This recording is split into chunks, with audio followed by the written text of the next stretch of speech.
and good morning, by the way. Yeah. Okay, thank you. So we still have 2 minutes. Who wants to sing a national song? Not me.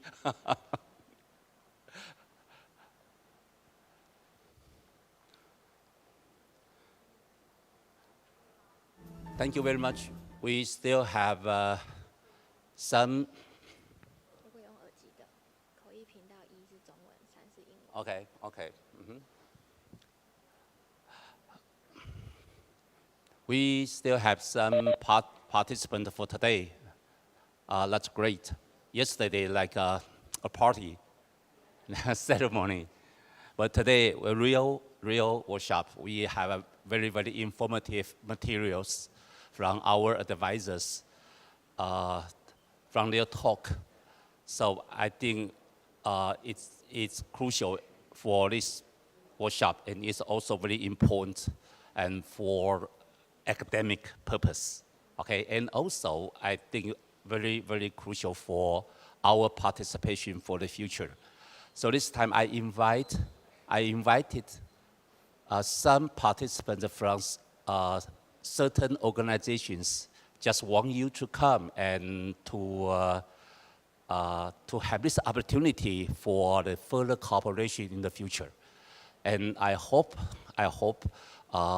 we can realize that kind of expectation, and we can have a further cooperation with our advisors from different countries in this area.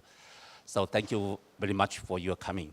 And yeah, always the workshop, the second day of the workshop will kind of have less participants. But I hope not for our workshop. Okay, thank you. And I see many friends here. Thank you very much for coming. Okay. Okay. We have a keynote this morning, and we have 3 sessions for the panel discussion and for the panel presentation from our advisors. So yeah, you can have very high expectation for the materials, for the contents of today. Okay, and I will introduce the agenda for this morning, and I will introduce the moderators for you, and then I'll let the platform for the moderators. But first, if you need a translator, okay, and the channel number 1 is Mandarin, channel number 3 is English. So if you need a translator, you just borrow a headphone, and just remember the channel number 1 is English. Yes, yes, what? Channel number 1 is Mandarin or English. What doesn't matter? You tried it, okay? Okay. The first, we have a keynote from Alan Reid, and he has been very famous in over the world and in Taiwan. So I don't need to say anything more about the Alan. But I think our moderator will introduce him, okay? And we have also, after the keynote, we have a session A, and the moderator will be the Hongjun Wang professor. Okay, okay, professor. And we kind of partners for this project. We have several partners for this project, and so today he will play a very important role to introduce and to kind of moderate the whole workshop. Okay, so that's a very general introduction for today, and now we are going to start our first topic, our keynote.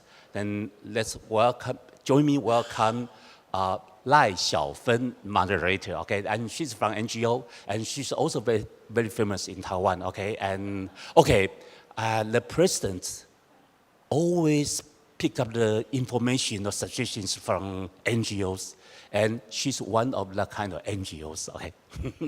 Okay, welcome, Xiaofen.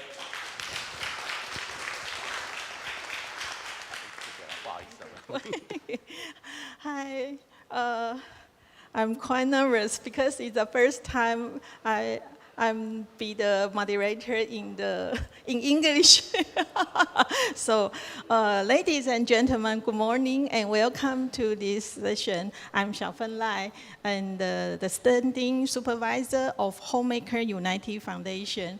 It is our privilege to have you all here today as we explore into a topic of paramount importance, the role of ESE in driving the transition toward a net zero emission lifestyle. In the next 30 minutes, we have the distinct honor to hear from a true luminary in the field, Professor Ellen Lee. Ellen works on the Faculty of Education, Monash University. He was working for over 25 years in a range of environmental and sustainability education, research projects and networks, locally and internationally. His doctorate was completed in 1998 at University of Bath Central for research in education and the environment, where he worked until 2012. His key activities include editing what has become the field's leading journal, Environmental Education Research, and supporting the international work of the Global Environmental Education Partnership and GEEP-APRC group on research and evaluation for the North American Association for Environmental Education. Ellen's research interests focus on educators' thinking and practice in ESE and traditions, capacities, and issues in related theory, research, and policy.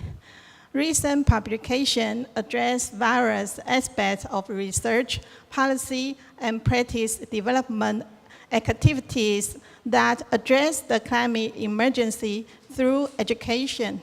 Education in relation to the UN Sustainable Development Goals, for example, Mission 4.7, and how educators address scientists' warnings about environmental crises in a wide range of settings and initiatives. In this presentation, he will discuss examples of how green living can be encouraged through a range of environmental education perspectives and practices, such that the wider adoption could ensure every community is able to see on its doorstep role models, progress, and a hub of educational activity that is taking the net zero challenge seriously. Without delay, please join me in welcoming Professor Ellen Lee to the stage. Thank you.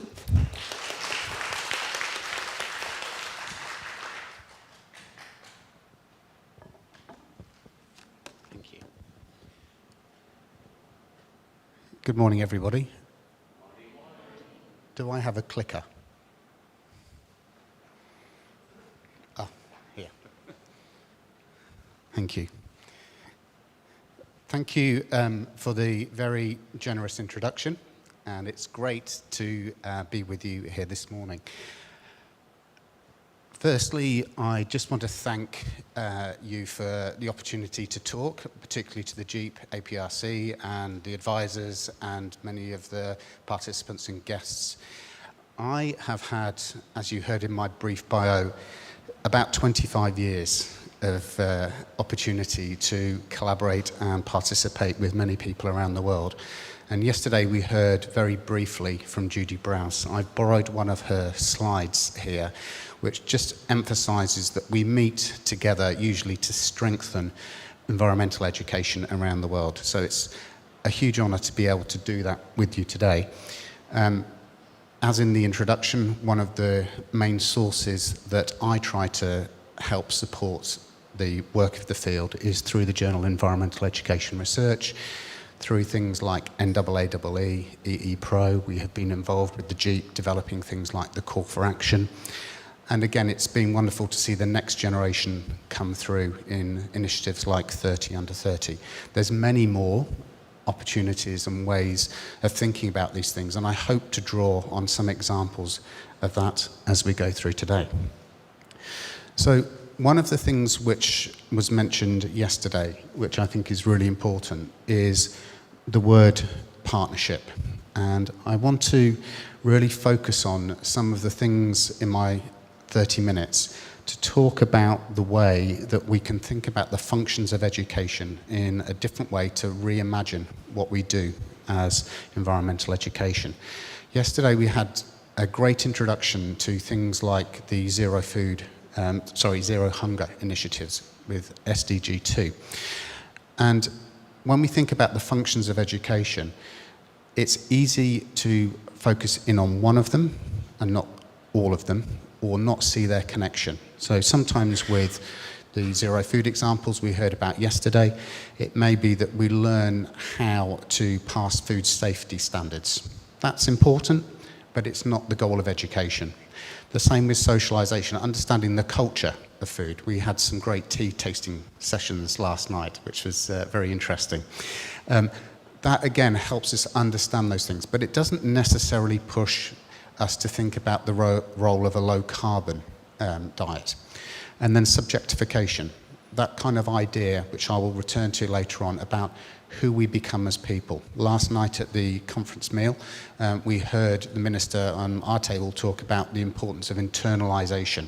One of the great achievements in Taiwan has been the internalisation of values which support a net zero future. So I want to use that model today just to extend some of those ideas in more detail. And as a quick summary of where I will go, I want to say that one of the things we can do by thinking about the functions of education is think about the purpose of education in today's society, and that includes the role of lifelong learning, which again we heard about yesterday, but also the connection between the formal, the informal and the non-formal sectors. That again is about partnership, and often about not just duplicating, but building together to achieve things like the goals. Again, if we're thinking about the functions of education, we can also explore some of the ways that education can support, but also be aware of the ways it might hinder some of the progress towards society's transition to net zero. And that again might be where we think about education as a site. This building has certain connotations, certain meanings. Some people have had good experiences here, some people have had bad experiences here. So again, sometimes when we are thinking about the role of schools in society, for example, we need to recognise that not everybody is the people in this room who are passionate about environmental education. So thinking about the broader habits and practices that we see. And then thirdly, something which I think has come mainly from my experience of working with the GEEP. GEEP has Global Environmental Education Partnership as the key words. If you think back to the Rio Earth Summit, think global, act local. If you think about who are the ministries who are involved in this kind of work, environmental and education, how do we achieve the goals? We work through partnership. So again, the core work of this is going to be education ministries working with environment ministries, and I'm so pleased to hear that Taiwan now has a Ministry of Environment. That's a great success. But also, as I've put on the slide there, plus, plus, plus. It may be the youth sector, it may be the climate sector, it may be business, it may be all sorts of other ministries which will be important for working together, pulling together to achieve these goals. And yesterday, again, we heard about the flying geese paradigm. You imagine there's someone who takes the lead and others can be in the slipstream, but we take it in turns.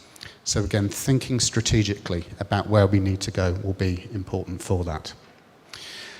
Now, I can't continue without reminding us that today we will hear a lot about things like the IPCC report. I know some other presentations will cover this, so I will not go in much detail. But I just want to emphasize that there are important headlines about climate change being a threat to human well-being and planetary health, and there's a rapidly closing window of opportunity to secure a livable and sustainable future for all. Now, when we think about statements like that, if we go back to 2013, there was a book called Engaging with Climate Change, and in the foreword to that, Chris Rapley, Professor of Climate Science at UCL, where I get to enjoy being a visiting professor every so often, and where my son is about to start a master's in environmental and sustainability related topic areas. So the English expression is the apple doesn't fall far from the tree. All of my children are in this area, so perhaps they've had a good environmental education. I don't know. I say that it's the school's credit, not mine. But in this quote here, one of the things that Chris raises is this need to move beyond voluntary approaches to something which is much more strategic and collective. And I particularly like the way here that he's emphasizing that our notions of prosperity also need to change. It's very easy in this culture to think of material possession as the be-all and end-all. But having a vibrant community, vibrant lives, sustainable ecosystems, etc., is a different form of prosperity which holds this all together. And again, this is what the Sustainable Development Goals have been emphasizing. So if we think back to what I mentioned at the beginning, if you take, for example, the National Oceanic and Atmospheric Administration's definition of what climate literacy means, it emphasizes that you have to understand the influence of climate on yourself and society and your influence on climate itself. And the question which I have for today, and I guess for the GEEP, and also for the work of this workshop, is where do we learn this? Now, sometimes it can be in schools, but it can be in all sorts of other places. And the other thing about literacy is, as we heard yesterday, the important element of that, as TC mentioned, is the ability to act. So can we act on what we learn? And again, I want to show some examples of that as we go through. So we know the workshop focus for today is to think about how we can transition to net zero through green living. And sometimes that can be simply by linking together SDG 13, SDG 12, SDG 4, and many, many more. So it's seeing the connections between things. And again, often one of the key roles of education is understanding, seeing, and acting on connections. When we heard yesterday from our keynote speakers, we heard examples of things like the role of legislation. It's more than just education. So there could be regulation, there can be standards and guidance, there can be all sorts of different policy tools to bring about these changes. The challenge to me is how we work towards a synergy between these things, so they're not pulling in different directions. If we think of the finance examples from yesterday, sometimes there are incentives to invest in things which prove to be unsustainable rather than sustainable. So we need to understand that, and again, that is the role of, say, business education, economics education, in universities like this and in other places, to see this not just in the specialist areas of, say, environmental work or sustainability or forestry, but to see this being spread across all of the faculties and seeing how they connect together. Again, this is where the kind of notion of the integral happens. We heard yesterday about some examples of eco-campus. There are other kind of toolkits out there. Again, I won't go through this diagram, but the point to show those overlapping circles is the role of integration.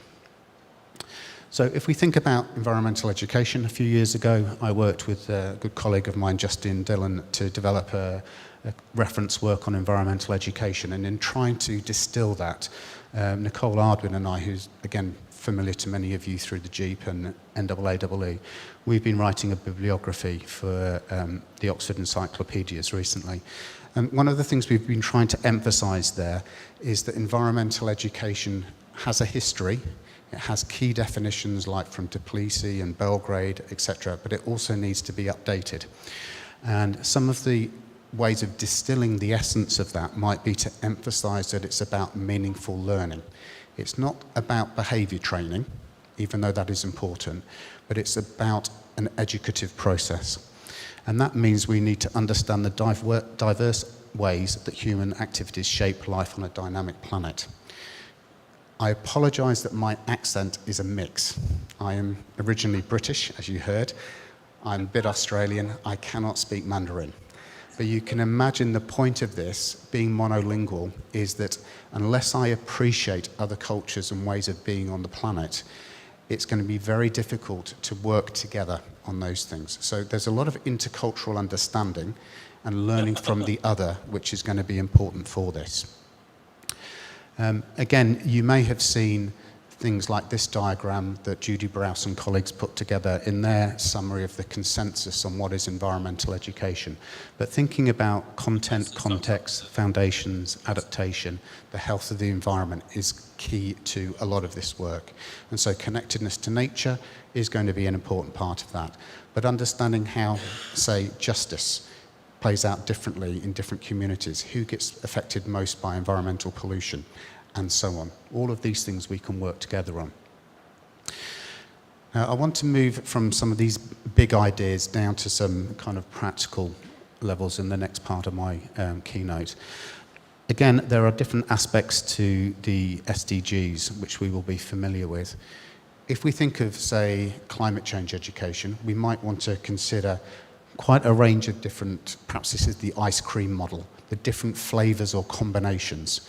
Now, many of us are familiar when it comes to talk about net zero that we need to understand the climate. That often relies on a scientific understanding.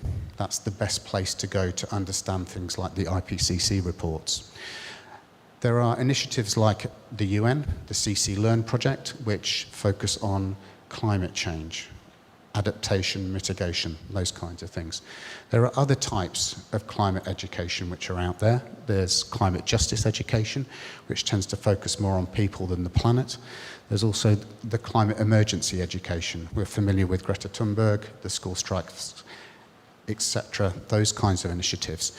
And there's also, perhaps it was more of a typhoon and just the weather the last couple of days. But in Australia, in Canada at the moment, we know about the effect of ENSO, the El Nino cycle, and how that is changing and exacerbating some of the weather systems that we're facing. So again, a climate resilience education might also be another flavour we need to consider when thinking about the transition to net zero.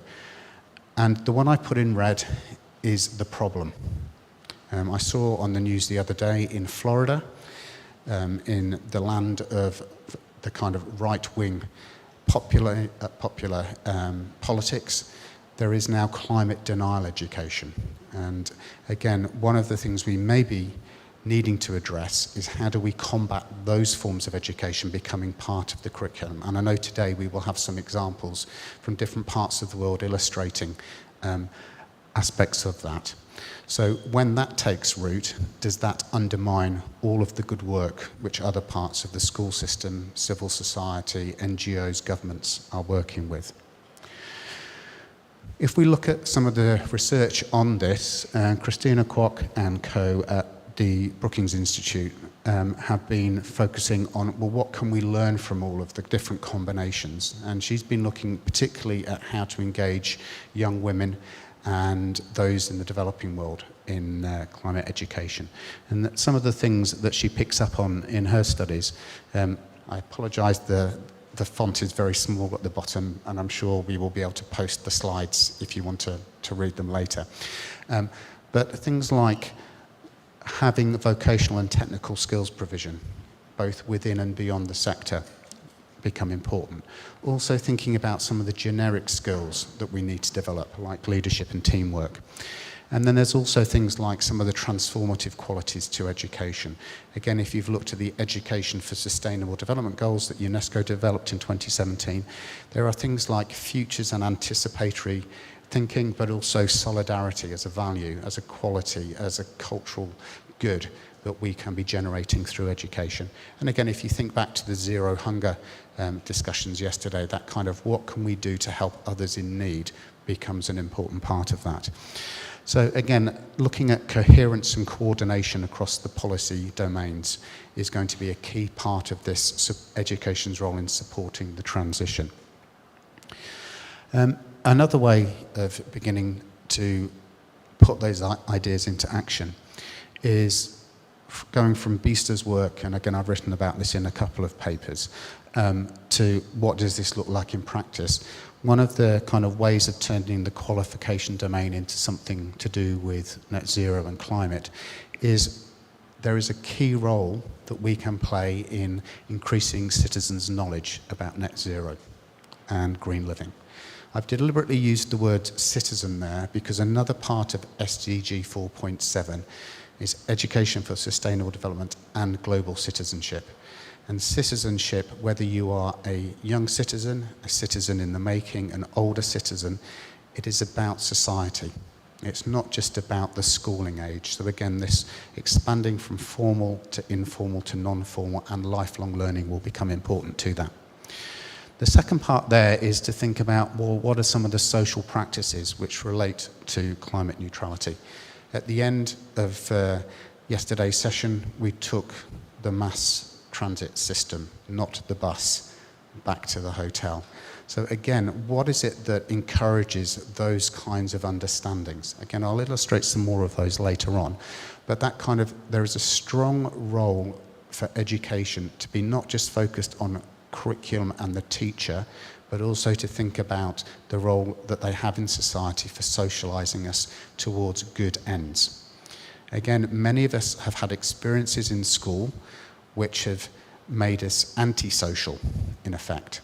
So renewing the debate about what kind of socialization functions schools should have in the net zero context is a debate we can all prosecute. It's a debate we can all take on within each country that we represent, but also in arguing why it needs to go beyond simply putting words into the curriculum. And then the third one there is about subjectification. Who am I as a person? Who do I want to become? And again, for many of us in the room, we have that sustainability consciousness. We are the people who our friends look at as green. Again, how do we think about the identity forming processes that education has, where people own the education they have? It's not something which is done to them, it's something they do with others on a shared journey. And again, we're talking about a journey towards, say, net zero and a green living culture. So, as we heard yesterday, that kind of notion of learning for everyday life, it's not an abstract thing, it's not all about exams and high stakes and high pressure, it's about learning to live. And again, if you had looked at the response to the Rio Summit in Scotland in the 1990s, one of their goals for education there, when they came up for education for sustainability, was learning to live as the kind of motto. And again, I think that's something we can revisit as we go into the second part of the 2020s. Here are some examples which kind of put this into practice.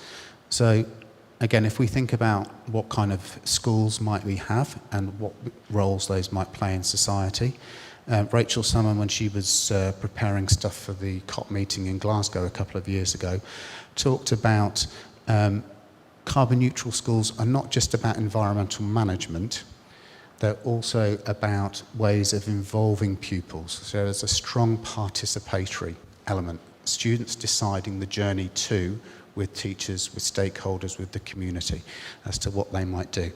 And again, you can see some examples if you go to those websites, but to me, one of the key things about this is about inclusive climate action, an inclusive net zero process, rather than one which is just for a few champions, or just for those who have had the kind of switch in their head.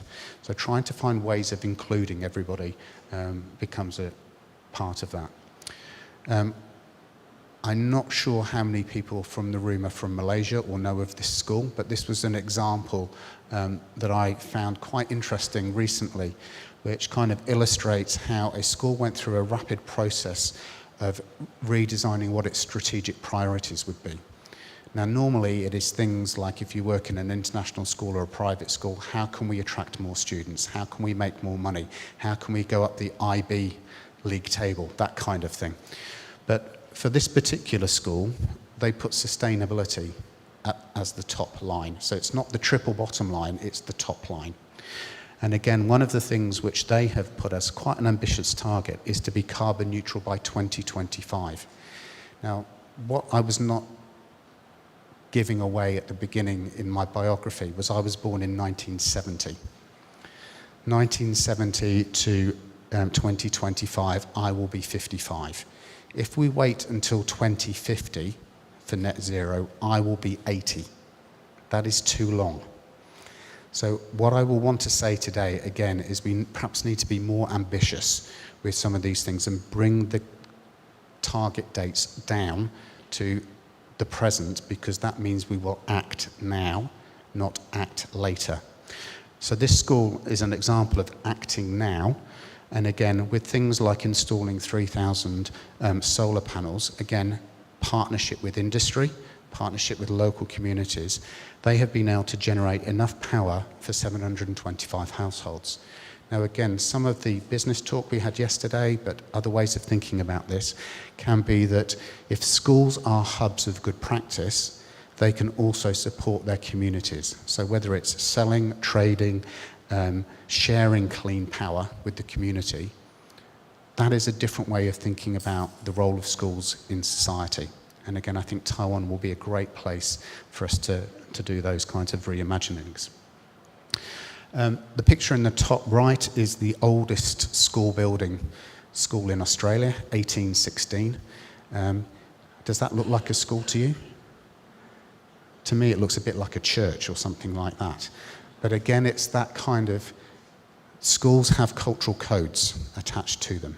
And again, as we are now in the 21st century, and of course the 21st century is a very Western concept, but thinking about the role of school in society and what it needs to become could be another part of that. So just on the kind of my third examples, thinking about the educational estate, so the buildings, the procurement, the relationships to kind of finance and so on. Not all schools have always been carbon intensive. Again, if I think of probably flagship examples like in Indonesia, there's the green school, the kind of, in Bali, the kind of bamboo type approach. Now, not every school can afford to be like that. And again, you can see me wearing a jacket today. I've left Australia when it was frost on the ground in Melbourne, and I'm enjoying some warmth. But in order to learn, sometimes we need air conditioning. So thinking about how we reimagine the educational estate, and does that automatically mean a carbon-intensive school system, is another challenge which we can work on together, particularly with engineers, with civil society, with a number of different NGOs who can support us in that. And again, if we think of some of the work listed there at the bottom, there might be particular changes we need to see in the future. Now, I'm aware of time, so I just will speed up a little bit here. But hopefully those two symbols at the top, on and off, they translate. But again, if we're thinking about what we might do, just as an example from Australia, if we turned things off, you can see again, there would be quite a substantial reduction in the emissions that's possible. So there are some very simple steps schools, communities, etc. can take. And again, I'm not saying this is just about Australian schools, but you can think laterally to other examples where this might work out. But you can again see, just in this example, that there could be quite a lot of change. There are about 10,000 schools in Australia. If we scaled that to the Asia-Pacific region, if we scaled that to around the world, you can imagine the reduction in carbon just by 10% per year over 10 years. It could make quite a substantial difference. Again, if you want to know more about this, the GEEP has a series of case studies, and there's an example of one of these initiatives, the Resource Smart Schools, which is posted from Victoria on the GEEP website. Other ways of thinking about this, again, if we just go from the school example to buildings, and again, this is a kind of net zero one, but buildings account for 65% of electricity consumption. And again, if we're thinking about intergenerational and intragenerational learning, what children can teach adults and what adults can teach older adults and their peer group and so on, it may be that if we start doing inquiries and studies and collaborations and change actions around, well, what goes on in our homes and our households, then again, that might begin to see some change. So at the bottom there, I've just put in the SDGs to SDG 12 on responsible consumption and production, but also these are the breakdown of SDG 13. And again, different elements to that which we can consider. If you look at the US, where a lot of NAAE is based, there was an interview with Harvard Graduate School of Education's Laura Shifter, and in that she mentions, again, other simple ways that we can see change. On the way in today, I was noticing the electric bikes and then all of the scooters, the mopeds. To decarbonize those is a very simple technique and switch. Again, with schools, for some schools, like in the US, the classic iconic yellow bus, does that have to be powered by diesel? Do we need anti-idling laws, or can we come up with more rather negatively framed approaches, more positively framed approaches to net zero? So we see school transport, for example, whether it's the walking bus, whether it's the electric bus, there are other ways of thinking about that. But then also thinking about, like my third point in the red boxes there, making schools climate resilient for both students and the community. In times of disaster, we often know that the school hall, the buildings, etc., can be used to help people get through traumatic experiences. So again, using the disaster resilience and disaster education approach might be another way of thinking about this, as I put on the highlight on the left side too. I hope the notion of low-hanging fruit makes sense to you as well. I realise that, again, is a colloquial phrase, but sometimes you want the easy things, not the harder to reach stuff. So again, some studies which were published in the journal Sustainability recently noted that when you look to what schools can do, and again, that transfer from what a school can do to society in general, more than 70% of the actions were low or zero cost. So it's not that it's difficult to do this. And again, if we look at some of the other aspects of the challenge at the moment, I don't know if you've ever seen people talking about the footprint, the carbon footprint of AI, ChatGPT, all of those kinds of things. There will be huge shifts in how we think about energy consumption as we move increasingly to a digital world. So what is it that we can do to begin to address some of those challenges there? Now, on the right-hand side on both of those slides, I've just put in an example of, in Victoria, the Resource Smart Schools award recognition to those who are making this difference. And again, we've seen examples from Taiwan yesterday in the video of the good practice which is going on here, but celebrating these kinds of things and making sure the list is not 10 schools, but the 10,000 schools, for example, in Australia, would be the big change that we need to see for that transition. So again, there are lots of other examples of the ways that we can connect these things together. The reason I've highlighted Albert Park in number 1 and number 3 is this is thinking about from K to 12 and beyond. So schools working in partnership with each other. The kind of vertical integration of this as well as the horizontal integration. And again, with Resource Smart Schools, you can see some of the figures there about how the level of participation, when it happens at scale, can make a lot more difference, but it also means that you can create learning networks. You can have collaboration, shared meaning making, and you can reimagine together what it means to do school in the 20th century, 21st century. Again, that last one, the Yarra Energy Foundation, what I picked up on there is just that notion of needing brokers. And for some of us in education, we are good at teaching, but not necessarily negotiating. So working with others who can do that kind of work is part of the challenge of moving towards society's net zero ambitions. So working with others on that. And that again is why sometimes it's an alliance which is the way forwards. So to move towards the end of my presentation, I just want to sum up with a few things. That icon in the bottom left-hand corner is just the reminder of how do we think about the purposes which go with those different functions.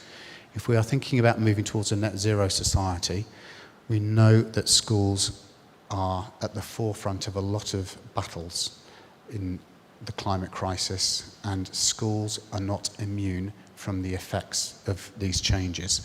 So we will need to think very carefully about investing in awareness raising, accountability and community resilience. In communities where the infrastructure is thinnest, we also have to recognise that school buildings take on a very particular significance. In Australia, we talk about urban, rural and remote schools.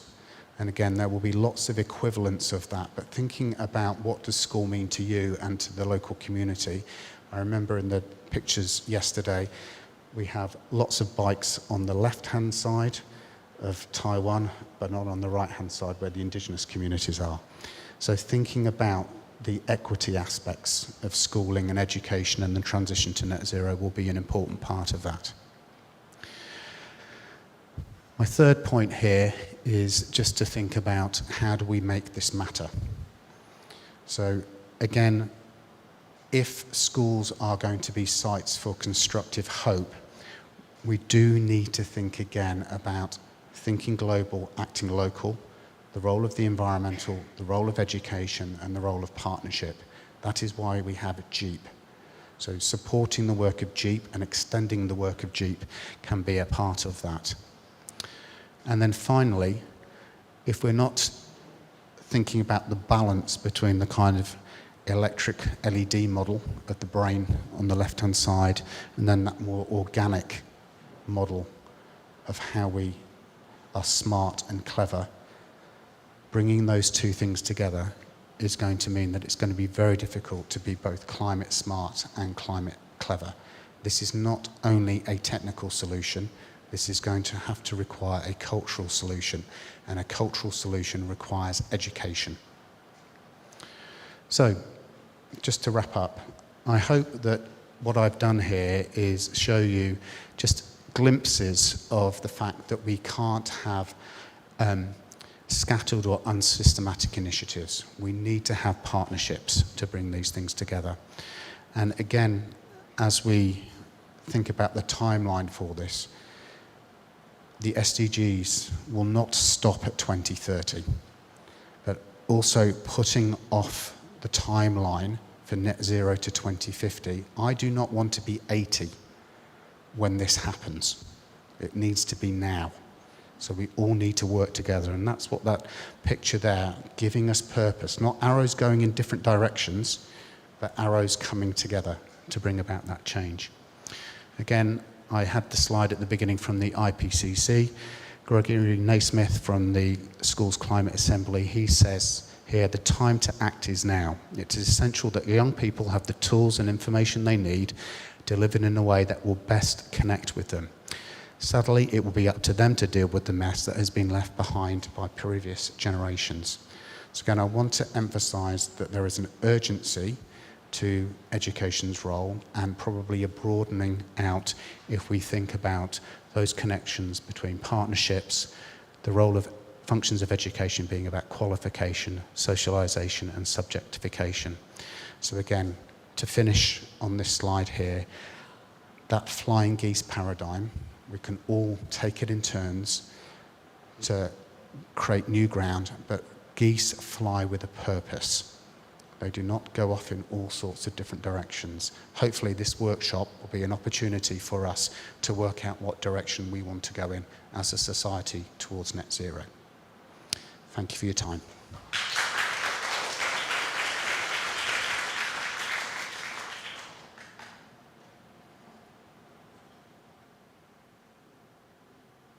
Thank you, Alan.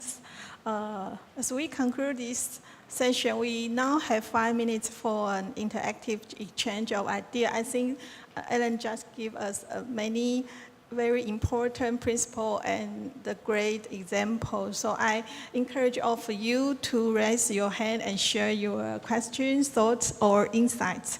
So please, have any question? Okay.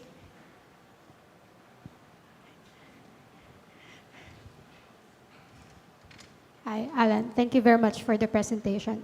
That's actually, there are a lot of practical points that we can do from your presentation. This might be a practical question as well, but I just noted that from your presentation, I think what needs to be highlighted is that environmental education is highly contextual.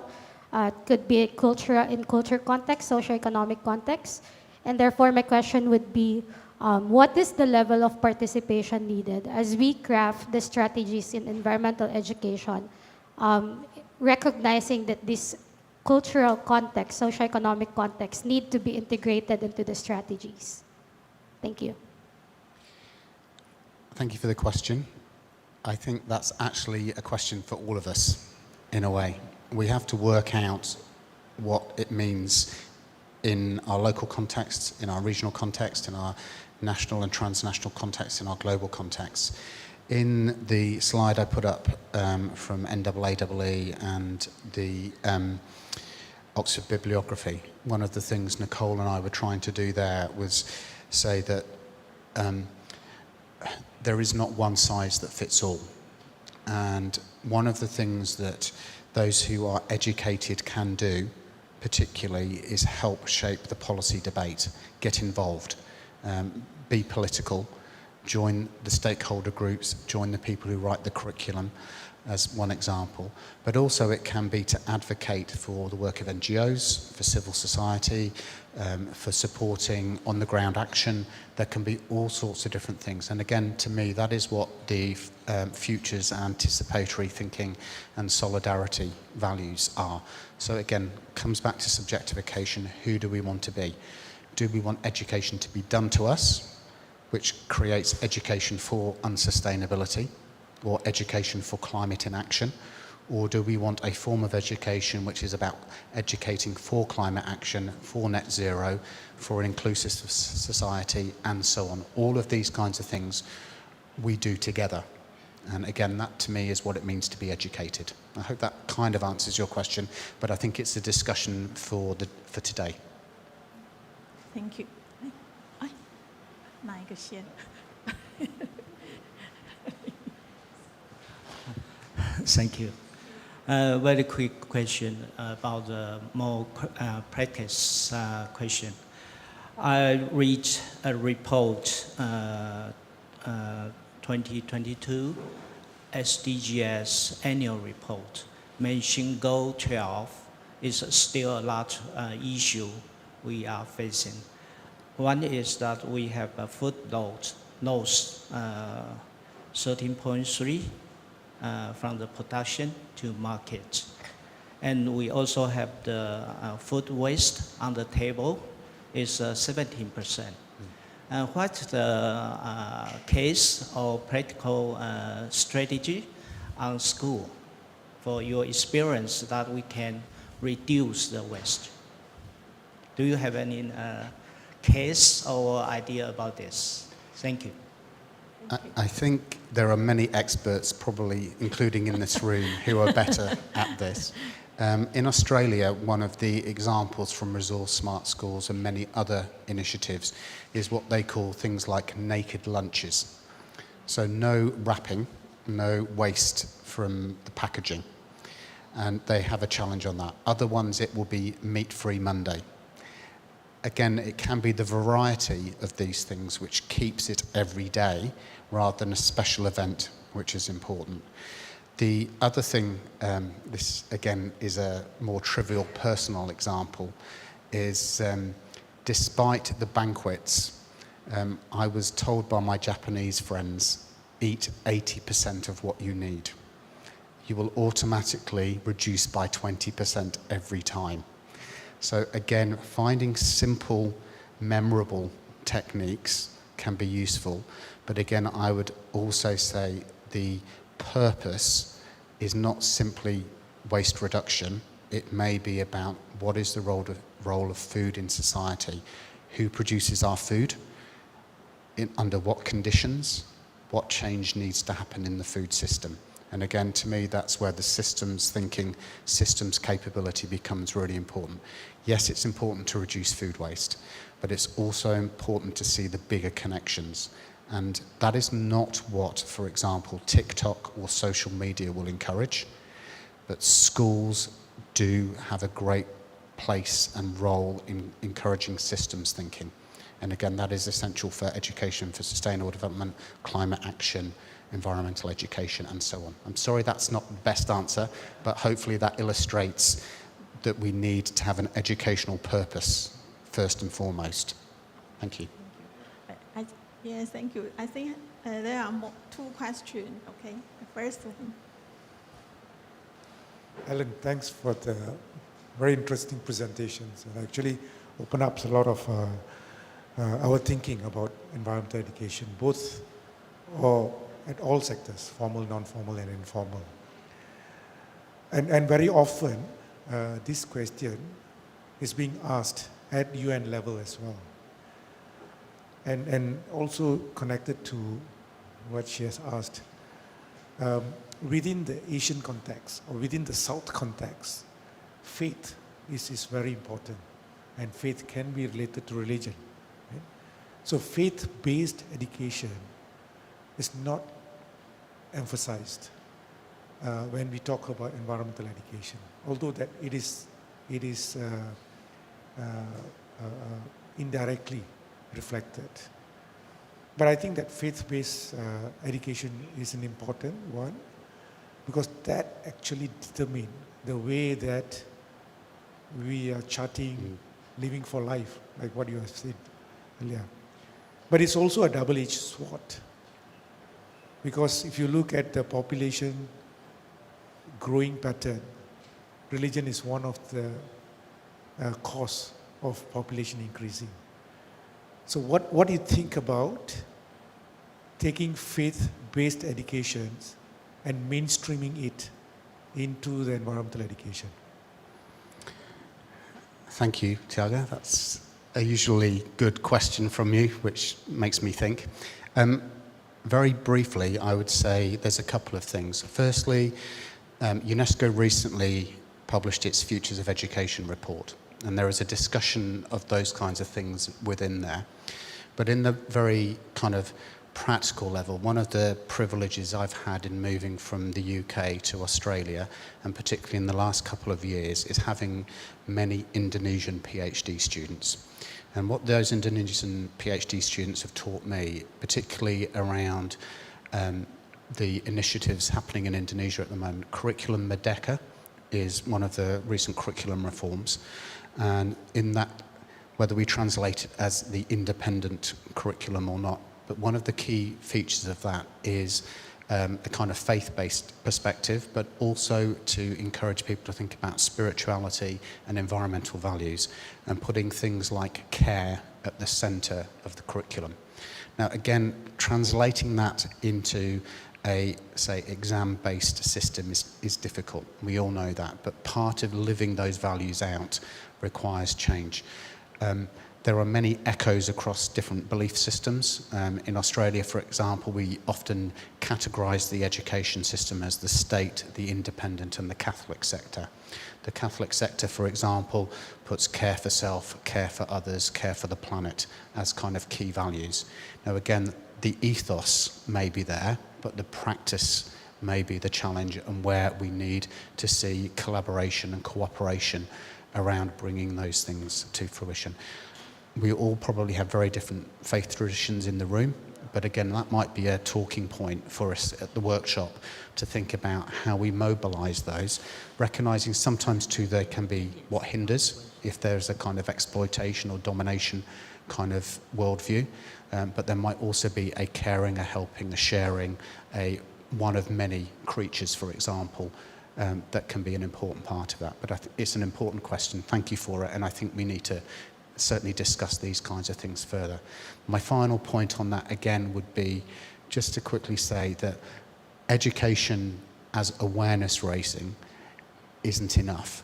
That kind of, another kind of, dare I say, faith tradition might be around mindfulness. It goes back to the question about food.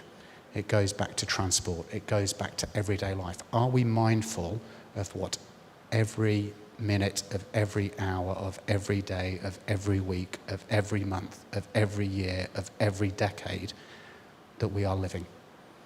And that is a massive challenge. But that kind of, I think TC mentioned it earlier, the paradigm shift that we need will be about having that kind of mindfulness around net zero and how we are contributing to it or not. And moving away from the not to the contributing to, again, is one of those shifts that a lot of faith traditions would invite us to consider. Who are we serving, in effect? Thank you. Thank you. And the last one? No? So, the final question, okay? The last one. Sorry, I just want to keep you up there. Thank you for the presentation. It was really awesome. I'm Anya from Taiwan, and I would like to add, because in one of the slides you're actually mentioning the education system or education, climate education in indigenous people's area. As you mentioned, like yesterday, we do have this map, and most of the indigenous groups are actually in the east side of Taiwan. So I do want to ask your experiences or your thoughts, because when those schools or campus or communities are right there, we all know those are the places, lack of resources. The teachers there, the schools there, they have to spend most of their time dealing with gangsters, poverty issues, family issues. So when it comes to climate change education or environment education, it's not the priority anymore. But we do see, they're actually, in terms of climate justice, they're actually the one in these areas that are more risky than us in the city. So, yeah, so I just want to ask your thoughts. How do you think, as an educator or as a nonprofit, how do you think, should we balance it, or how do we deal with this all together as a community? Thank you. I think we need more than 30 seconds as a response. That's a really important question. Not to trivialize it, but to go back to that notion of whether it's ice creams, gelato, whatever, but the different flavors. Some people are, in effect, lactose intolerant. It's not going to work if you impose this particular thing. No one wants something imposed on them. Often education works best when it is negotiated by the learner and by the educator and by the community as to what's important. So I think one of the key things is going to be respect, and it's going to be collaboration and working out what self-determination will mean for a community like that as to what they need to prioritize at the moment. And again, sometimes it might be the flavor which is needed is climate justice education. It doesn't mean that the other ones are not important flavors. It might mean that for there and for then, that is the key thing. And it may be, again, that in collaborating with others and being part of Taiwan as a whole, for example, we can see this kind of rainbow of flavors happening. Not saying that there is only vanilla or there is only chocolate and everybody has to enjoy that no matter what. There is a kind of role for diversity here, and also recognizing that, again, sometimes something different might be needed, which might mean rejecting the ice cream model completely. It might be that there are aspects to decolonization, for example, which need to take priority through climate education or climate action. So again, figuring out and respecting the community which is going to be educated or go on an educational journey will be an important part of that. I know that's not a very full answer, it's a very brief one, and I'm happy to talk further about this, but I think it's one of those things where, again, we live on a planet with many different people groups. Many groups are nested in different relationships. Some are exploited, some have power put upon them, which does not do them any good. But part of things like the Futures of Education report has been to raise awareness of that, and then to ask people, what do you want education to be for you? Not what do we want education to happen to you? So if we can change that, again, I think that will be part of the new discussion around what the model is getting at. Thank you. Okay. Really appreciate Alan and everyone. Your contribution has been invaluable. And now maybe we have more time, more discussion after this session. We have 10 minutes, and we can have more discussion and share our experience together. So very thank you, Alan Lee, and thank you, everyone. Thank you.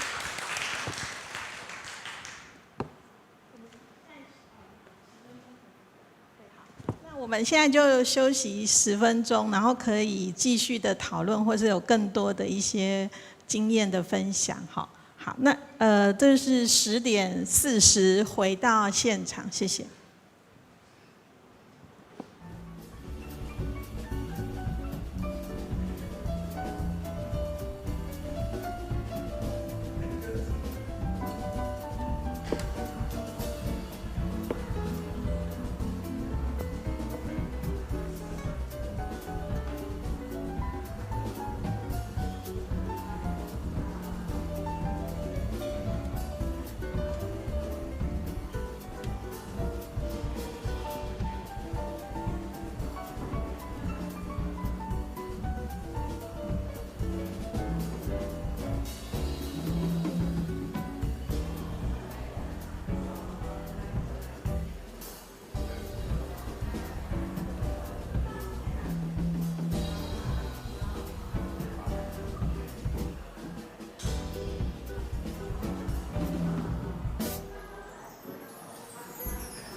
收到的是。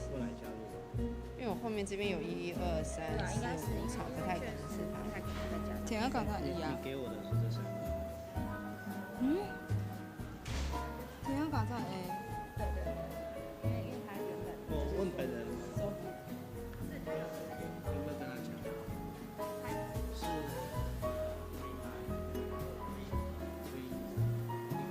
Living room。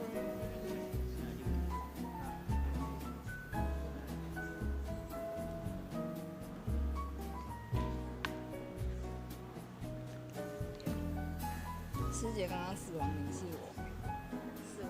死亡凝视我。因为你没有吃早餐。对啊。因为我们早上吃饭的时候，我在睡觉。对。我怎么可能就是浪费时间吃什么早餐？当然是睡觉啊。阿美来了，还是想让阿美来讲？让阿美来。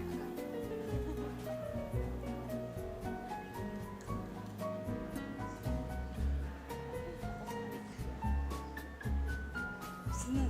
这样。要开始了，对不对？对。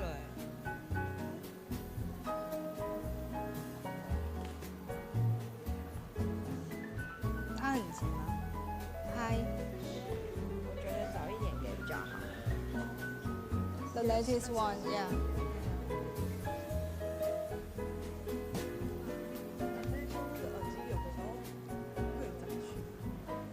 哦，那个没有救。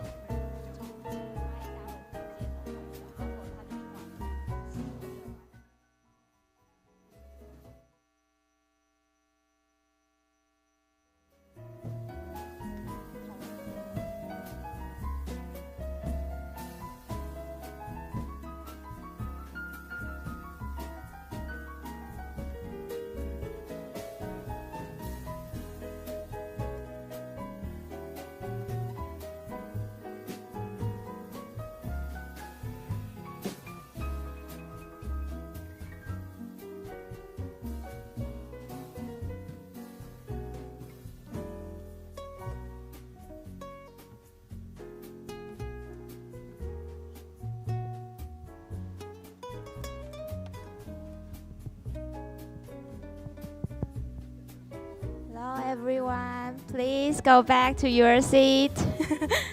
We will starting at 1 minute, in 1 minute.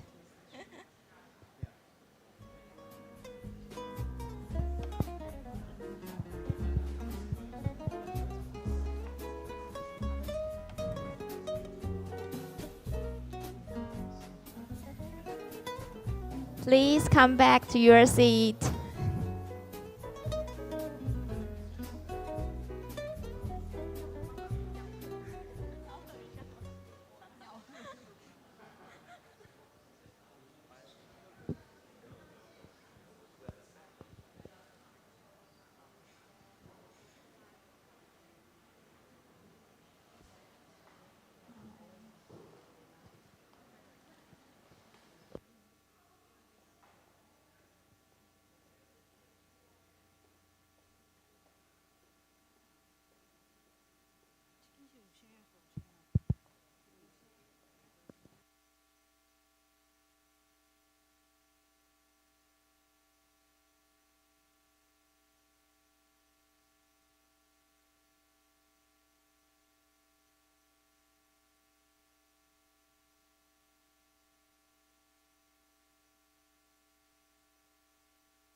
Wait. Okay. Good morning, everyone. I'm a moderator for the section A. It's about green life or living greening. Okay, so We have 4 presenters for section A. The theme of the subject is highly related to the goal 12. That's the responsible consumption and production. Alan mentioned about goal 12 a little bit, and also the goal 17 about the partnership. The net zero society, all the green life, need also the partnership. I just read the report from United Nations about the 2022 SDG report, annual report. He mentioned that, in the report mentioned that not sustainable consumption and production is the root of climate change, biodiversity loss, and pollution. So it's quite important to deal with the roots, which we are going to talk about the theme of the subject, the green life. We have 4 presenters. The first one, let me check the bio, is Micah.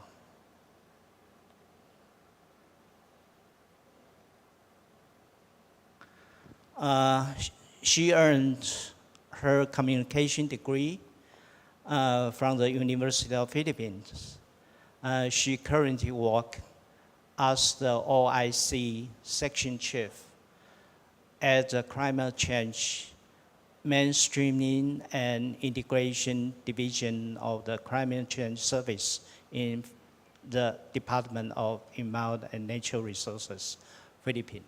It's quite short, but I believe Micah will say more about the project and also the theme about net zero for her experience or for the project he did. Welcome, Micah.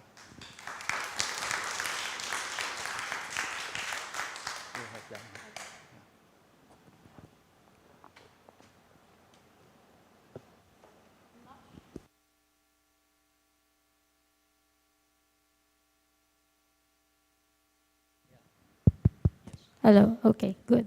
I'm not sure if you can see me. So I think it's the Asian gene, but okay.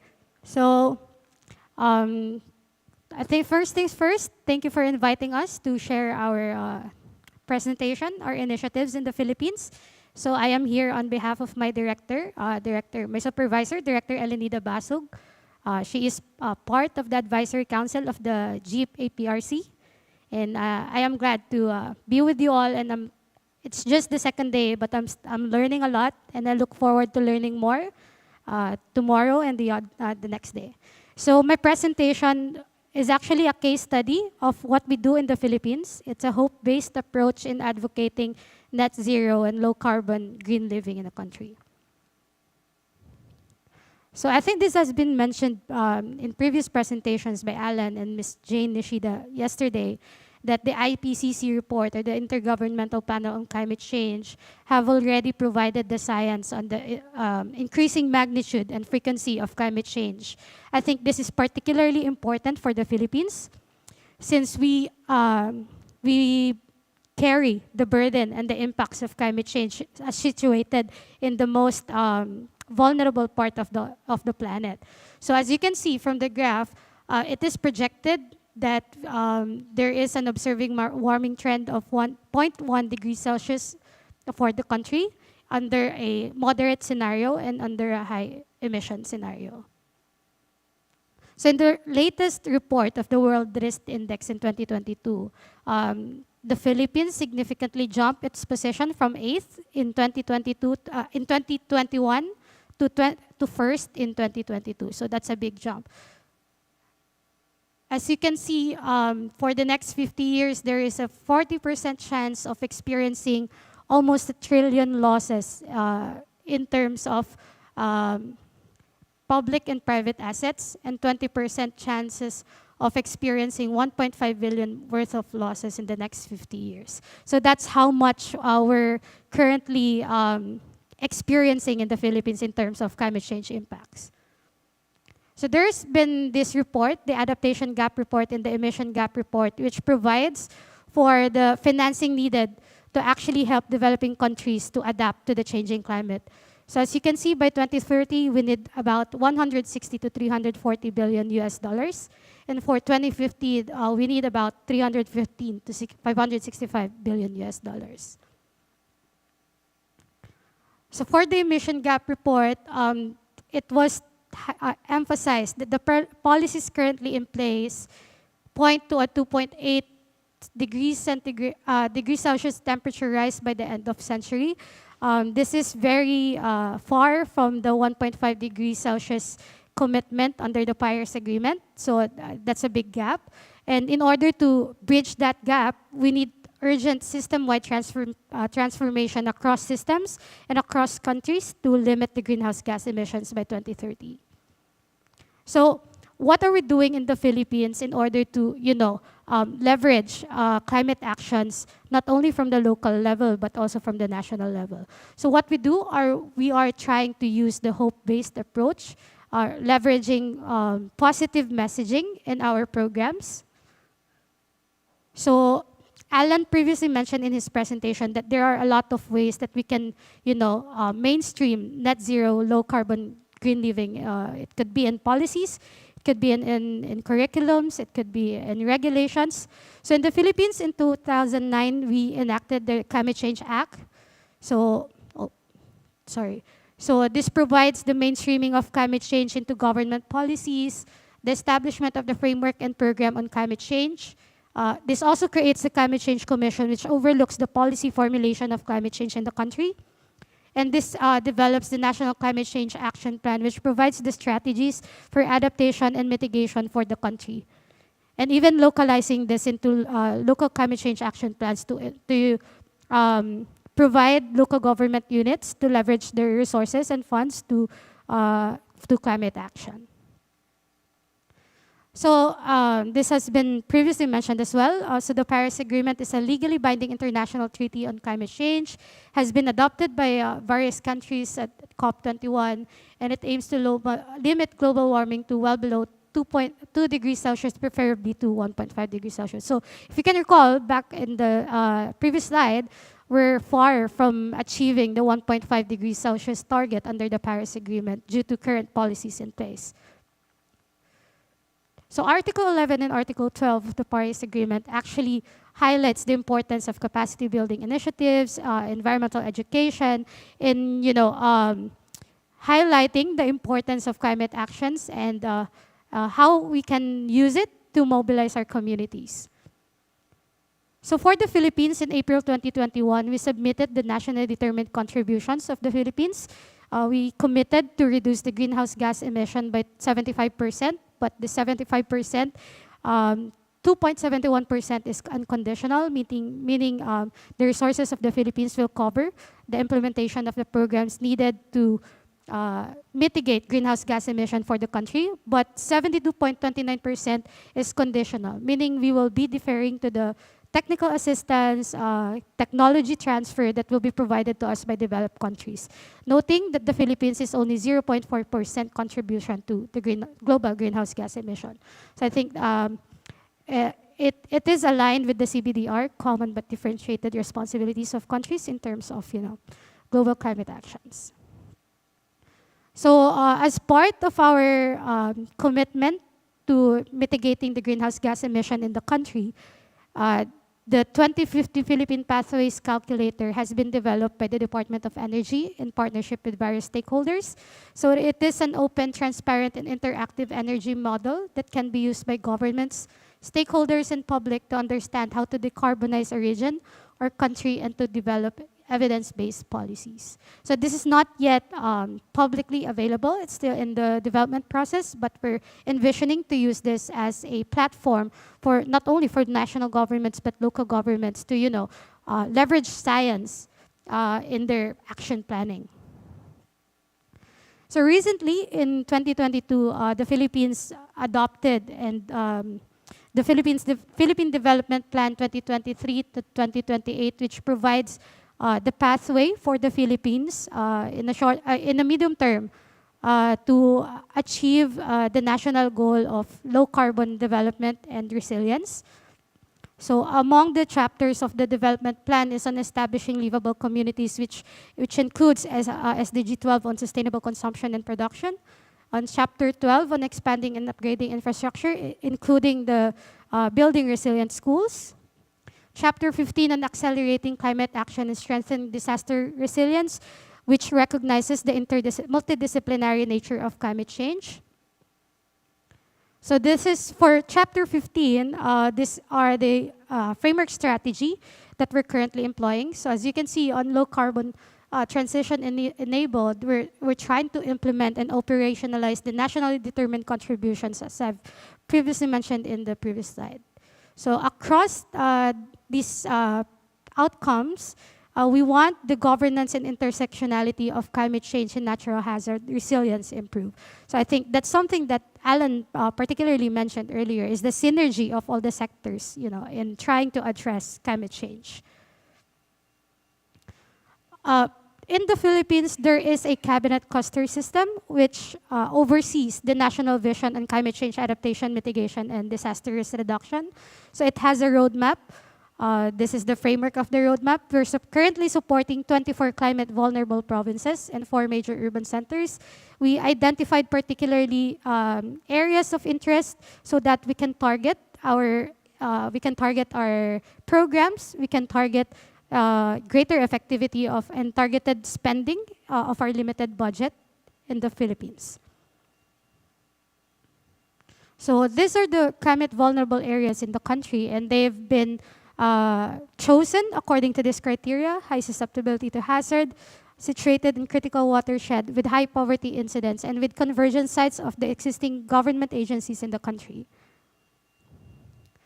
So to operationalize the roadmap, we're currently implementing the Risk Resiliency Program, which aims to strengthen the resiliency of natural ecosystems and adaptive capacity of vulnerable communities.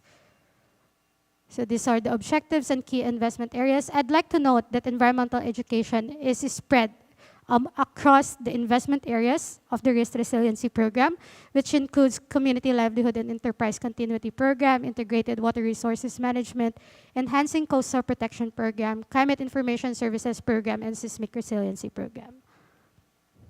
So these are just among the accomplishments that we've done so far in our office, but I'd like to note that the Cabinet Cluster is a 26-member agency, which are department chairs. So this accomplishment is only being done by our office. So we've provided technical assistance to provinces to develop their resilience roadmaps, green assessment training, circular economy data platform, etc. So there's a survey in 2022. It's the Southeast Asia Climate Outlook Survey, and it notes that the Filipinos are the ones most worried about climate change. The survey took note of the 64.3% of Filipino respondents, which they found climate change to be a serious and immediate threat to the well-being of the country. But from worriers, how do we transform this Filipino to warriors of climate change? How can we shift the narrative from worry to actually, pushing them to actions? So far in our office, the Climate Change Service, what we're employing is that we want to shift and reframe the challenges of climate change as an opportunity and a window of opportunity for actions, not only for local government units, but also for individuals, private sector, communities and other stakeholders. So we want to empower using empowering words, phrases, and even good impactful stories happening on the ground. So we want to leverage that. And of course, we need to set achievable goals and breaking down larger ones into manageable steps. So our office is promoting these lifestyle changes in the Philippines. Among them, it provides for the carbon footprint reduction potential of those activity mentioned. This is called out from this study, as you can see, below. So these are vegetarian diets, car-free private travel, electric cars, hybrid cars, vehicle fuel efficiency improvement, renewable grid energy, renewable off-grid energy, and we have greater potential, carbon footprint reduction potential across various lifestyles that you can see in the slides. So our office is currently employing various medium to highlight this green lifestyles in order to inform our audience and on what they can do in order to contribute to the national vision on climate resilience. We are currently partnering with UNICEF Philippines and with other government various agencies in developing a social and behavior change strategy for children and youth in climate action in the Philippines. So as you can see, the 10 youth-led climate actions in your left and in my right is a result of a consultation workshop with the youth in the Philippines. They've particularly identified the actions that they think they can do to contribute to mitigation of greenhouse gas emissions in the country. We wanted the process to be as participatory as possible, so just to ensure that there's ownership in the program. We don't want this program to be just another planning document that will not be implemented. So we wanted to make sure that the youth sector that we're currently in talks with are going to implement these actions with the support of the various agencies in the country. So as you can see, among the actions that contribute to the SDG 12 is on first, consume responsibly, refuse single plastic, and then among others. So we've also conducted community encounters. I think what's important to highlight here is that there are actions that are already happening on the ground, and that's something that we need to listen to. And I think what needs to be highlighted is that this needs to be integrated into national planning of the government as well. It's not, we need to leverage the resources and the expertise of the local communities as well in order to contribute to national development. So this particular picture in the bottom left is actually, it's not very clear right now, but it's a song. It's a song composed by the youth. These youth are the victims of the typhoon. It was in 2020. They tried to narrate their experience through a song. So that's something that we're trying to infuse as well in our community encounters. We try to listen as much as possible. We also use comic strips, Battle of the Bands. I can't play it right now, but I can share you the links. These are actually good songs. We also use short films, radio program, and we also wanted to. I think I've been mentioning it a lot, but we really wanted to highlight the local contributions to climate actions. We always hear think global, act local, but are we really listening to the local communities? So what we're doing right now is we're trying to collate, we're trying to pinpoint who are these people doing these big actions on the ground. So this Mangari, if you know Typhoon Yolanda in the Philippines in 2013, I think it's Typhoon Haiyan So it's very devastating typhoon. Mangari is part of the community which was heavily devastated by Typhoon Haiyan. And after that incident, after that typhoon, what he did was he individually planted 10,000 mangroves across surrounding his community to protect not only his household but the surrounding communities in their area. So that's something that we wanted to highlight, that there are actually actions happening on the ground. We also have Moises Butik. He is from the Cordillera Administrative Region. He is an indigenous people. And there is a conservation strategy that the indigenous people are doing in their areas, and it's called Muyong. And he's been practicing that in his area, and he's been trying to, popularize it and mention that there is a indigenous practice being done in the Cordillera, and that is something that is sustainable. So, these are the kinds of stories that we want to highlight and document and be part of the national planning document of the country. We also have Adela Hamelo. They have established residual plastic recycling plant. We also have Graciel and Belo Guevara, which he tries to reuse plastic bags and convert them into durable material that can be converted into school bags, raincoats, among others. So I think the very gist of our presentation is that positive messaging can empower individuals by demonstrating that their actions count and they have a role to play in promoting a net zero low carbon lifestyle. So that ends my presentation. Thank you so much for listening. Okay. Thank you very much, Michael. Please write down your questions. We can ask questions after the full presentation. Thank you, Michael.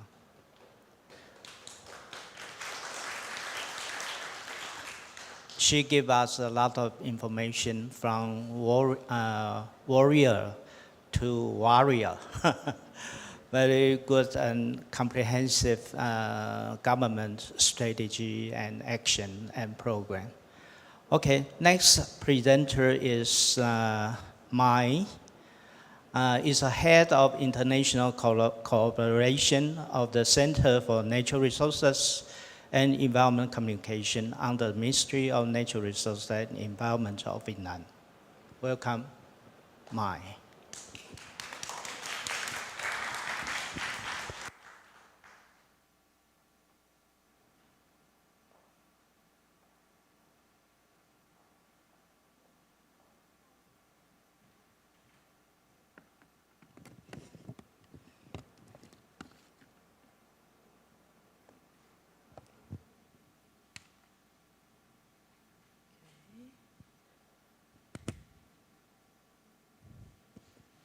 Hello, everyone. I'm Mai from Vietnam. I'm from the Center for Natural Resources and Environment Communication under the Ministry of Natural Resources and Environment of Vietnam. Very nice to meet you all here.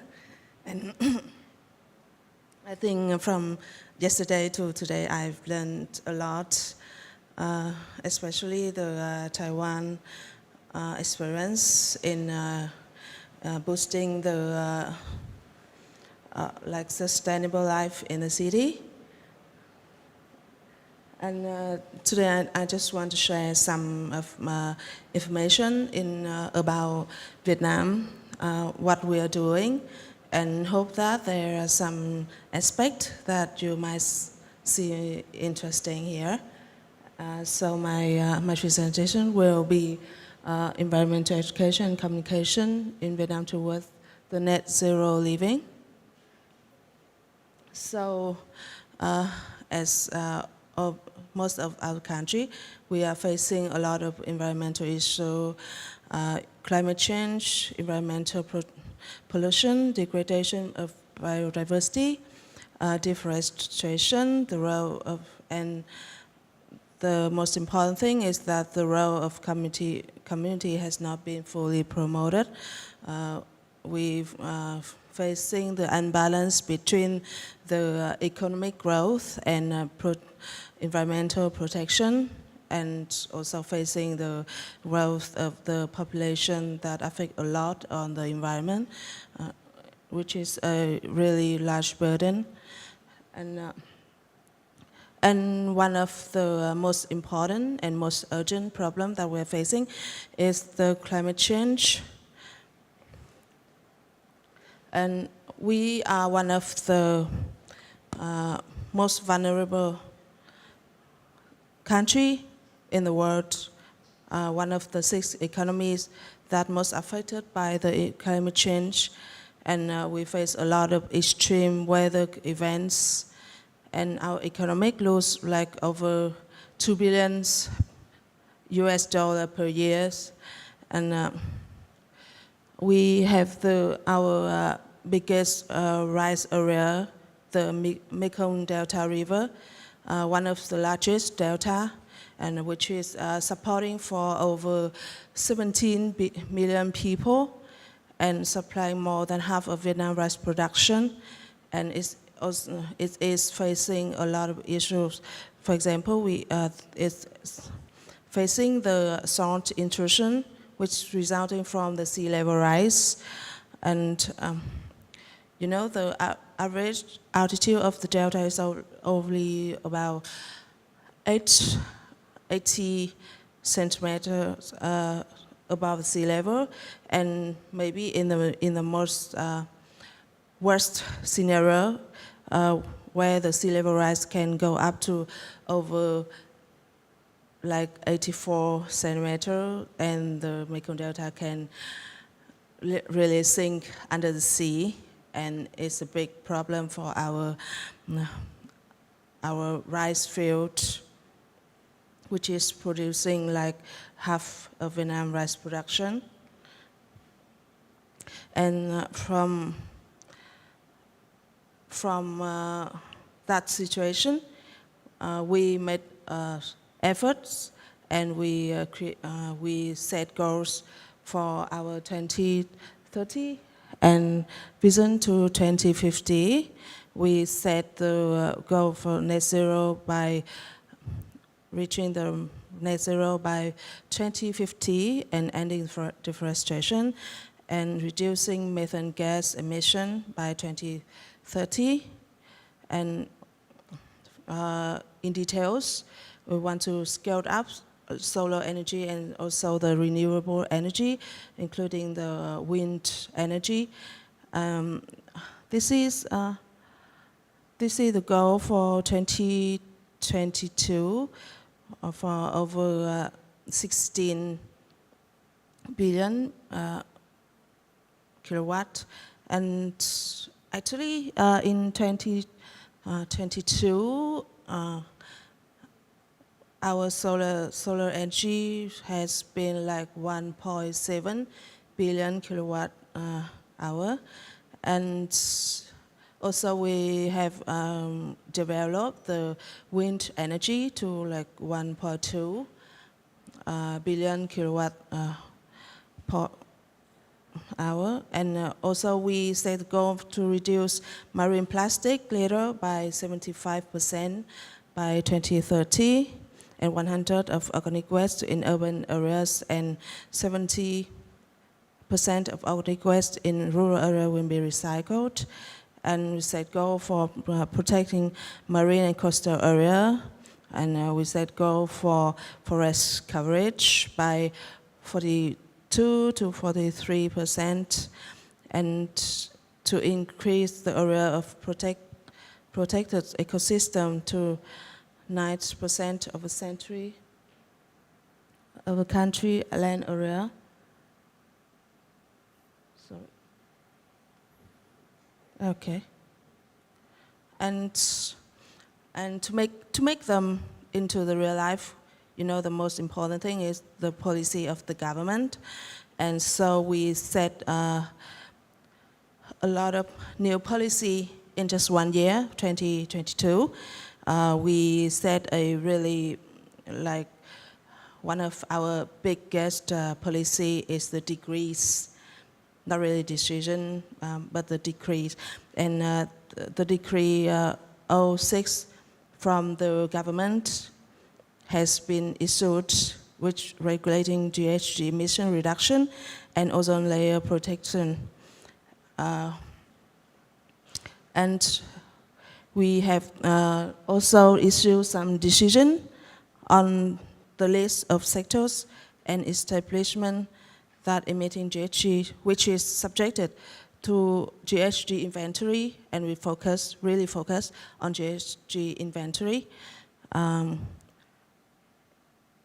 This is our new decision, and also new NDC, National Determined Contribution, and also some circular, which is more detailed than the decision.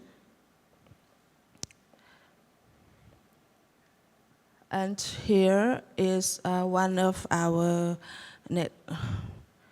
something that been reached by now for the carbon registration project. And we have the roadmap for the Monterey scheme, the commencement of a carbon credit exchange, which expecting to be pilot by 2025 and official operating by 2028. But actually, it is running now in the private sector from the companies, mostly exporting company, who have customer in foreign country who required more about environment standards, especially the GHG emission.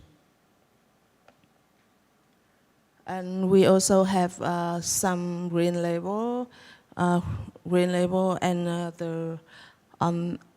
on the right, on the left is the energy label.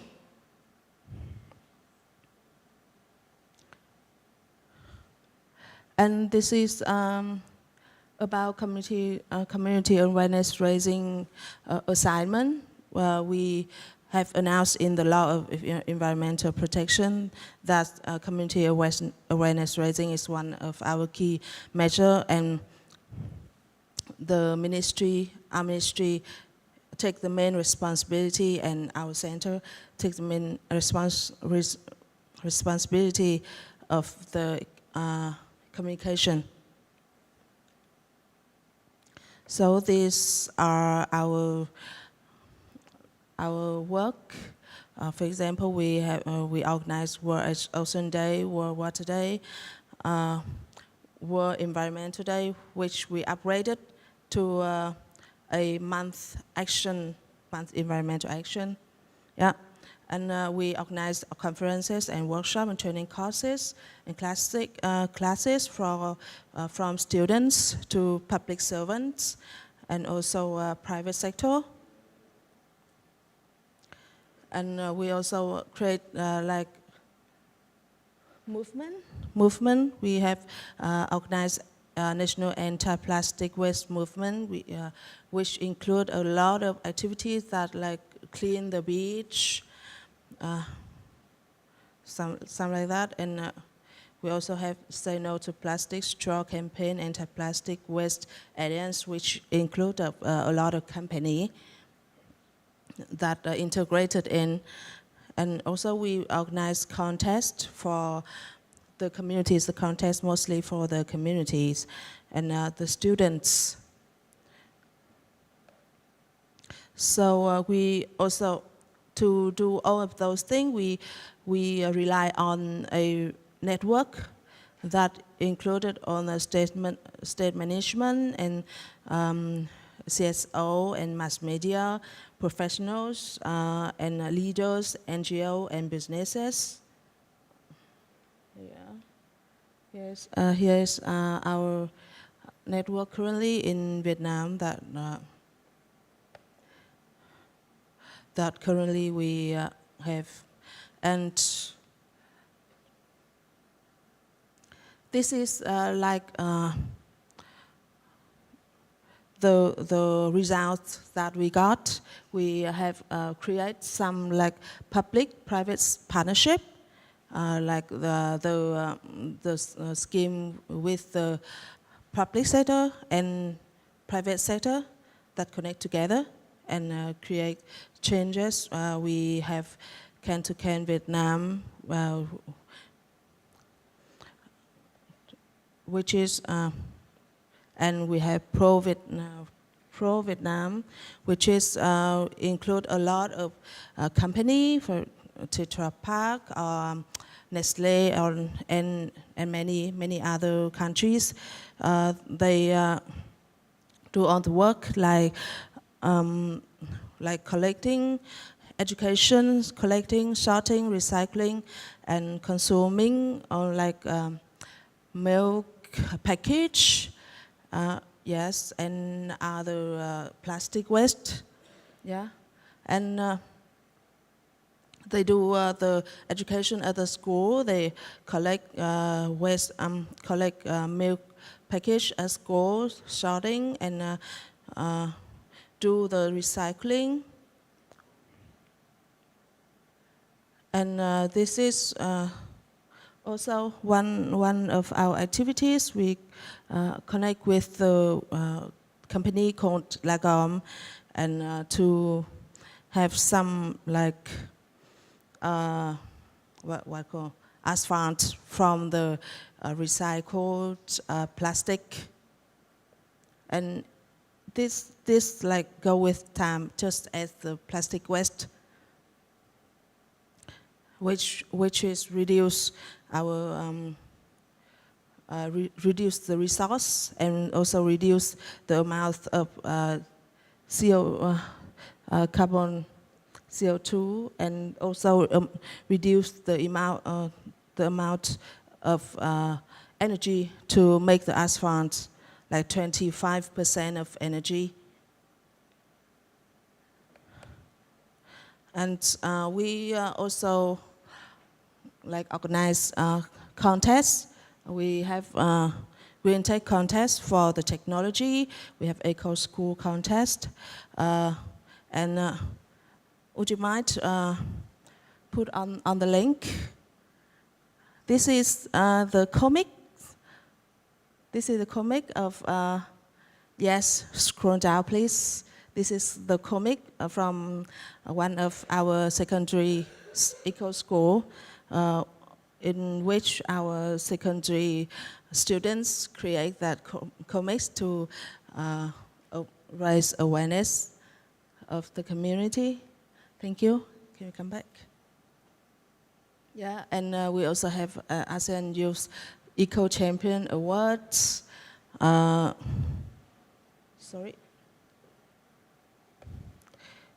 We, like our eco champions, they are like representing for a lot of youth currently in Vietnam that take efforts and really enthusiastic in protecting environment, and they did a lot of work. For example, they are founders for like community movement. We have Nguyễn Châu Bảo is the founder of community in Đà Lạt. She created a really movement for the community, and we have other environmental communication events, and most recently we are currently in Quy Nhơn City. We are organizing the Global Youth Summit, which is cooperate with the Hemisphere Foundation in Singapore for the youth. And this is like a like contest for the students, and also up there they have a chance to learn, and also to be able to get the award of like 10,000 Singapore dollars. Yeah. And this is some images from the internship that this is a like program of the Global Youth Summit. Here we have a lot of international students, like 130, that's the newest number. And this is some images from the internship we cooperate with APRC, just finished last week. And also they currently participate in the GIS. Just some images. We go to the conservation centers and to see the ancient tree, and to see how the forest to be kept and to be maintained within the community, and how they are organizing on the education activities in the forest. And this is our future aspect and what we aim for. Really, and we really wish to connect to the world, so to gain the strength knowledge to the environment and climate change education activities. And thank you. That's all. Thank you very much. Thank you very much, Mai. I saw our students in intern in Vietnam. They are quite lucky to have Mai as an instructor to lead them to the national park service. Thank you very much, Mai. And from the two countries we have mentioned, Philippines and Vietnam, we saw a lot of awareness about the climate change from the society. That's a good news, because awareness is the beginning of education. People have to know that climate change is a serious problem. We have to deal with that. So the next presenter is a professor, Professor Zhang Chiu Huang from Singapore. Professor Zhang worked in sustainability, geography, and environment education. His expertise is climate change and improving to geography curriculum and technology enabled instruction. He is currently the NIE Sustainability Officer, as well as the Dean Academic Strategy Development at National Institute of Education, Nanyang Technology University, Singapore. Welcome. Thank you. 所有永续还有环保教育者，早上好。Good morning to all environmental and sustainability educators. 非常高兴能够在这边呢，跟大家分享。首先是要谢谢主办单位，因为没有他们的努力，还没有他们的那个热忱呢，今天是不可能的。So I'd like to thank the organizers for the wonderful support, the commitment, and the passion, without which we won't be able to talk about issues about environmental education today. I have about 33 slides, so our moderator was really worried that I'm going to go over time. But I promised him I will keep to my 15 minutes, and I've got my stopwatch going. I am a geography educator coming from geography. And I look at things using geographical concepts, space, place, and scales. Very often when we talk about environmental education, we think about global action, we think about acting locally, but we are human beings that exist across different scales. We work in an institution, we are part of the community. So as we look at scales, I reflected on my experience as NIE's, or the National Institute of Education, 国立教育学院 Sustainability Officer, and how the alignment between what we do at the institution and at the university, which is Nanyang 理工大学, the Nanyang Technological University, need to be aligned, because I exist in two spaces. And more importantly, I also exist within the space of Singapore. I'm a Singaporean, right? So 在新加坡来说，我作为一个环境教育者，我的那个 role 是什么？ So I'm going to describe the 3 levels, and I'll have a discussion. And I want you to remember 3 concepts I'll be using. The first is processes and structure. What are we doing to support environmental education? The second is about people. And the third concept is about alignment. So those of you who have visited the NIE campus will not disagree with me that it's a green campus, it's a lovely campus, it's a small campus, it's not big. But yet we have come up with an integrated way of managing and making sure that we move towards net zero. I'm very happy to let you know that we have already achieved what the Building Construction Authority of Singapore has given as the platinum mark for green building 3 times over. So we're still green marked by now. So we have the lowest emissions or energy use intensity, the lowest energy use intensity across all institutes of higher learning in Singapore. So we're really proud of that. And what we have done is we haven't just made sure that our buildings, our campuses, our infrastructure are net zero or moving towards net zero. We have, for example, put into our education and research programs about sustainability and environmental education as well. So these are just examples. I'm not going to go through. You will have access to the slide. All you need to do is email me, connect with me, because I like to connect with you too.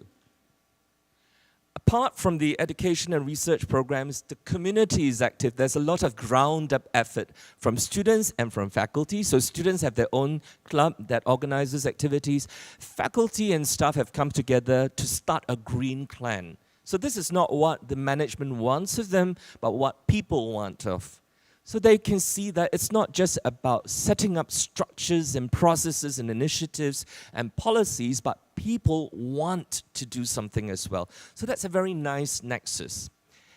We've also decided to aggregate and to put together a more coherent approach. And so we've come up with the Sustainability Learning Lab, and we launched it last year to put our research, our education, and our community efforts together. So now we have got a nice setup to put all these together. And I'm just sharing some of the core functions with you, like I say, research, teaching, and community outreach. At the university level, interestingly, in 2021, they issued the Sustainability Manifesto. And in order to pledge ourselves to make sure that we reach these goals, we've also put out the first ever, I think our president calls it, first ever university putting out a bond, a sustainability bond. So in a way, the KPIs on sustainability are not just managed by the board of trustees or the advisory board, but also by bondholders, public. So in a way, we're forcing ourselves to say that you better do something about sustainability. If not, you're going to lose money. And in the manifesto, you can see clear goals about achieving carbon neutrality, net zero, by 2035. And I just shared with Alan that we're of the same age, so we'll be 65 by then. And then we would achieve buildings, all buildings to be green marked. So happy that NIE is already one of them. And reduce 50% of our net energy utilization. So we're going through a lot of things, and last year the sustainability report has given this report card. I'm not going to go through them, but I think we're doing okay. Not too bad. 5 minutes into my presentation. Now, ramping up the energy production on the campus through solar power. So as you know that we already have a very good low energy emission intensity, low energy use intensity, but we're making it better. So we're putting solar panels on the top of all our roofs to make that work. It's a campus-wide thing. And campus also has a lot of community activities and also a lot of educational imperatives, like the programs that we talk about. So at an institute level, because the National Institute of Education is an autonomous institute functioning like a faculty of education within a university, you can see that there is alignment in the way that we've designed initiatives and structures and enablers to support these aspirations. But at the same time, the people, whether they're our students, our staff, our faculty, are also buying into these. So there is alignment at these two scales, right? So it's a college and a university scale. What does it look like then when we go a little bit beyond? This is research. You could look at some of these. How do we go beyond to Singapore context? Now, many of you might know Singapore as a small little red dot on the map. We have no natural resources whatsoever. But we've got the first dips into energy, because we process, we refine most of the world's petroleum products. So it's quite easy for us to get, and well, it's not cheaper, but it's accessible. In 2017, we were placed at number 3, but by 2022, we have gone to place number. So I've got a little quiz for you. I've got a little gift for people who can answer the question. Where do you think we are now? It's a little Earth Day pin. So the first person who could tell me what number we're at by 2022 will get this pin. Anyone like to try? I'm short on time. Who? 5th, 4th, 3rd, 2nd, 1st? So it's 1, 2, 3, 4, 5. Anyone? First, no, we're not. We've gone down in ranking. That's a hint. No, one more try. Gone down, gone down. Fifth, that's right. Here you go, Tiago. Congratulations. It's an Earth Day pin to remind you of the triviality with which I've treated this presentation. Just kidding. Now, we've gone down, but yet still top 5. We have a lot of dips into energy, and it's quite easy for us to just, we don't have to worry about solar power, wind power, and so forth, because it's quite in our backyard, really. And the reason that we have had this kind of a mindset is because of our size. We're really small. We have no access apart from refining. And the way that we have to deal with it is to plan carefully. Now, despite the ease with which we can be so carbon intensive, the government has, in its plans since the early 2000s, green plans, conservation plans, and so forth. And the latest I just want to share is our Sustainability Blue Plan in 2015. It has articulated in different ways how we would move towards net zero. In the slides, there are examples of each of this, but I like to just spend time on a couple of these. So the one that I would like to talk about is not the carbon tax, but about achieving a car-light society to kind of like reduce our emission. So this is the certificate of entitlement, 用车证. In order to own a car in Singapore, you've got to first get a certificate. In 2019, I used a Hyundai car as an example. $52,000 for the price in May 2019 is just paid for that certificate. And then you only need to pay about half of that for the price of the car. So you are paying 2/3 of it to the government to own a car. That's how we reduce car light. Last month, our certificate of entitlement has gone up. So another quiz. So has it gone up to A, 80,000, B, 100,000, or C, 120,000? C, you've got it. It's become so expensive. 120,000 in COE. Thank you. Oh, so you have insider's information. It's so expensive now, it's not worth buying a car. It costs triple that of the cost of the car. But yet, the carbon-intensive baby boomers mindset, people still buy it because it's kind of a status symbol. Luckily for Singapore, there has been a changing rhetoric, and in the later years, close to current, we're really moving more towards net zero. And that you can see that kind of commitment to planting more trees, having more solar energy deployment, reducing waste, and at least 20% of all schools to have carbon neutrality. Picking up from what Alan has mentioned earlier about importance of using school as a physical hub, we have a new curriculum put in place that requires schools to commit themselves, right, to reducing energy. So energy reset isn't just about industries, corporations, but also about the whole society. And the Eco-Stewardship Program is the name we give to this curriculum. So if you're familiar with Eisner's notion of curriculum, the explicit, the implicit, and the null, the Eco-Stewardship Program cuts across all 3 aspects of the curriculum. So it's not just about formal, non-formal, also informal learning. And the way that it's done, it's through curriculum, campus, community, and culture. Now, if you think back to the 3 concepts I threw at you at the beginning of the presentation, you wouldn't disagree with me that across scales, you begin to see the interaction between structures and people and the alignment of this interaction through these scales. I'd like to spend some time talking about these 3 scales before end of my presentation. Let me see, I have another 2 minutes and 30 seconds approximately.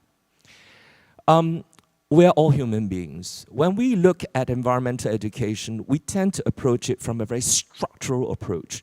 Governmental policies, NGOs, civil society, as a broad term, people, but we forget about our agency as an individual.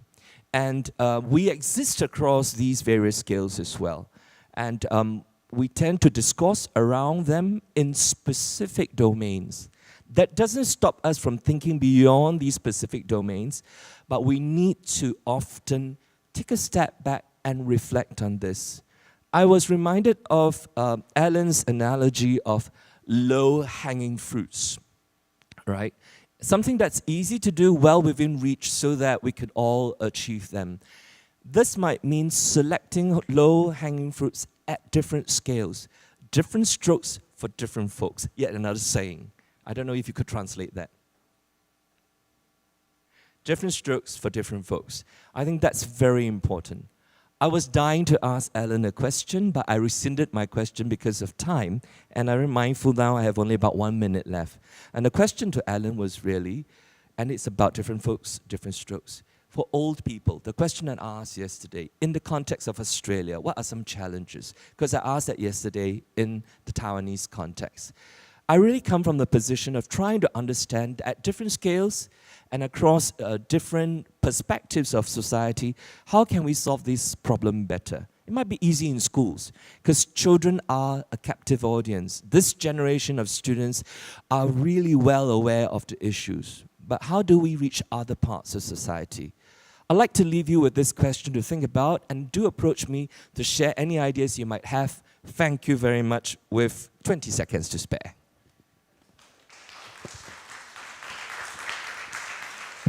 Thank you very much for Professor Zhang. I should get inside information in advance with my privilege advantage. I'm kidding. To get a gift. Thank you very much again. The last presenter for the section A is next is Tiago, right? Yeah, you look surprised. Are you ready, Tiago? Tiago is the head of the Sustainable Markets and Peninsular Malaysia Conservation at WWF Malaysia. She is working a lot of things, including one of the things that I feel very interested in is Islamic banking. It's very special institute. I'll go into here. Do you have a PowerPoint? Or after lunch? So you are in section B or C or D? D. Okay, D. Okay, sorry. C. Okay, afternoon. Sorry. So because give me information, you are in A. Sorry about that. Right now we have a couple of minutes to have a Q&A. Okay, we have three presenters, make a three presented.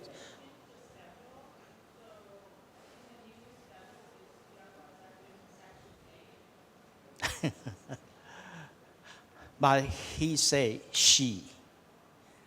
Can we respect to Tiago's?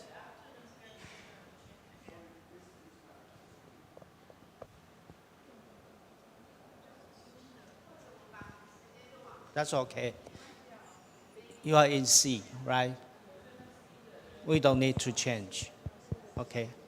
We just respect to Tiago's willingness. That's fine. It's 44. I think 15 minutes to 12. So I think it's time to take some questions and get some response from the presenters. Okay, so we have delegates from Philippines, from Vietnam, and also from Singapore. Any questions?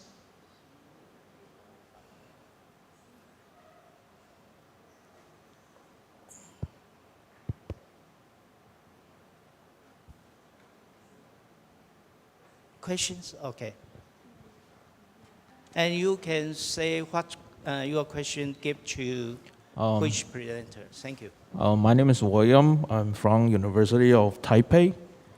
I have a question for Ms. May. Mai. All right, Ms. Mai. That I see many honorable examples of the youth leadership and Global Youth Summit in 2023. And I would like to know what are there any challenges or any opportunities that in plan to environmental educations and communications for net zero living in Vietnam? Thank you. It's like Any challenge? yeah, it's like really comprehensive question. Thank you for your question. And actually, I think every country is facing difficulties in communication. Like, and in Vietnam is, I think we face a lot, and but currently is our situation for the communication and education relating to environmental is really like upgraded. We have our environment content in our official like in school curriculum. Yeah, it's new recent years, and also because of the development of the internet, and a lot of new young leaders. You know, the young leaders, they have a lot of power. They have TikTok, they have Facebook, and yes, we are really like we have a lot of advantage these years, but also we face a lot of difficulties. People have like their habits, yeah, and actually, young people like we see that like can divide to two groups.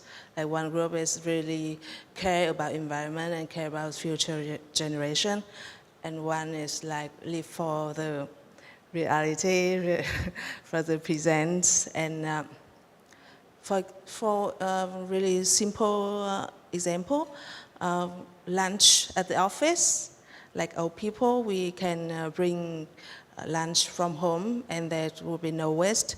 And mostly the one who like buy things like from Grab or something, delivery to the office, mostly are the young people.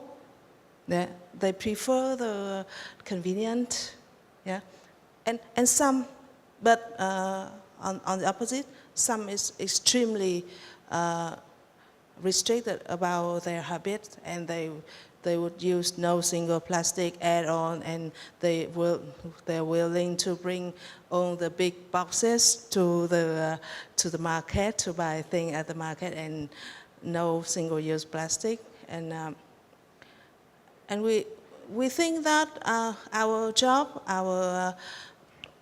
like what we do, we communicate on the TV, our Environmental Action Month, and on the program that come to the provincial level and down, and on the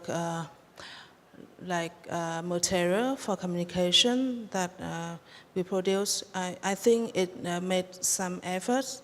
It makes some results, yeah, and even for like children in the kindergarten, some before they throw the waste, they will ask, where could I put it? Yeah, and I think we have a lot to do, a long way to go, but we gain some results. Thank you. Thank you. If you go to Vietnam, one food you should try, bánh mì. Bánh mì is quite a green food. Bread put a lot of leaf, vegetable inside, and it's very so delicious. Bánh mì, bánh mì, bánh mì. Okay, other questions? Okay, you and next. Okay, thank you.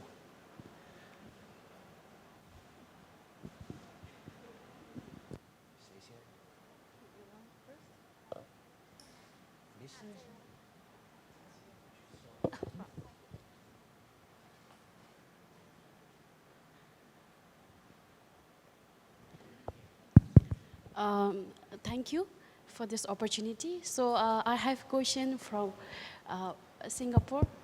So Professor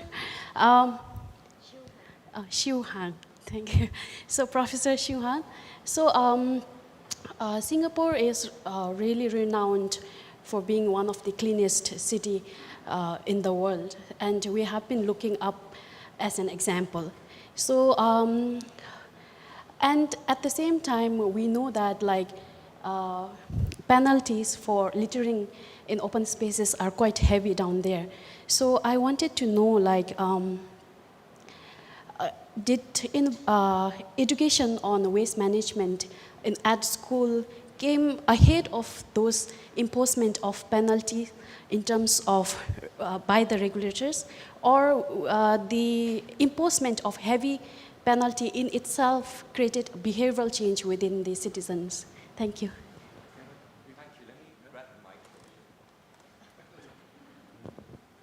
Thanks so much for the question. I think the answer would not be a simple one. I think it happened together. We have talked about the environmental education aspects in Singapore that's aligned to those policies, but in the early days, a lot of the issues were about brown issues because we wanted to make the city clean. So environmental education those days do talk about waste management, do not litter. But it wouldn't have been as successful if not for the heavy penalty that has been put in place. But today, I must say quite proudly, it's not about the penalty that's stopping people. It is really it's kind of the psyche and part of the mindset already. People do not litter because they find that we love this place, it's so clean. The moment we step back into Changi Airport and we land in the airport and we go out like, wow, it's really clean, we're really proud of it. So people are doing that. The unfortunate thing is that when people cross the causeway and go into Malaysia, they start throwing the rubbish. I don't know how to fix that. But at the very least, it's kind of like, okay, at least my own home ground is clean, but we'll take it a step at a time. So I would say together, education and penalty has worked hand in hand. I'm not sure which is stronger, but you can find out more by coming to Singapore and experiencing the culture itself. Thank you.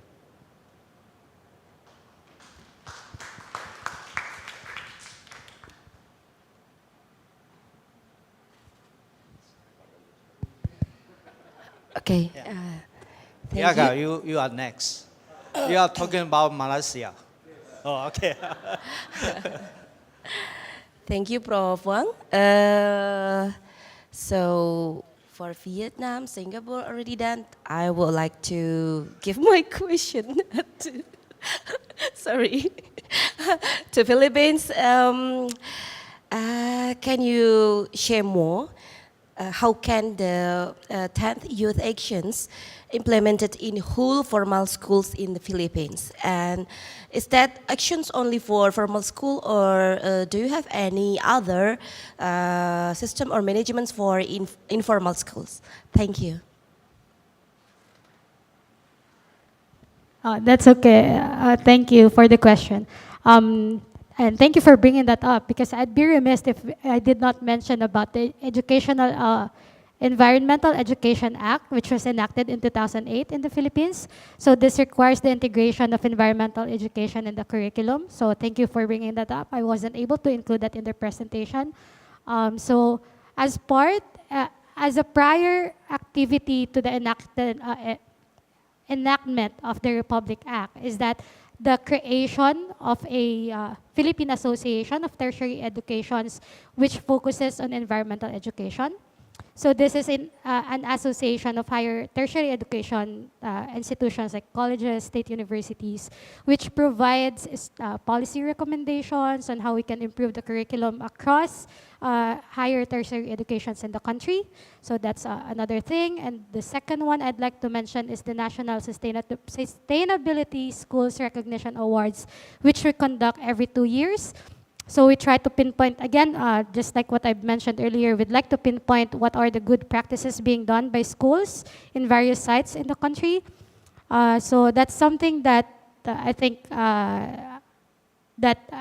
needs to be mentioned here. Thank you. Thank you for the question.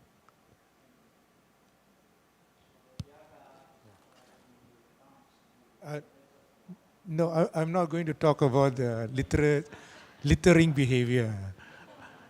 That's a sad reality between Singapore and Malaysia. No, I need to applaud Prof. Chew for his marvelous presentation. I think he actually a living testimony of how a professor should conduct a presentation. So I really admire his presentation. But one thing that in his presentation that I noticed that need more clarification, at least from my end, is that the sustainability linked bond. That is very unique for a university to issue that. And it's very daring as well. Because sustainability can be very vague. And when you create a KPI, it can be tough when it comes to drawing the index, existing index, to support the KPI, right? And bond is relatively known as cheaper instrument to raise money, right? Was that the motivation? So that's my question. Secondly is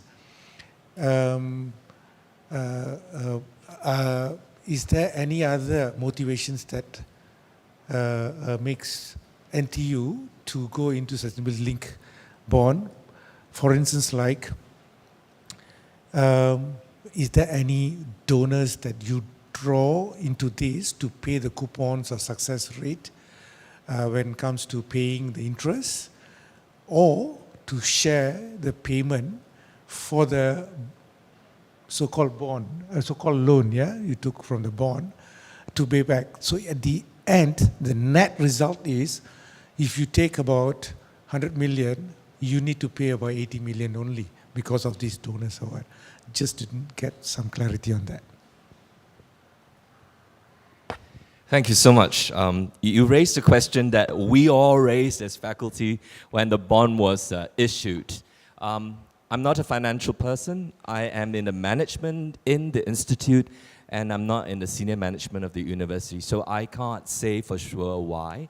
I can offer a few conjectures. I don't think the instrument that we use was put in place in order for us to get a discount, for example. Was it to meet certain demands of stakeholders like donors and so forth? I think unlikely so. There is an altruistic motivation behind going into sustainability, and that is really our commitment to making sure that the university partakes in and is part of the nation's sustainability movement. So I think that is an altruistic and pure motivation. But I would not put it beyond us that there are financial motivations to do with financing. Because the moment you put out a bond, it is to raise money. So let's not be gullible and naive about that, right? So I would say that there is probably some financial motivation behind it. How much, to what extent, I'm not privy to and unable to explain or even answer for the university management, because I was previously serving on the Senate as a Senate chair, and I did ask the university management the same question, to which the answer has been left rather arbitrary and generic. So I think that would let you know where that's coming from. But I must say that the motivation is altruistic. Interestingly, as we move into year 2 of the sustainability bond, QS ranking has put sustainability as a 5% metrics, in the entire ranking.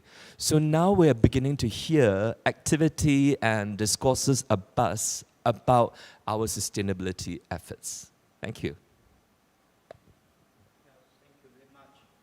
QS is a ranking system for university. Yeah, so also in Taiwan, we will emphasize on the sustainability on campus in university because each university are aware that it could be a big impact to the QS ranking system. But I think it's a good to let people doing some action for that. And when the time is up, but one question from online, he said or she said that for empower the youth to do engagement for environment education, what's the difficulty and challenge for your country? But I think it's a very big questions. We don't have time to discuss with this. So I just make announcements for the questions from the online participants. So I would like to close the session this morning. It's over 12 already. I always on time to my class. So sorry for the a little bit delays. Thank you for your participation. Thank you very much. Thank you. And then announcements for your lunch. Right? Make announcements. So lunch is over there, and you can go grab your lunch box. And you can eat over here or over there, it's up to you. And we will go back here at 1:30 in the afternoon. Thank you.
Lake NZ environmental educators going into schools across Auckland, talking about the difference between healthy and degraded environments. I'm going to talk as a class.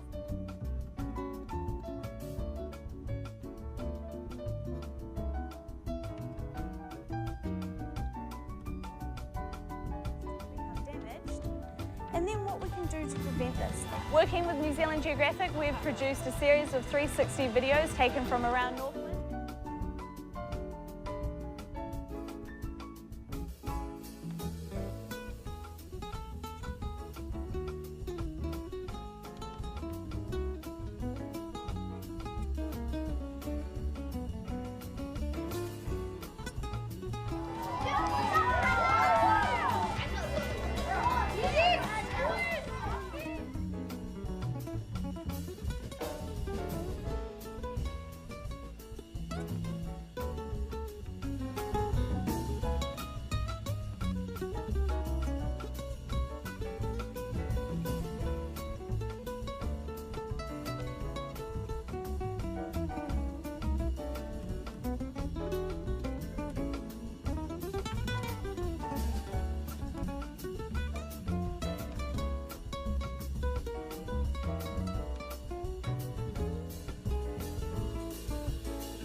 afternoon agenda. We have 2 sessions, so please find a seat and have a seat, please.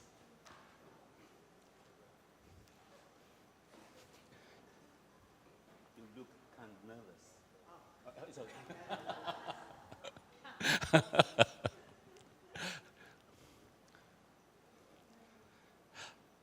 We wait 2 more minutes, okay?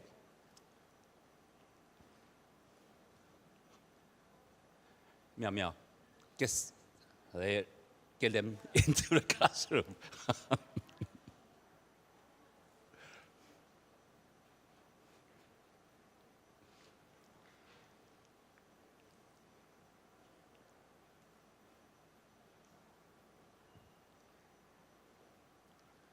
Yeah, before we start, I apologized my absence in the later half of the morning session. My institute recruited a new member that was very important interview for 3 applicants. So that's important. I have to be there. Yeah, I have no choice. Otherwise, I didn't want to miss the so important, inspiring talks of, especially for the keynotes, right? Not especially, all especially, not just a keynote. We have very inspiring talks this morning, and I got here, I just heard a lot about this morning talks. So we really appreciate your sharing and the experience from our advisors. And thank you very much. Okay, let's start our afternoon session. We have 2 sessions, and the first session, the moderator is Shichen Liu, and also she is a very important member of our team, and you may co-host the workshop. So let's join me welcome Shichen. Okay. Thank you, TC. And thank you all for staying to the second day of the conference. And I know the afternoon session is usually the hardest one because people get dizzy due to the lunch, and also we speak English, so make people feel tired. So that's why I want to thank you all to stay this long. And let me still have some brief introduction of myself for those who we haven't met before. My name is Shichen Liu, Nikki Liu, you can call me Nikki. I'm an associate professor in the University of Taipei, and I'm also the chairperson of the Society for EE in Taiwan, SEAT. We just changed the name into SEAT. And I think this conference is actually organized, sponsored by EPA, but organized by SEAT. And I think that all of the professionals and also lots of NGO practitioners and students are former or recent members of SEAT. And SEAT is, I would say, is a think tank for promotion of EE for Taiwan. So as a think tank, we need lots of people who have thoughtful thinking to join us. So hopefully we will meet more and more and make the society and make this conference stronger and continually. Okay, so next we will have 5 presenters in this afternoon. And again, we will have the discussions in the end. But because just right before the lunch, some people told me that it's a quite challenge conference for people in Taiwan because we are not supposed to speak English fluently. It's not a bilingual country. So I will recommend people who cannot speak English later, if you have any question, you can raise your hand and speak Chinese. 待会各位，尤其是后面的伙伴，如果你用了麦克、用了耳机 translation， 但是你其实想要问问题，鼓励大家你们可以直接用中文翻译。好 ，So maybe 郑欣 can help our advisors to have a earphone later, so they can understand the questions if it's in Chinese, so we can get more questions. And first, we want to welcome Wu Gan. Okay, Wu Gan. Wu Gan is from Bhutan. He works at the National Environment Commission as an environment officer.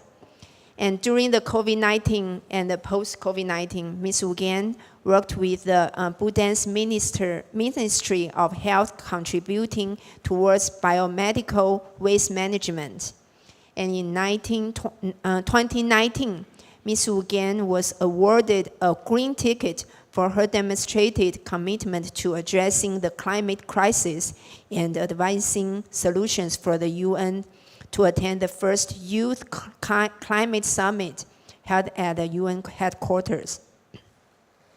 And Wu Gan currently is working as a researcher at the Asia Pacific Network for Global Change for the project Transboundary Microplastics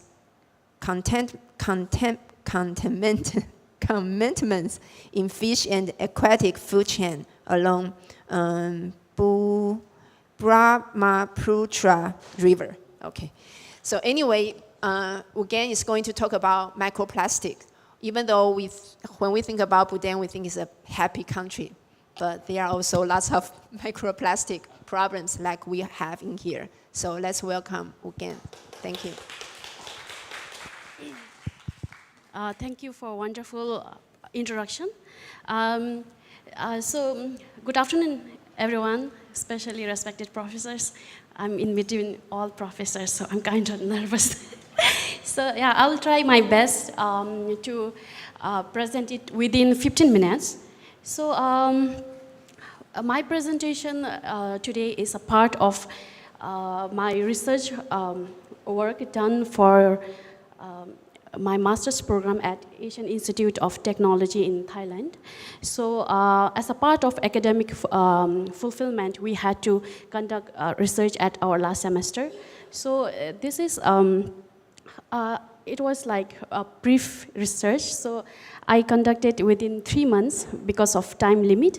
However, I'm also working in depth about Brahmaputra River along with Professor Lead, who is leading the project, Professor Harunur, in collaboration with Bangladesh, India, and Nepal. So you can see from the title, it's about assessment of microplastics contamination along the stretch of Wangchuk River in Thimphu.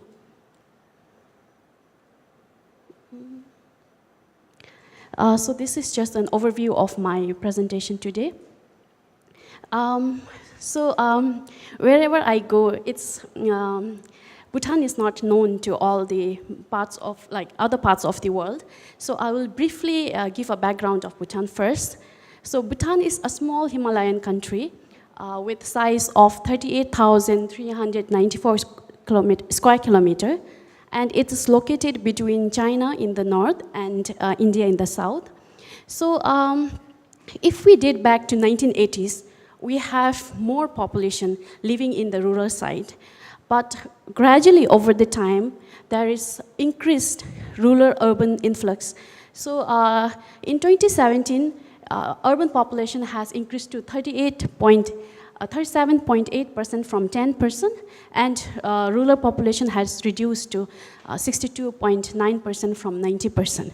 So this rapid rural-urban influx has also generated waste management issue, especially in urban areas. So why this research? Why did I choose microplastic? So several microplastics in marine system had been studied a lot, but there were limited studies done in freshwater. So, and if we bring it into the context of South Asia, there was no study done in the Brahmaputra River. And because I felt that if I can conduct this microplastic assessment in Bhutan, it will help to identify exposure and threats of microplastics to aquatic life, as well as better management of plastic waste in Bhutan. So my research specifically studied the amount of microplastics at the upstream and downstream of Wangchuk River flowing in Thimphu in Bhutan, and also to provide recommendation on reduction of microplastics in river. So if you look at this one, so from 1950 to 2018, about 460 metric tons of plastics were produced. From there, 163 million metric tons were produced just from the packaging sector. So what is plastic? It's a general, basic definition. So plastics are defined as polymers with properties such as lightweight, resistant, then it's very durable, and it is easily affordable. And I'll go back this later. And if we come into type of polymers, there are several of them: PPE, LDPE, HDPE, PVC, PS, PET. And so how is a plastic transported to the marine system? So there are several other agents that carry plastics into the marine system. So river is one of the sources. Other can be from runoffs, from urban areas, agriculture field, then wastewater discharge, and also activities along the shore. For example, fishing, recreational activities.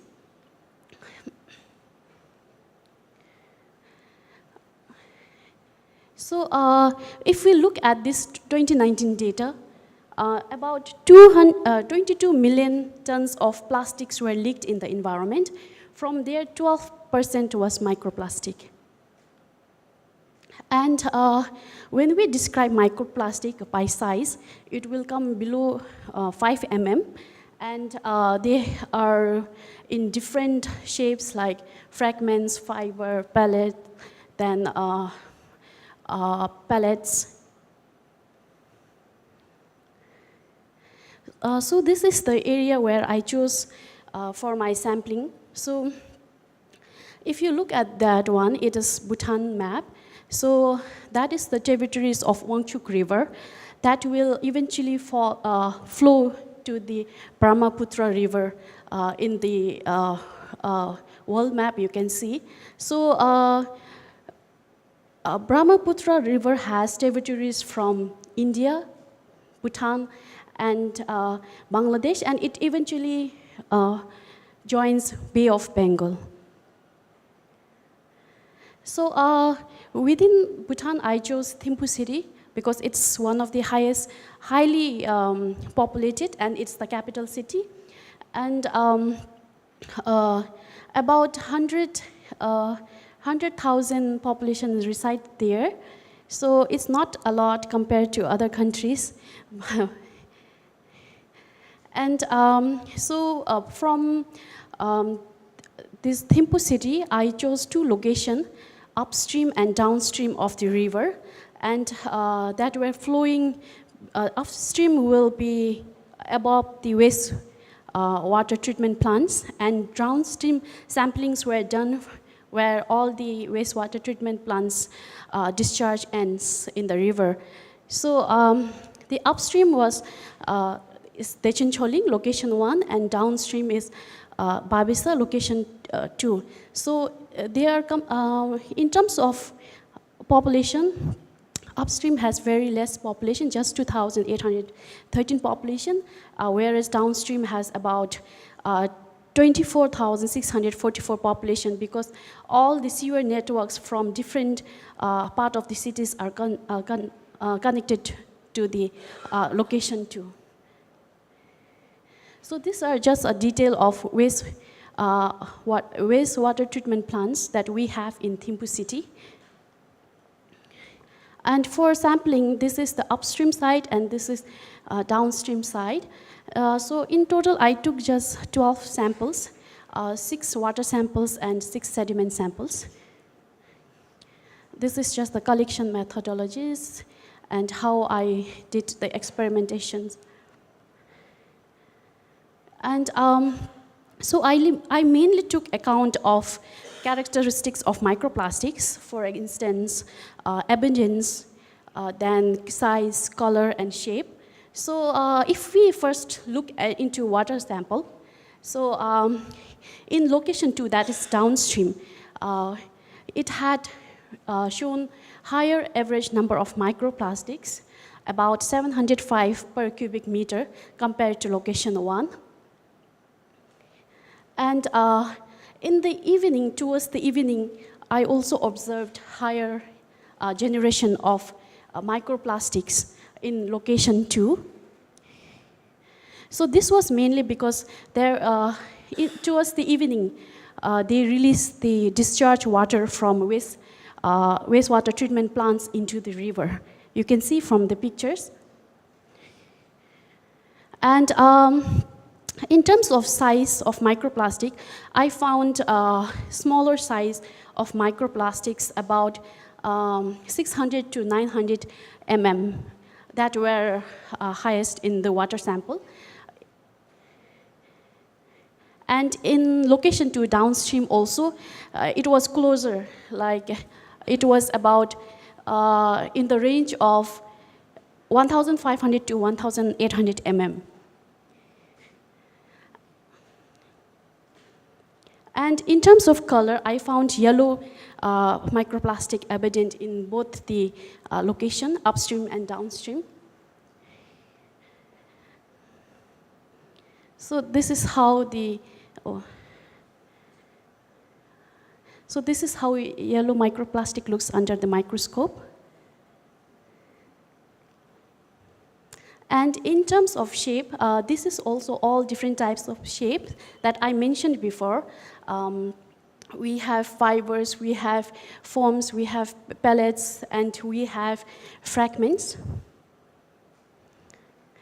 So in terms of shape in water sample, I found more of fragments in the water samples in both the location. Sorry, it's fiber. I found more of fiber. And now if we talk about the sediments, in the downstream location, I found again similar. The amount was higher. It was higher in location 2 compared to 1.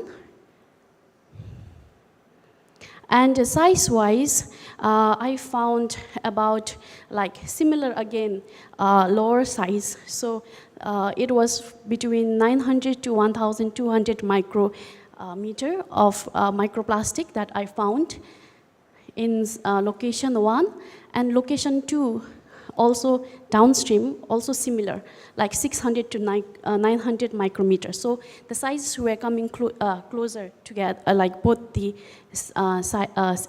sampling site. And in terms of color, again, I found yellow microplastic in the sediment, abundant in both the location upstreams and downstream. So this is how yellow plastics looks like.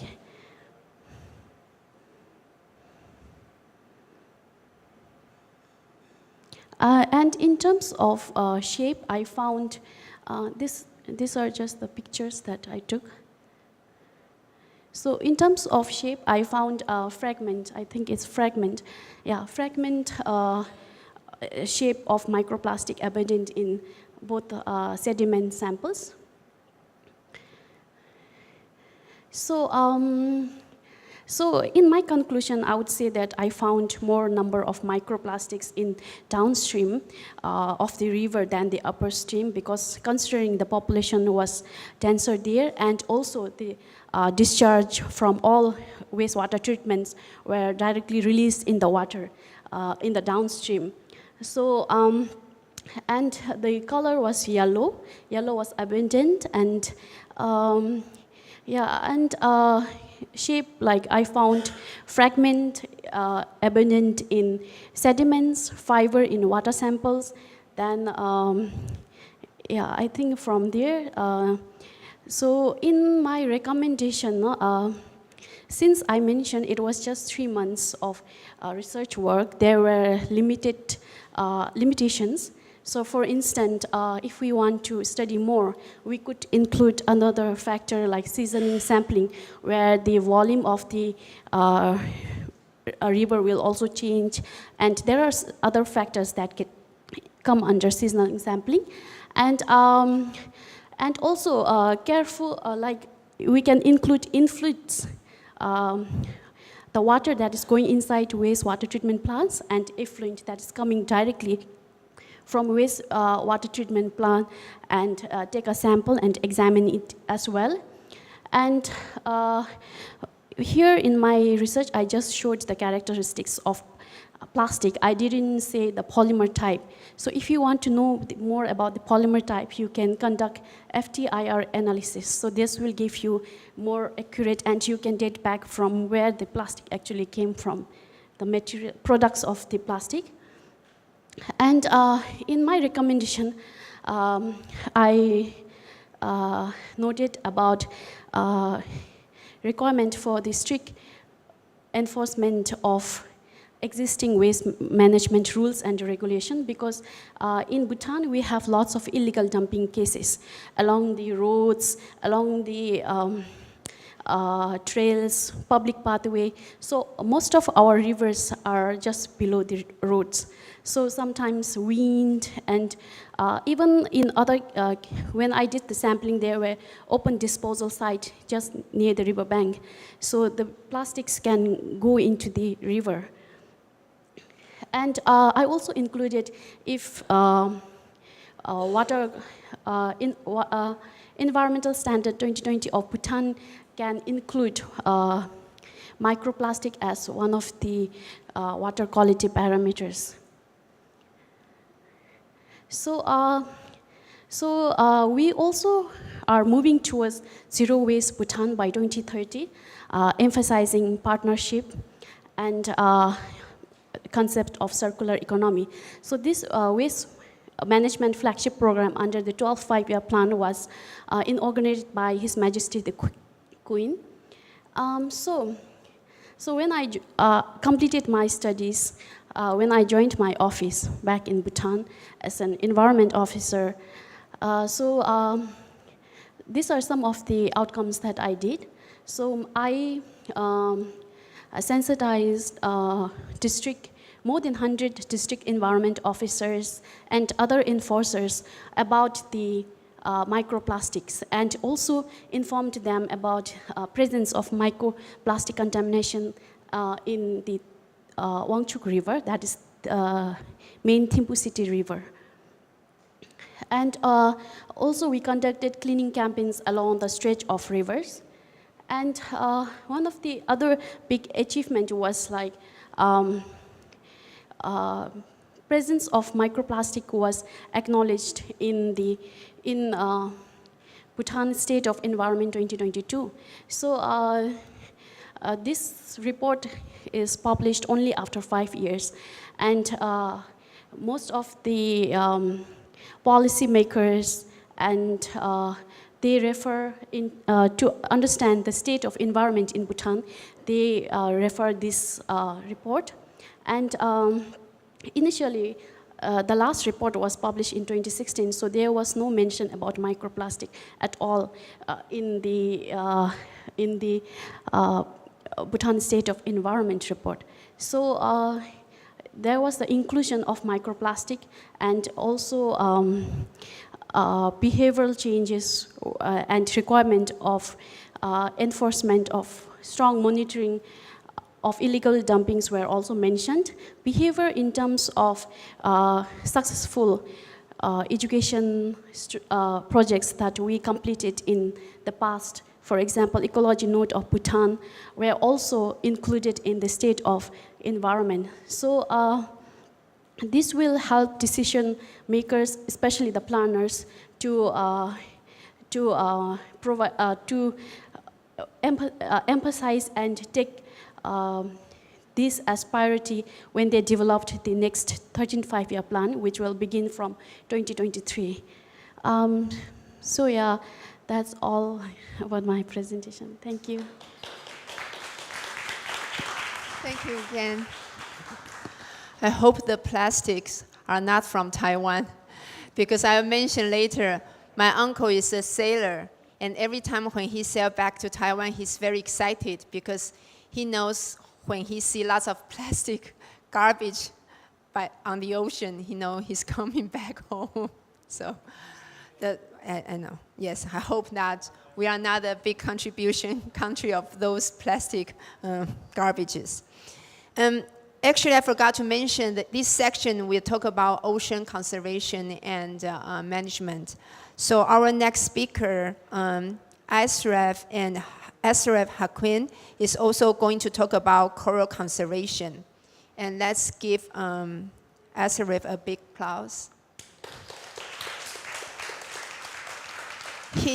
Ashraf is a dedicated environmental enthusiast and also a leader with a profound commitment to conservation. His background is in marine biology and sustainability. And he recently served as a junior marine biologist at the Alunan Coral Project on Peru Regensten. His role encompassed monitoring coral restoration initiatives through diving and snorkeling, while also engaging guests through insightful in-house talks about coral conservation. So let's give Ashraf a big hand. Thank you. Hello. Hello. Okay. First of all, I would like to say a very warm greeting to all, to each and every one of you. Thank you for inviting me, and I'm very happy here to be in Taiwan.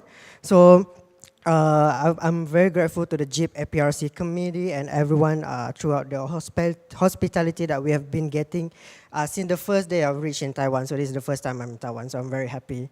So I'm here today, as TC has mentioned before, I'm very much an ocean guy. So most of the time, I'm not here in a very corporate setting. I'll be in the ocean, by the beach, and doing some coral things. So here I wanted to show you the life of port, a story of coral conservation that we have here in Pulau Perhentian. So we have a lot of very technical terms that we have seen, we have heard today. So I wanted to bring you guys to have a short vacation to Pulau Perhentian Island. Okay, so we have a short video. So enjoy the video, and I'm going to continue to my presentation. Can you?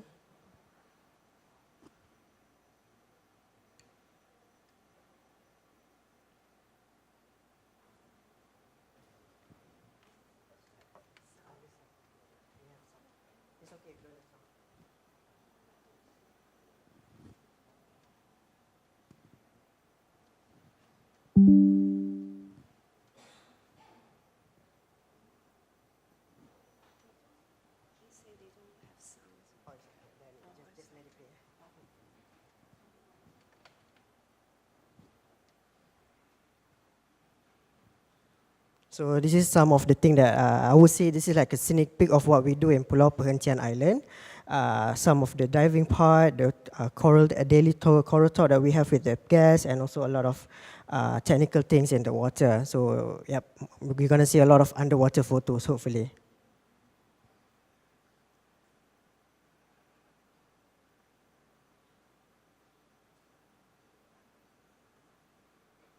Yeah, so those are the life of port, the one that we have been using as a main coral conservation and restoration method in Pulau Perhentian in our Alunan Resort. So I will continue using this. All right, so there are 4 stages of our restoration project. First is the port casting, this is where I wanted to tackle how we made our port. So this is the story that I wanted to share in the question of who, where, and then why are we doing this here in Pulau Perhentian Island. So for the port casting, this is we use this as a storyline, so you're going to see a lot of these slides. So for the port casting, so we have to talk about where are we from. So we are located in the east coast of Peninsula Malaysia, off of Terengganu. In Pulau Perhentian Kecil, we have two different main islands, which is the big one, the bigger island of Perhentian, and smaller island of Perhentian. So our department, Alunan Coral Project, resides in Alunan Resort, and it's just a department part of the Alunan Resort that focus on the excursion as well as the conservation.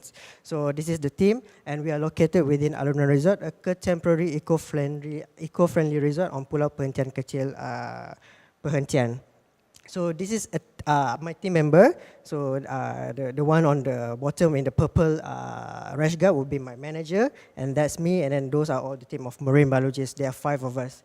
So we are a resort-based coral restoration project in Malaysia that has been recognized by the Department of Fisheries as a strategic conservation partner. So we are, in a way, is the eyes and ears and the limbs of the Department of Fisheries Malaysia. So the objective of Alunan Coral Project is basically for us to restore damaged coral reef in Pulau Perhentian, to create marine awareness through ecotourism that we have been doing so far, and last but not least, to work with the local community as well as local guests on our shared goal, which is to protect the marine environment and to protect the coral reef. So, yeah, it's an easy question. Why coral? Why are we choosing coral? So coral gives a lot of benefits, not just towards human, but towards animals also. So it is a home to almost 25 total marine species in the ecosystem. And also it's a very important food source, not just for any animals or for the food web chain. It's also very important for human itself. And coral also help to protect the shoreline in the term of protection, as well as goes to mangrove and seagrass. But last but not least is always the tourism. We come to an island.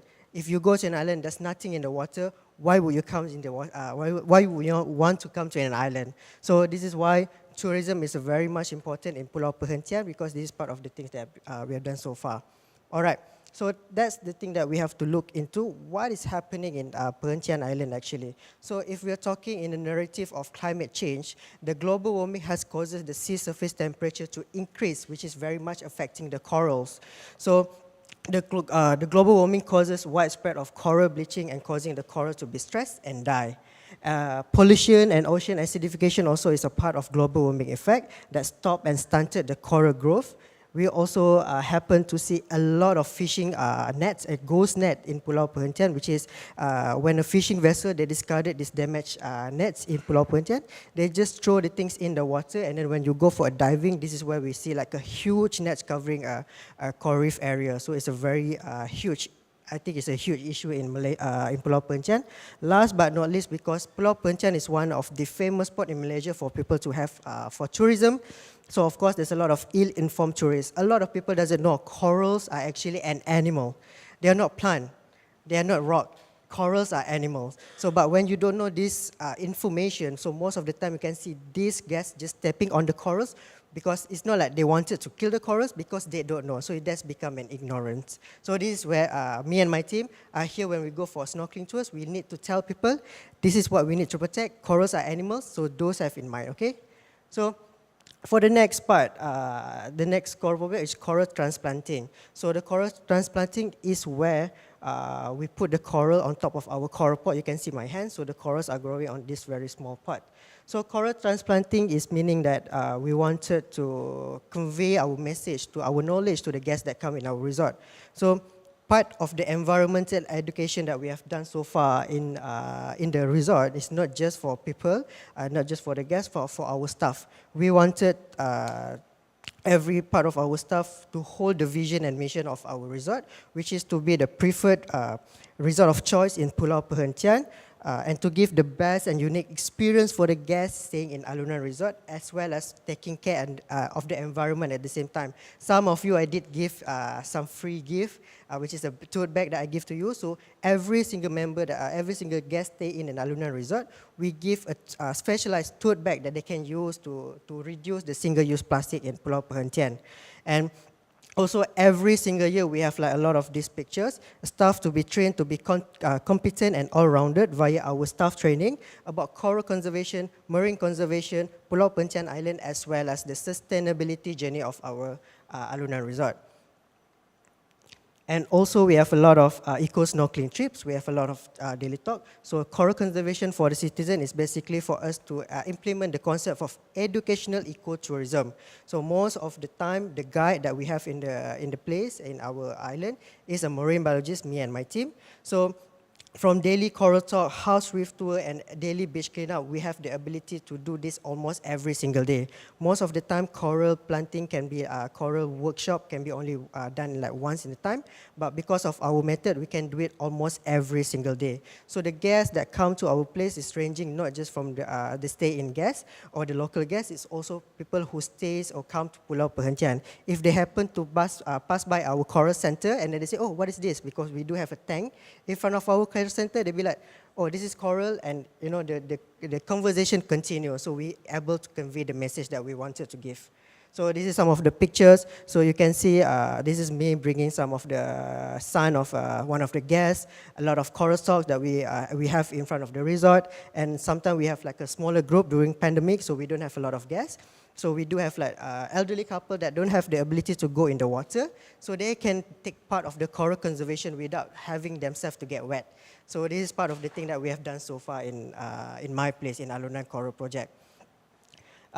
Besides that, because of our partnership with Department of Fisheries Malaysia, we are able to cater for companies that seek for sustainability goals. So Alunan Resort is part of the Eco Reef Care program with Department of Fisheries Malaysia.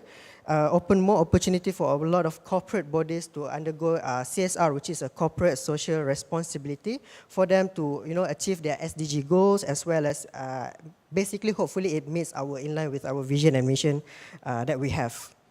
So this is one of the example of the companies. I think the first photo is from an oil and gas company. We did it last year, and then they're planning to continue the coral conservation this year. So I think gonna happen somewhere in September. So hopefully they will come again, and then it will be like a lifelong continuous coral conservation. So our impact in 2022, so we have planted more than 1,000 corals, which is, when I'm talking about coral, it's the coral pots, the very small pot that we use. So this is all the help from the people, and then almost 4,000, more than 4,000 eco-snorkeling participants. So what does it mean by eco-snorkeling? So every single trip is accompanied by our in-house marine biologists, and also when we go for a snorkeling, it's not just for us, to make the guests have fun, but it's also for us to tell the site, the things that we wanted to see in the site, the animals, everything that have in the snorkeling area, and have the conservation status on that particular spot. So I think one of the things that we are kind of like very proud of in 2022, almost more than 87,000 have been proceed channeled to Perhentian business, which is a local business. Some of the coral, some of the snorkeling tours, we do provide some food. So the one that you guys have presented to us, the lunch box, we also give that to the guests when they go for some of the snorkeling trips. So in a way, we are also supporting the local business on the island. So it's the people who live on the island, they have their business there. So next will be a coral deployment. So this is where after we planted all of the corals have stayed safely on top of the pot. We wanted to bring them in the nursery. So the nursery is just in front of our reef, our shore. So it's very close to us. But this is where I wanted to talk about how some of our staff have been deployed to train ourselves for workshops such as this one, as well as for some others. So back in 2021, there's this program, what we call as a Respond by Reef Take. So you guys are seeing some of the Reef Take card being passed around. So this Reef Take card game is actually the first marine educational card game in Malaysia that focus on to simulate how a marine park is being established, and also how an interaction between stakeholders are actually kind of like take place to simulate it. So because of that, they won an award by NAAE. So from that award, the co-founder of the Reef Takes card game, Kwek Yuan, he created this program Respond to actually train a lot of individuals, basically youngsters from all across Malaysia from various educational background trained to a 10-month program, and to simulate real-life stakeholder relationship in determining the future of the resort, of the coral reef, by using this Reef Takes card game. So he got this Changemaker grant in 2021 under 30 grant. So he called, opened up a lot of these workshops. So So this is all of us when we did the transition, and also we were trained how a marine park has been established and sort of how conservation is being done. So a very good workshop. I'm very thankful for it.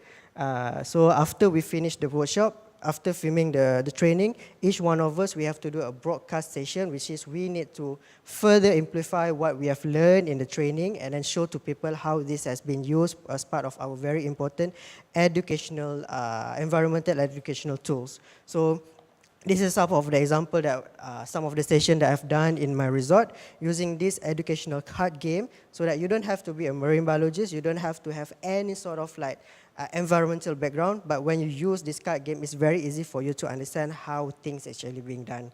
So there's a lot of positive feedback, but when we try to use it for people who's like 12 years and below, it's very hard for them to actually understand the things, or they do not focus. So yeah, very, very nice. I'm loving it.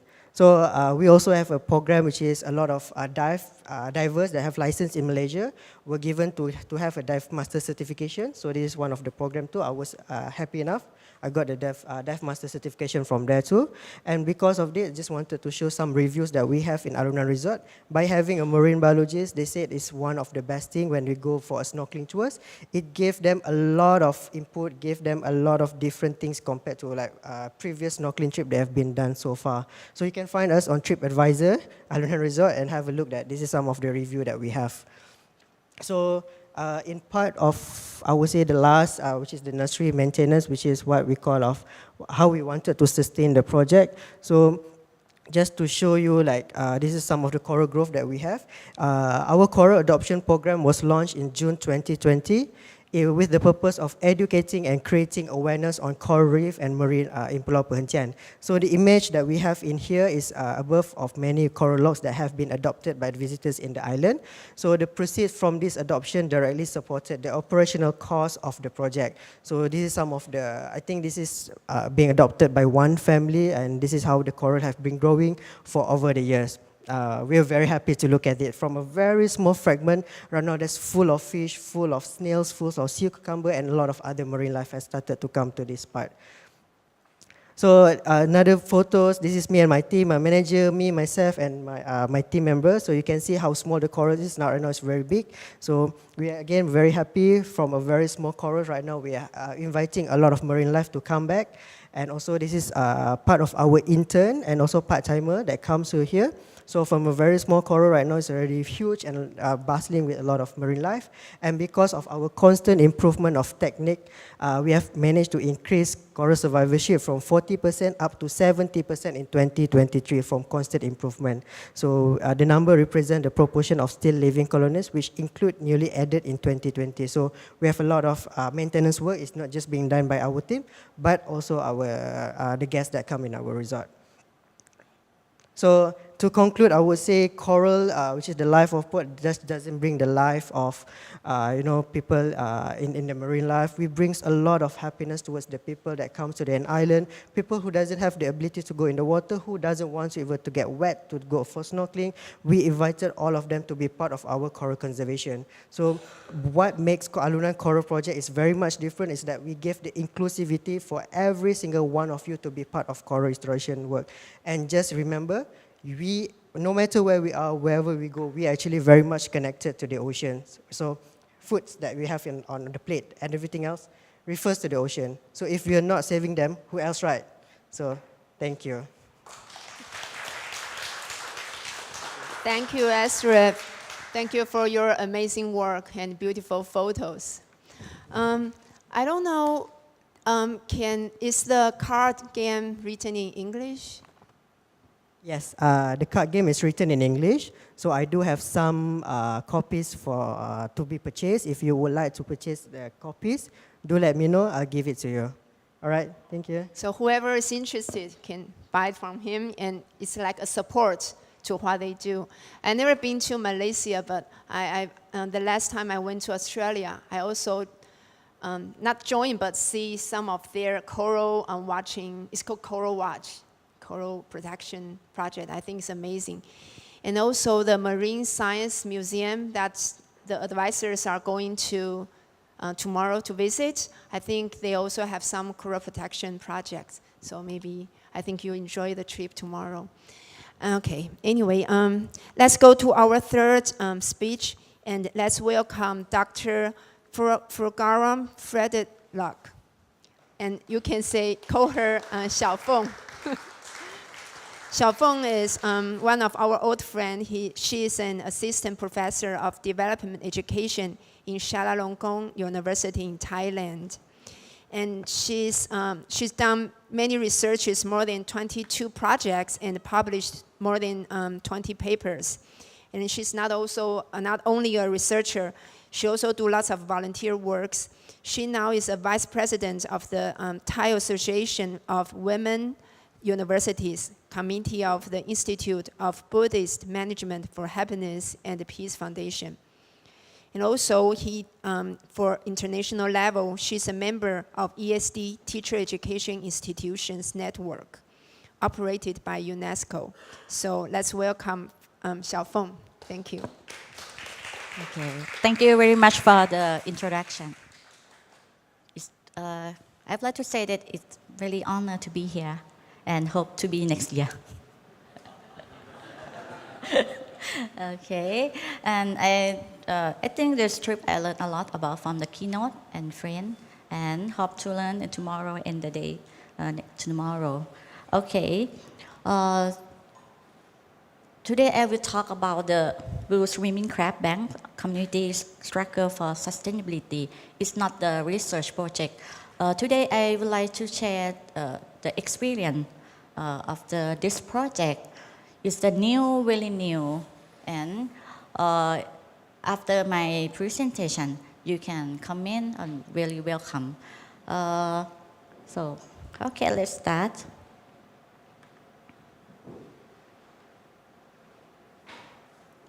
Okay, my presentation divided into 4 parts. Try to keep time.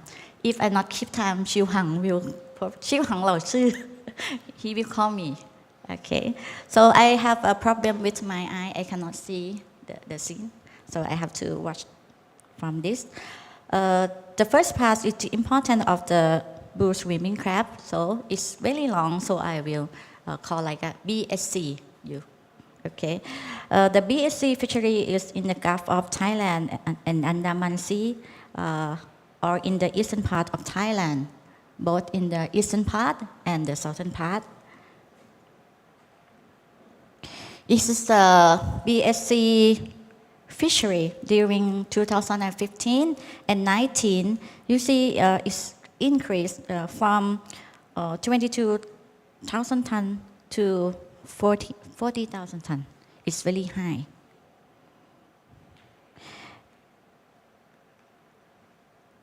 The value of BSC during 2015 and 2019 is high. It's increased too. It's from 3,000 to 8,000. It's very rapidly.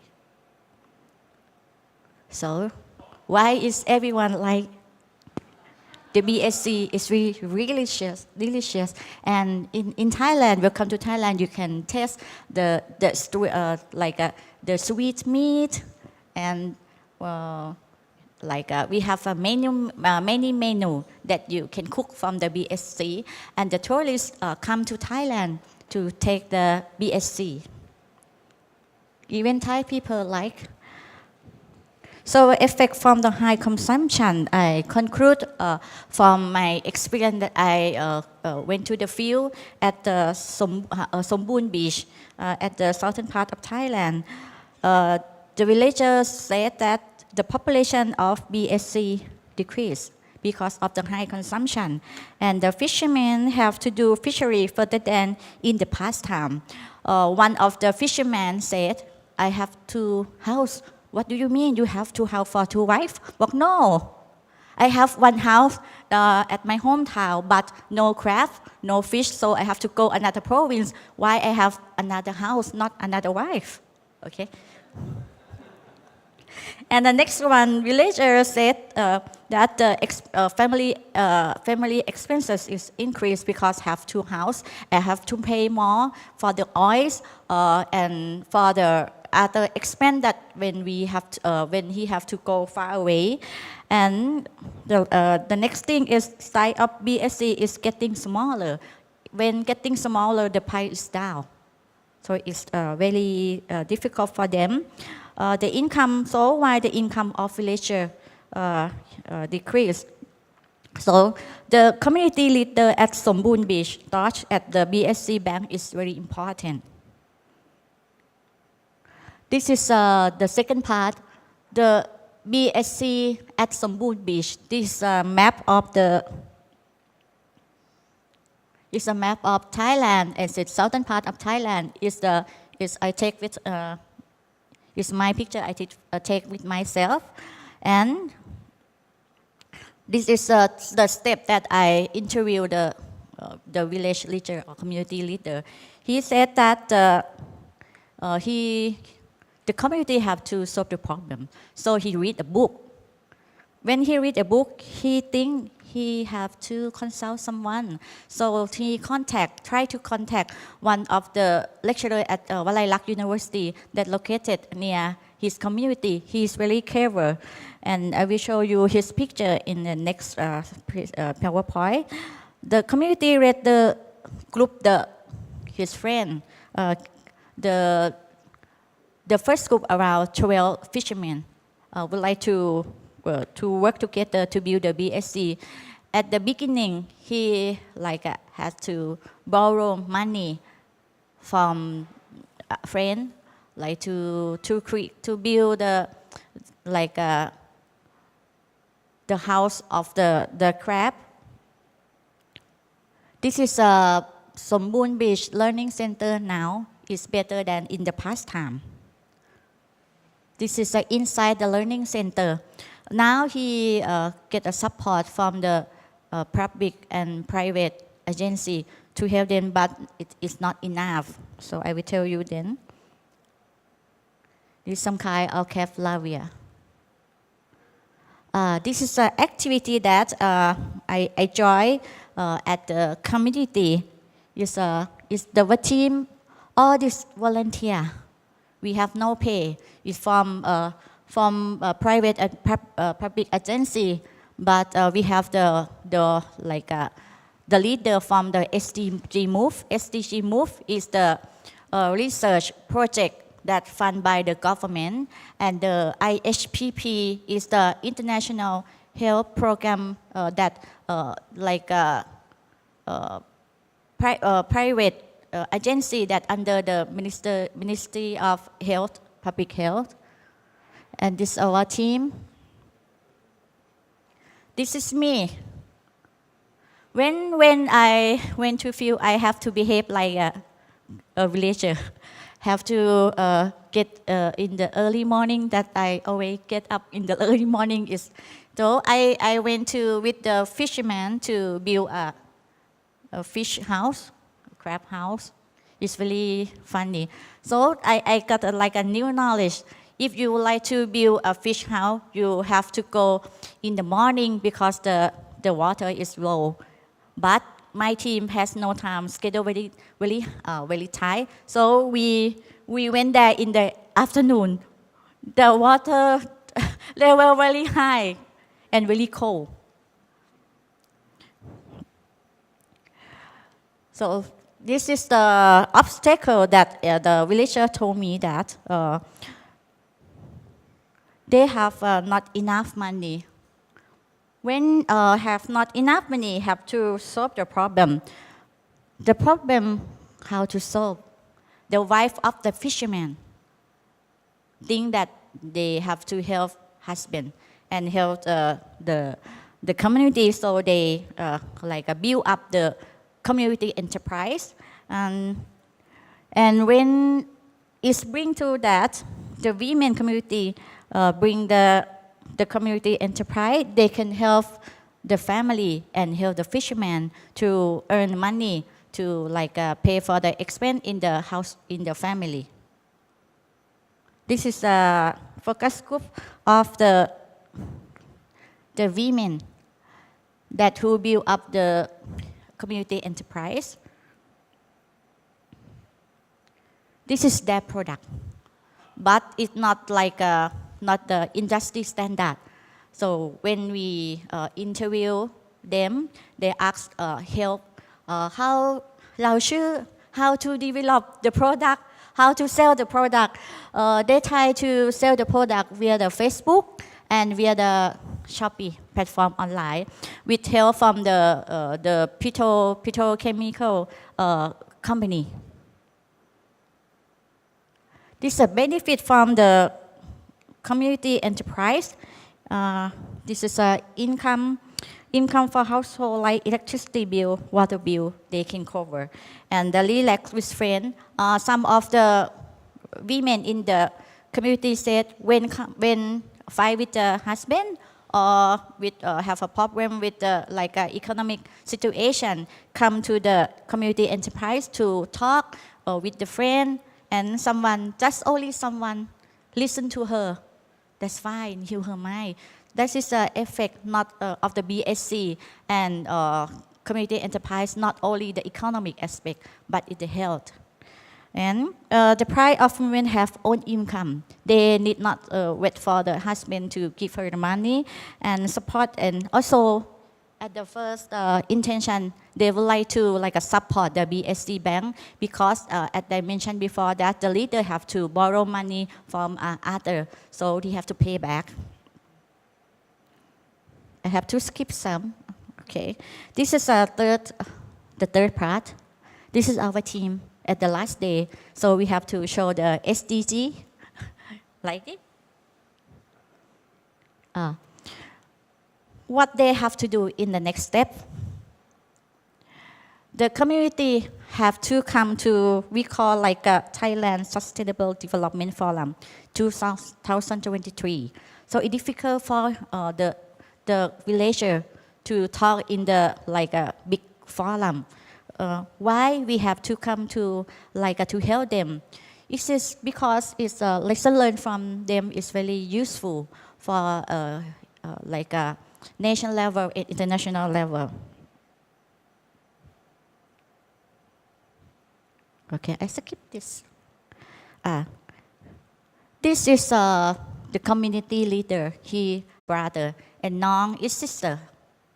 And I can call uncle, and I can call everyone. Yeah, when I went to the community, I call, Mom, please help me. Would you tell me about the crab? Yeah. Yes, this is like a Thai culture. When you go to the field, you have to behave like to be humble and to like their relative. This is the first. The first platform is the community leader come to share the experience, and in this platform, he will learn what is SDGs.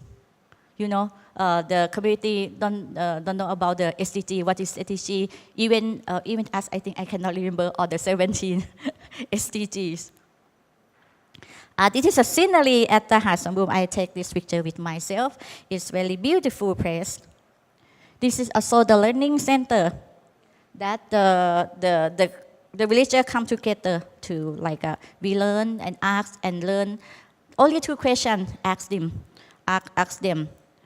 What the situation before BSC Bank happened, and after the situation after BSC Bank happened. That's all. Cannot ask a difficult question to the villager. This is like an activity that called SDG mapping. We learn from them, and they know what is SDG. And when in the field, and they tell what they do, and we encourage them to a map with the SDG. I have 2 minutes. This is the finding is from the community, not from us. The community map this with themselves, and I mentioned before that it's like an early stage. At the final in December, I think it's more detail about the SDG that community will provide to us. Okay, the last part, the future of Sombun Beach. The leader told me that he would like to have like a sea people school or fisherman school, because this village only 800 members, and when I stay there around 3 days, hardly see the working age, only the elderly people, but the young. And I asked the leader why. He said because in the community no work, no income. So why he said that it is very important that we have to bring our children come back and work in the community, but they should have some knowledge to realize the value of the local wisdom. And someone said that would like to, in the future, would like this community like a eco-friendly tourist for the tourists. So this is after I back, and I discussed with the community leader, P1. He said that in the past time, the fishermen used the starlight and navigation, but today use GPS. But the knowledge, this knowledge, no, how to say is, no written. Have to ask from them. Oh, yeah. No record, nothing, no book. So I will integrate with my course. I will tell you the last. In local fishery and local fishing tools, fisherman tradition. This is a fisherman tradition that he organized for us. He said that it's a long time that he didn't do like this because of us. So he tried to restore the old traditional.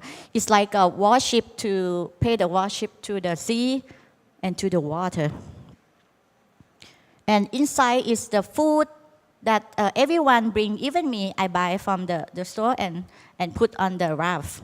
And we float the raft to the sea. This is very happy to work that. It's a menu from the villager, very delicious, and from the ingredient for the local ingredient. This is a sweet from the flour, the sugar, and the coconut. We eat all day. When you feel really tired for the digestion all day. So when I back, I discuss with my student. So I have a ESD course. My division provide ESD course for the university and for the faculty of education. So my student will interview P1 and leader via the Zoom. And we will how to make the implicit to explicit knowledge. And when I think it's to help the community to preserve the wisdom. And I think about the storytelling song, because in my faculty is the field of music education. The student can compose the song that tell the story. It's easy for the young local people to remember their wisdom. Okay, in the future, I will find a research funding to do a research that match to the need of the community. Okay, that's all my presentation. Thank you.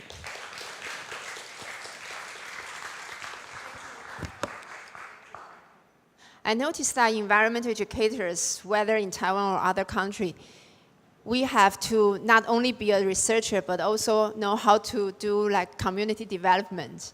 In Chinese, it's we have to have 三头六臂, 3 heads, 6 arms.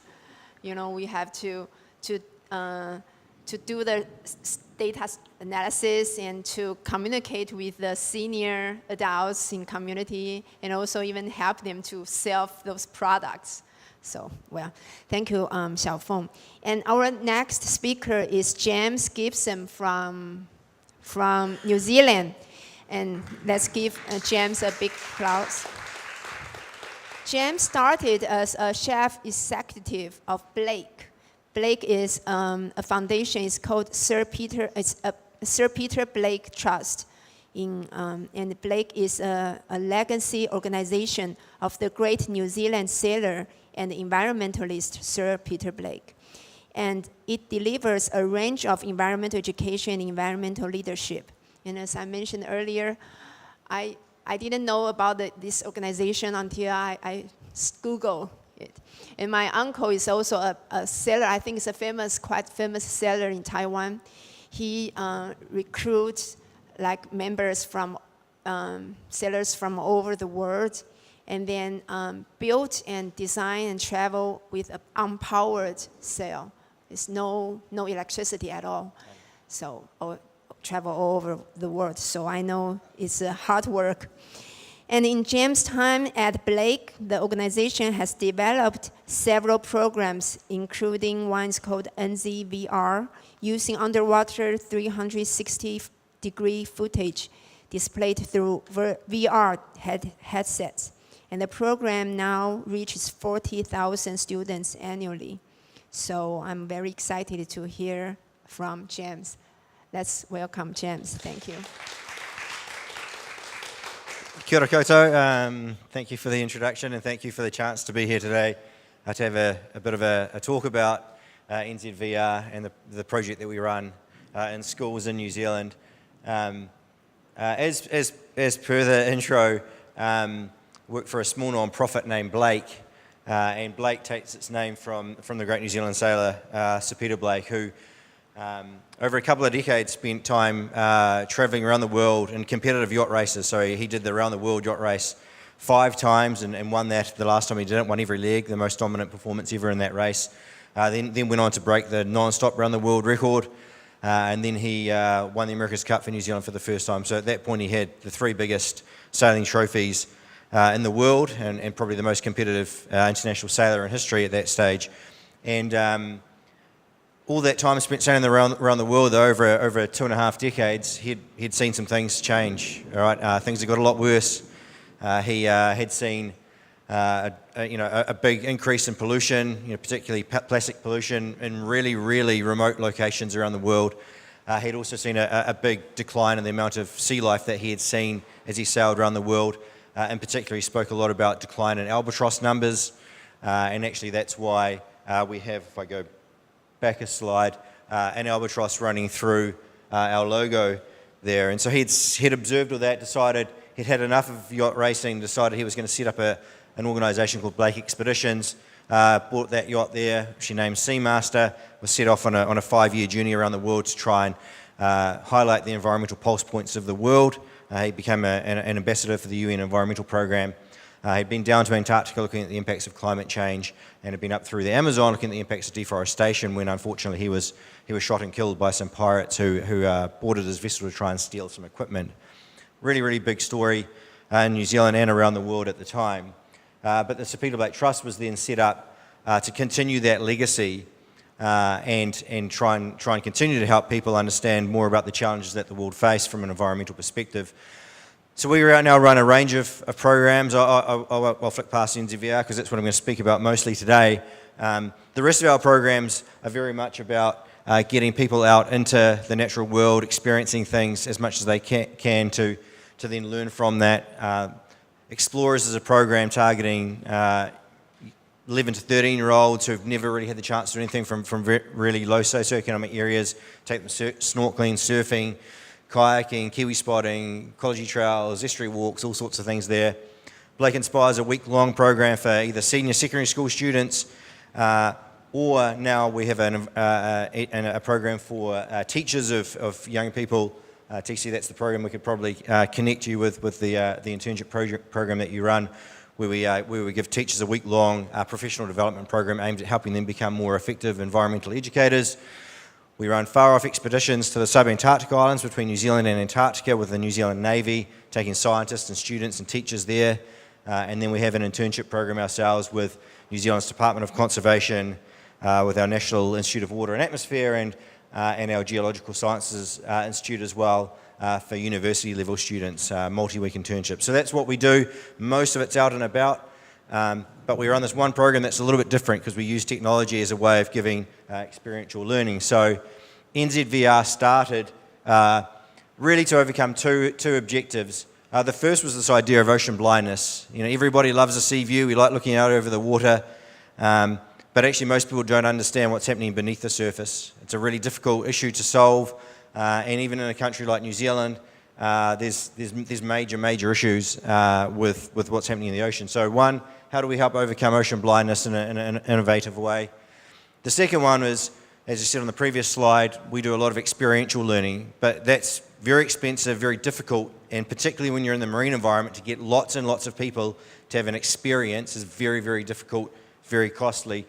So the idea really came about, can we use VR and VR headsets to give people an experiential learning opportunity at scale and reach tens of thousands of people through that way, in a way that we couldn't do if we were just trying to take people to the coast to go snorkeling. So that was the objectives. Oh, sorry, if I just go back one. So we set about partnering with New Zealand Geographic. We got some funding and we shot a whole lot of footage beneath the surface of the ocean along the New Zealand coastline. It's really actually from north of New Zealand right down to the subantarctic now, a range of sites to demonstrate what it looks like. So 360-degree camera, all waterproof, shot beneath the surface to try and bring lights to what was happening. So I'm going to play a video. Hopefully there might be sound this time around, just to give you a sense of what the program's about.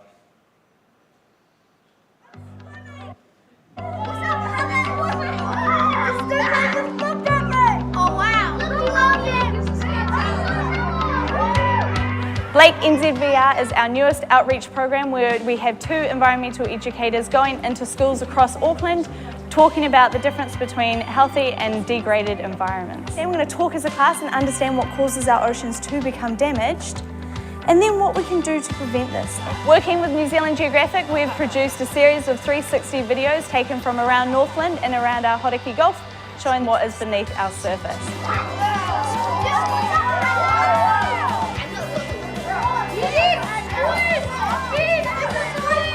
Take your headsets off, put them on the ground, and you can talk to the person next to you about what you really liked. Issues talked about through the VR program, we look at effects of pollution on the ocean as well as overfishing.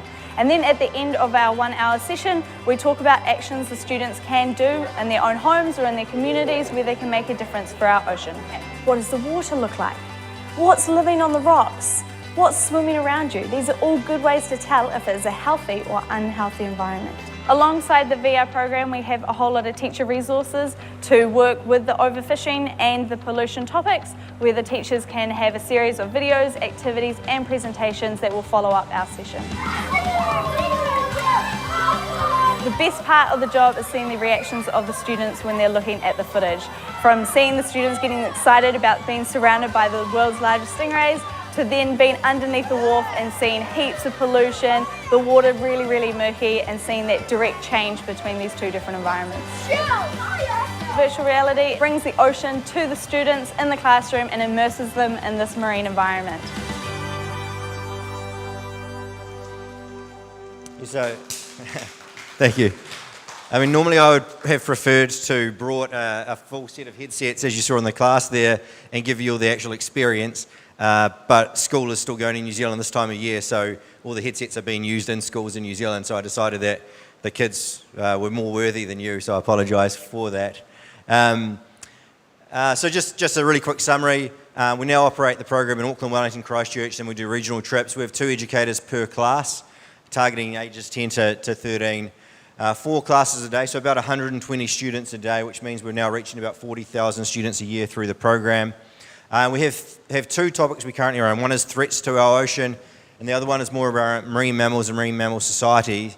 And we've actually just got some funding recently now to develop a climate change module for the program as well. So that's really the way the program looks. We run it in a way where there's a real focus around experiencing things first and foremost, the difference between healthy and unhealthy, talk to the students about what causes that damage, and then we finish with a little bit around what we can do to overcome those issues. So I'll just give a couple of example themes. The first one, overfishing. This is the top of the North Island in New Zealand. Here we take them to Te Hawere, Amaki Goat Island, which is a marine reserve. and then we go to another site which is an unprotected area, also in the Hauraki Gulf. So Auckland, the biggest city in New Zealand, is in this area here. So it's right in the most, close to the most urban part of New Zealand. And so there's still photo from the videos that we have where we talk to them about what do you see in the healthy environment or the protected environment versus the unprotected environment where it's highly degraded. They'll talk about seeing more animals, cleaner water. Is that me? It's back. And then they'll talk about what they see in this one. So what's happening in this particular instance, you've probably heard about a lot of these things. We have a big issue with sea urchin barrens in New Zealand. And as a result, what we talk about is the food chain that they can explain themselves once they've actually observed that. So kelp gets eaten by kinner, snapper, and crayfish eat kinner, or sorry, sea urchins. And when you take snapper and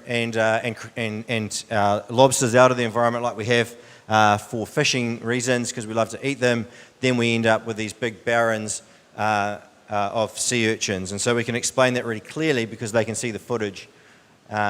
Another example theme is pollution, where we can demonstrate a really healthy setting far off the coast. And then we can compare it to a wharf much closer to an urban area which has got a tire and really unhealthy looking setting, dirty water, and just makes them kind of shiver slightly when they see it. And so similar thing, compare and contrast throughout with the headsets on. And then we have a conversation about the concept of kaitiakitanga, which is a New Zealand Māori concept around guardianship and how can you be a guardian for the ocean to stop overfishing or pollution. Conversation around that. We then share a few of the different ways in which you can be a guardian for the ocean to stop, in this case, pollution. And importantly, we talk to them about spreading the word and having conversations with their family when they head home from school that day. And we often meet parents who say, oh yeah, I had my kid came home and said they had an amazing experience. They talked to me all about how we should be changing our behaviour to help save the ocean. And so that's the way in which it operates within the classroom setting. For us, we've also developed a lot of teacher resources that the teachers can use after our visit. So our visit's really an entry into the conversation. We've developed a range of teacher resources which are on our website if you're ever interested in looking at them. They're all in either PowerPoint or Word primarily. They're all New Zealand curriculum linked, targeting those right areas across science and social studies as well. Just a little bit of data here. Basically, when we survey teachers primarily to understand what their thoughts were, exceptionally positive survey data, as you can see, would they recommend it? 94% would strongly agree they would recommend it. Pretty much all of the teachers satisfied with the experience. 90% would be happy to have us return. And again, over 80% saying that it inspired their students to care for the environment. Similar kind of theme in terms of more marine-specific learning. Teachers feel really strongly that the program has contributed a lot to the learning of the students. I'm just conscious of time. Critical things that we have learnt. One is that young people fully engage in the VR experience in a way that adults don't. So if I put the headsets on you guys here today, halfway through a video, you'd probably start lifting the headset up and thinking, oh, is everyone looking at me? Am I doing the right thing? Kids, you put a headset on the kids in a class and they just go crazy. A little bit like you saw in the video. Every single class pretty much that we would go into, the first time we put it in, the kids just start screaming, yelling. You'll get kids lying on the floor pretending to swim, all sorts of things. You don't get that with adults. So they fully engage in the experience, which obviously leads to really positive learning outcomes. A really important part from an evaluation that we did was that the impact was greatest on young Māori and Pacifica students. So again, have a big Māori and Pacifica population obviously in New Zealand. But living in urban Auckland, they're very disconnected from the ocean, so they've got this cultural connection to it. This is almost like a window back into a world that they have historically had, and so a big impact on that group. The videos themselves, by being 360, enable students to have an individual experience. So if we were watching something just on TV, we would all essentially see the same thing and have the same outtake. When you put a VR headset on, you'll have a different experience. Everyone here would look at different things. So I showed a photo earlier that had some stingrays on it and a sea arch, and it had some sea sponge on the side of the wall. some students will get super excited about the stingrays, as you can imagine, but a lot of them will also say, what was that kind of yellowy orange thing growing on the side of the cave? So they have different experiences, they can look into different things, and therefore have an individual experience. It's an amazing accessibility tool. So for people who can't go and do things like snorkeling and diving for different reasons, whether it be disability, financial opportunities. So it's a great accessibility tool. It's a great entry point. I've touched on the lessons already. And the critical thing for us was the investment in the technology. So we invested in high quality headsets that were robust and have lasted a long time. As you can imagine, we're doing 40,000 students a year. You don't want the headsets breaking. And kids aren't that easy on headsets, to be fair. And then we also spent a lot of money having the ability to control the software from our phone, so we can play any video from our phone direct to the headset, so everyone has the same time experience in that regard. The videos are all publicly available. You can look online, nzgeo.com/VR, see the videos. What that means, of course, is that a teacher, even if they don't have VR headsets, they can still use our teacher resources, which connect to the videos, and on a tablet or a computer, they can still click and scroll and drag and have an experience that is not the same as the headsets, but still quality. You can look at it on your phone and start playing around and have an individual experience still through that. So that's a really quick intro to NZVR. I hope that was useful. If you have any questions, obviously you can ask me, or you feel free to reach out to me by email as well. So thank you very much. Thank you, James. The future generations really need to know about environmental protection and as well as the digital transformation. Thank you, James, for your talk. And our last speaker in the session C, let's welcome Huang Zhiyang from Taiwan. Zhiyang is a CEO and co-founder of Rethink Environmental Education Association and also the director of social design projects called Guidebook of Marine Debris and Recycle Index. If you get a chance to Google Rethink 重新思考, as I know, it's use social media to recruit publics and to teach about environmental problems or issues. So let's give Zhiyang a big applause. Thank you. Thank you. Hi everyone, I'm Jason. And I intended to speak the whole sharing section in Chinese, but since there are so many, international partners and friends, so everything will be in English right now. Okay, so today I'll be sharing how we empower Taiwanese people to engage in environmental actions through our specialties. Especially, we are more focusing on social networking, social media, and PR strategies. So a little bit about me. I'm the co-founder of Rethink Environmental Education Association, a local nonprofit that is by Taiwan and also for Taiwan. And I am also a father of 2 cats, two of the cutest cats in the world. Yeah, that's pretty much about everything about me. And then a bit about Rethink. Rethink is nonprofit organization that is somewhere around 5 to 6 years old, and we gather lots of people, lots of participants through social media. So there are more than 47,000 people actually participated in our events already, and also we have a lot of social media followers, over 200,000 already.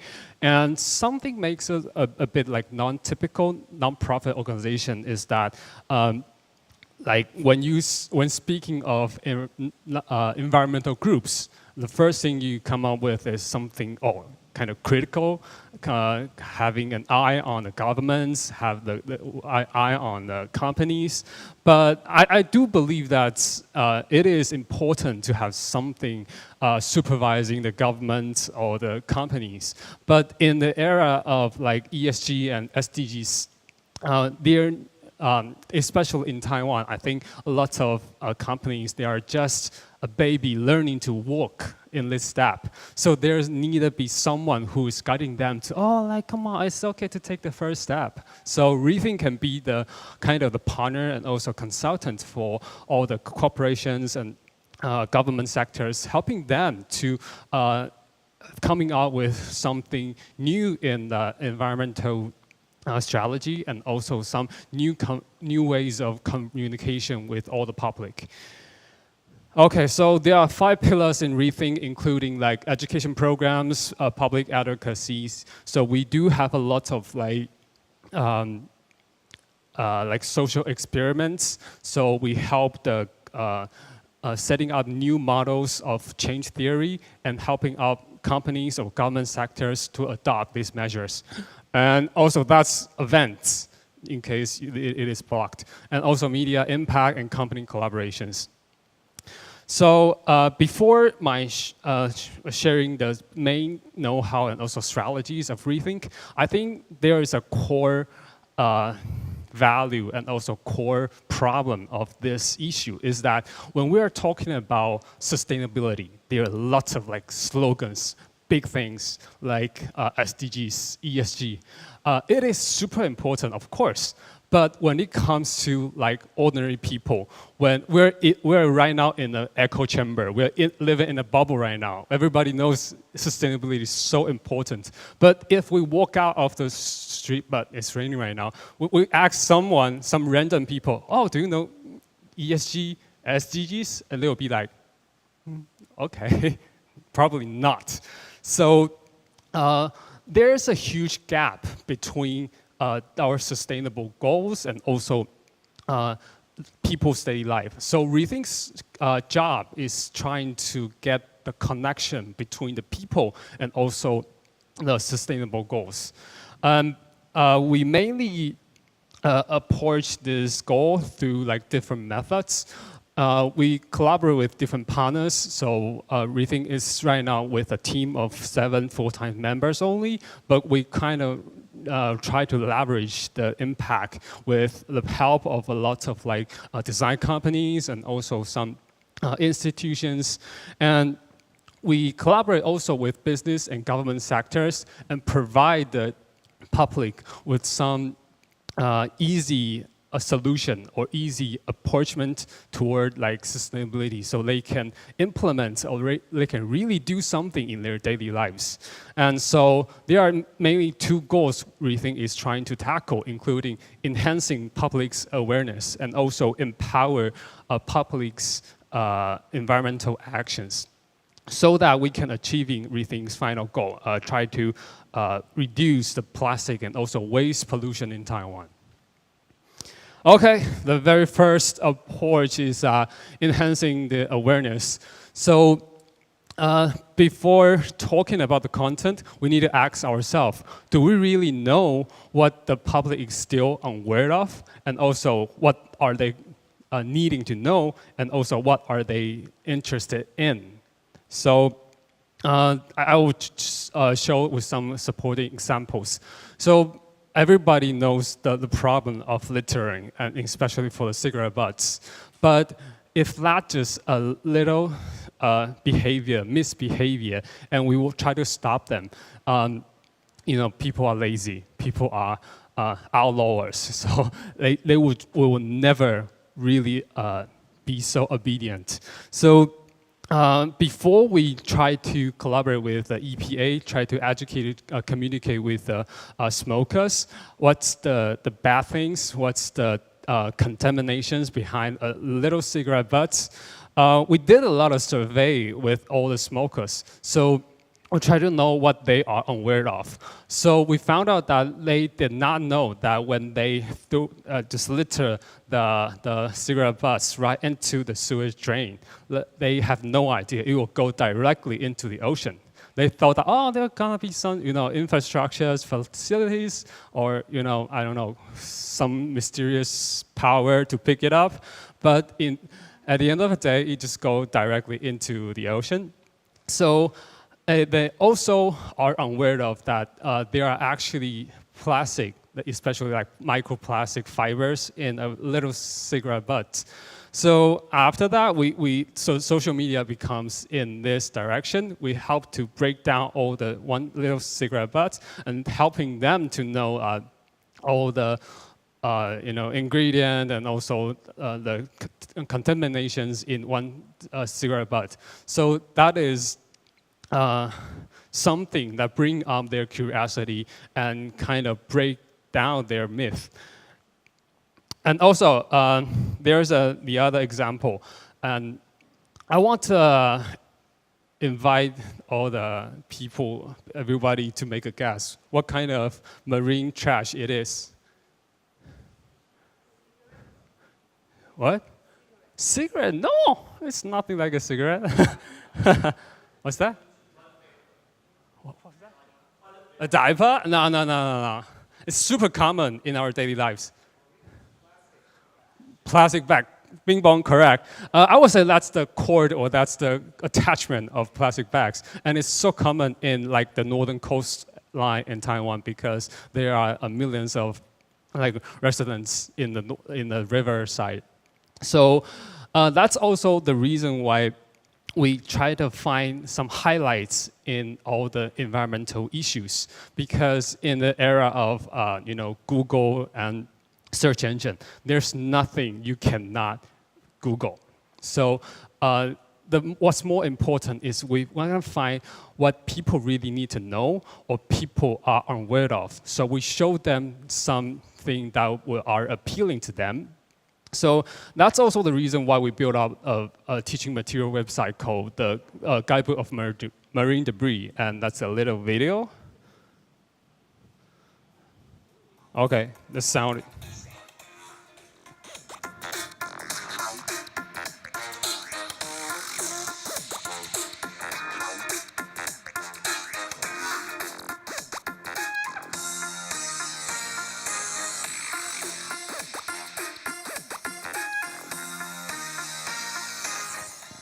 Okay, we try to gamify beach cleanup events, and I hear myself echoing.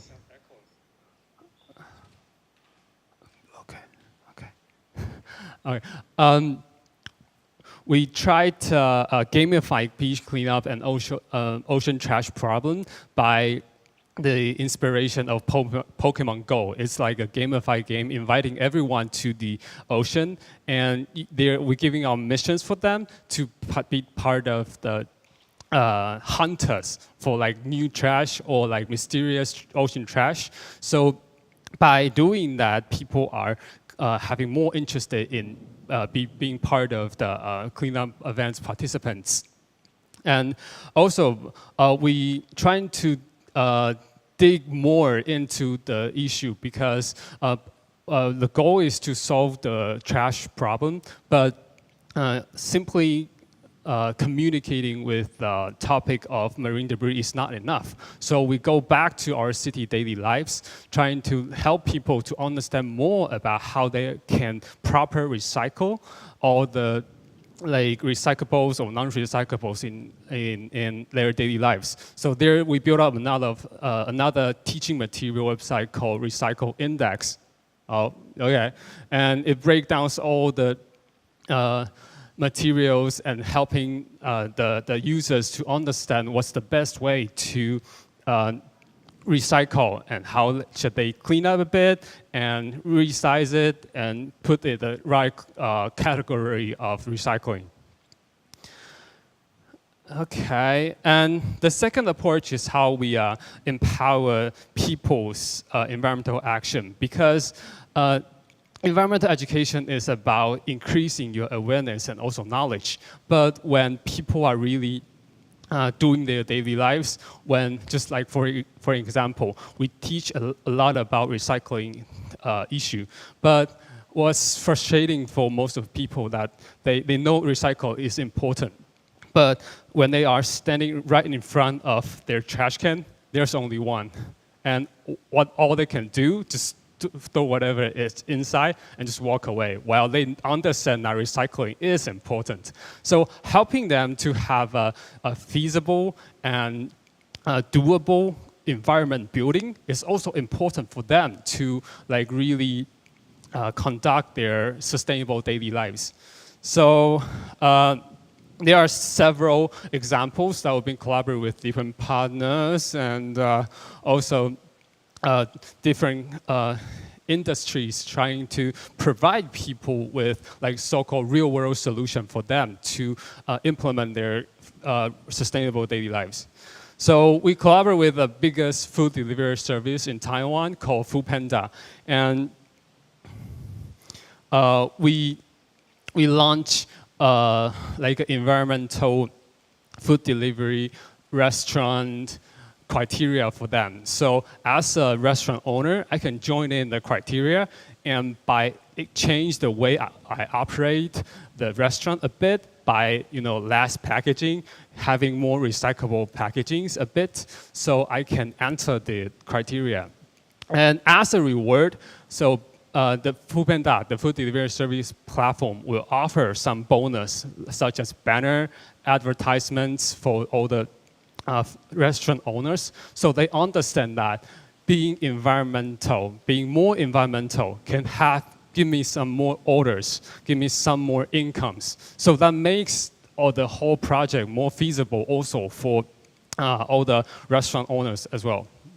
So Rethink is helping out Foodpanda, the delivery service, with strategy and planning. We also encourage and educate our fans and also consumers to be part of the so-called a greener buyer for all the vendors, so that there will be like a very good circular for all the system, helping out the food delivery service to provide a so-called better solution for all the waste problem in Taiwan.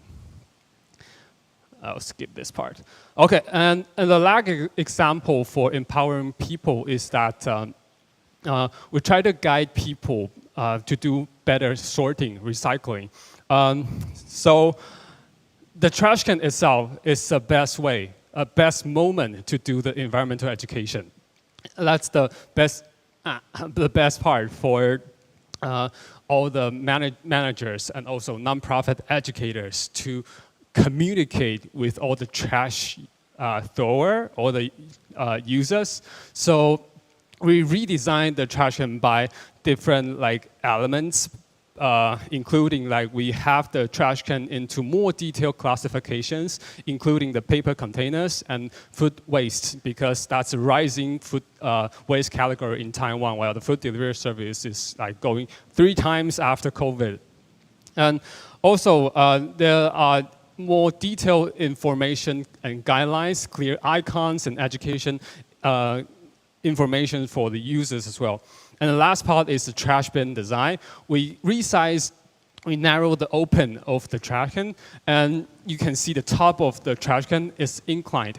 It's not like a flat, because people are unbelievably lazy. They don't want to throw the trash into the trash can, but put it on the top. It's very often in Taiwan. I don't know, that's in your case, in your country.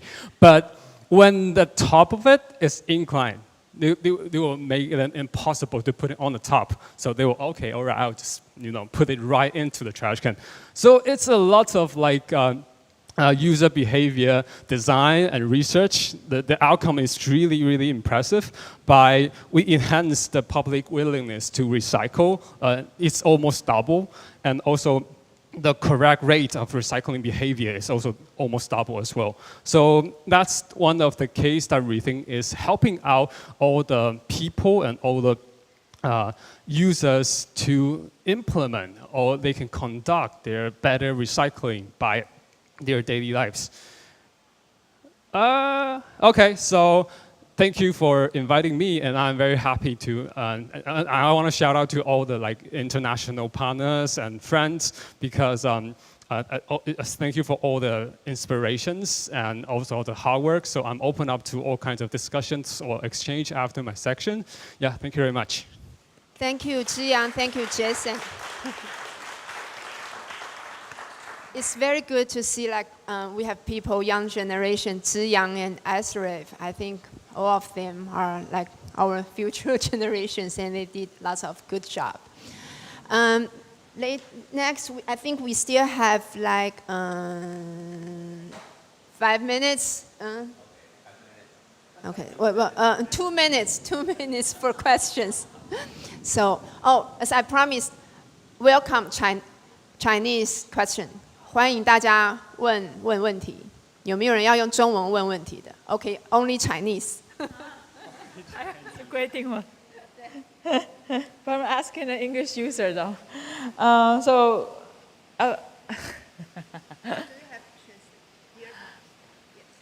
Well, I'm asking James. Where's James? I don't know. Yeah. 我还是想说英文 sorry. So I was just wondering, I'm like super excited to see your projects. It's like really awesome, and I always feel like a country island like as Taiwan could definitely do similar things. So thanks for the inspiration. My question here is why 10 to 13? I saw your target audience are the kids from 10 to 13. Why that range of kids? And the second question is I see you guys offering like your materials as teachers' resources when they're teaching. So are you offering mostly like videos or a whole package of knowledge behind it? And how do you see teachers using them in Auckland or in New Zealand? Thank you. Thanks for the question.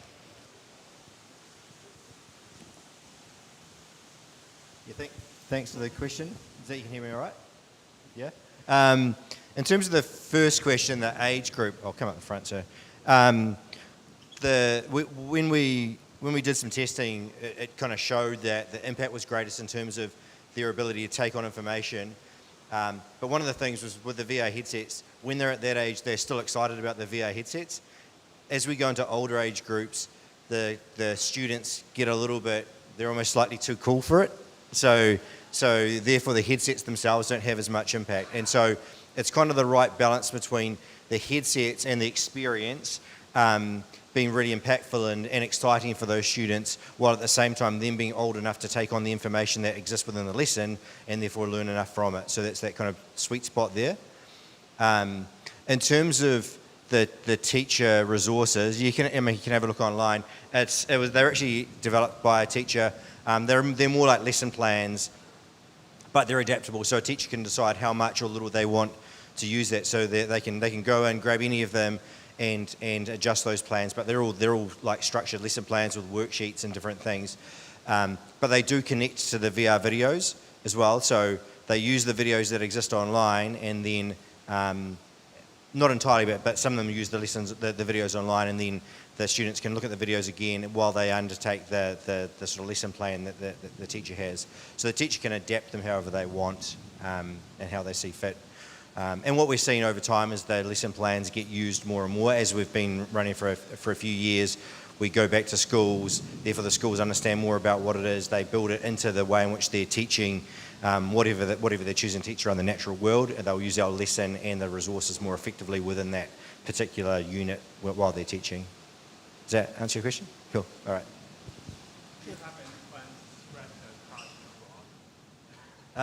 We haven't so far. And we're just trying to figure out how to make it work in New Zealand. But I mean, I think it's something that has potential for sure. Yeah, so we'd definitely be interested in that, but we haven't got any plans to how to make that work at the moment. Yeah, I mean, I guess you need expertise in local settings as well, and we have expertise in New Zealand, but we don't necessarily have expertise elsewhere. Thank you, James. 我想说，还有开放一个问题给后面的，谢谢哈，严老师。Hi, thank you, Sichen. I was using Chinese and English to ask the question. The question is for Huang Ziyang. I am really excited that we have this so much young generation to join the work of rethink how you're going to deal with environment. But my question is, the question I'm really interested in is, what is the percentage of your time and resources using in the reduce or recycling? 好，我觉得我很开心，今天看到台湾的年轻人能够愿意做这件事情。那我现在在做双语师培很多，所以小学老师。the teacher are trying to doing their recycle or reduce education in elementary school. 那我想要知道，以你这样一个这么有名的这是一个网红的状态哦，哈。请问你用了多少资源在 recycling 或者是 reducing，and 你的价值是什么？但我相信你会有很好的答案。Thank you so much, please. 好，我要用中文来回答。耶、赞。好，谢谢这个很深入的提问。我觉得源头减量就是垃圾减量跟资源回收本来就是两个议题。那我觉得我们自己在配重的时候，也是随着逐年它有去变动。那早年其实我们透过净滩，我们一直不断在讲源头减量，但是我们还是必须要跟着这个社会发展跟经济发展的时事，就是所谓源头减量，就是你不要点外送。但这并不是一个台湾人办得到的，就是当外送的市占率跟每一天的订单量已经成长到某定的不可思议的情况的时候，其实你没有办法再说源头减量，因为它会变成一个过度理想化的一个倡议方式。那所以我们才会退而求其次去找第二个可行性。所以我们其实这几年推更多的是循环经济跟资源回收。你当然必要之恶，你可能会造成这样的垃圾，但是你可以进一步的去把它妥善的回收，或让它可以达到最好的循环的再生的可能。那我们也同时会教育大家。不只是回收，而是你要了解它背后的整个体系跟价值，那进而你其实可以做到更好的消费模式，你可以成为一个更永续、有责任感的消费者。那Rethink 从来就不是一个纯度超高的团，因为我们会希望是了解一般民众还是生活是怎么样，然后所以我们进而去提出具备可行性的永续解决方式。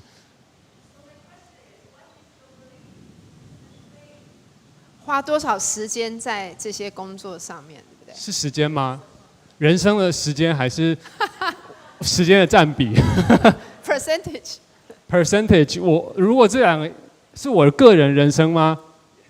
还是这两个议题的比重？Sorry.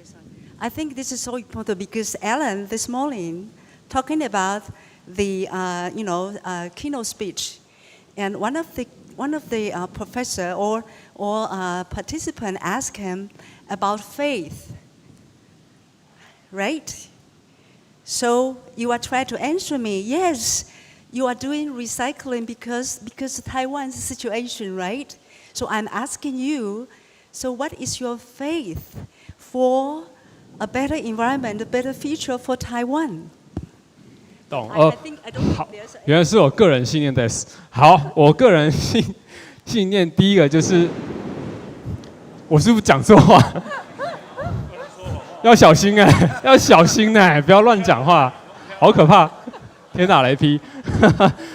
我第一个相信，因为我是一个很晚才跟海洋产生连结的海岛子民，我一路到20几岁我才开始跟环境、跟大海有更多的连结。我会去潜水，会去自潜，会去干嘛？所以我希望可以带动更多台湾人有这样的灵感，跟更多与环境的连结。那进一步，如果你有连结，其实我真的不用跟你讲永续，不用跟你讲保护海洋，你会自己去。这是我很终极的目标。所以 Rethink 在这个目标之下，我们的信念其实是，我们相信，只要透过对的方式，就可以让大家去参与，所以我们才会一直说 empower， 我们才会一直说 engagement， 才会去帮助民众，他是有办法去参与这个东西的，不能只有我嘛，很累所以民众应该也要有好的方式、好的平台、合理的门槛，让他可以跨越他的日常生活，进入到相对更环保、更永续的一个地方。谢谢。好，谢谢之阳，还有像 like 小凤，都是我今天带我回去。可能到家7点钟，我就只能 order Food Panda for my 2 cutest girl and 1 cutest cat in the whole world。所以我们真的需要很多人真的做很 practitioner 的 work。Okay, anyway, we will have a break till 3:30. Okay, 3:30. I thought it's 3:20. Okay, 3:30. Okay, take time. Thank you. Have a rest.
everyone.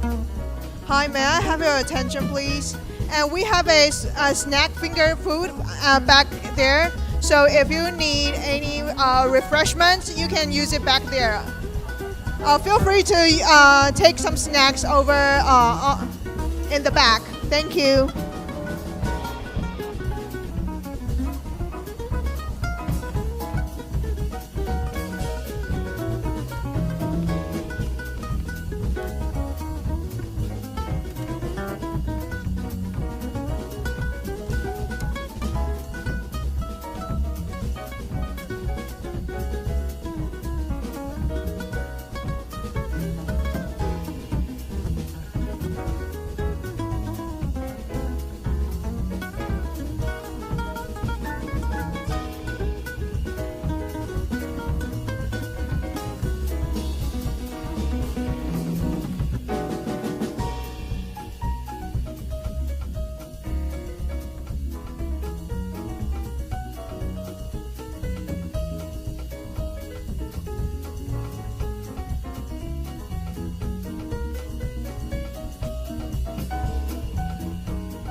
到了吗？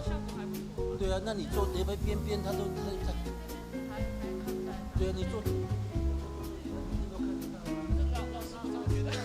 谁觉得不这样觉得？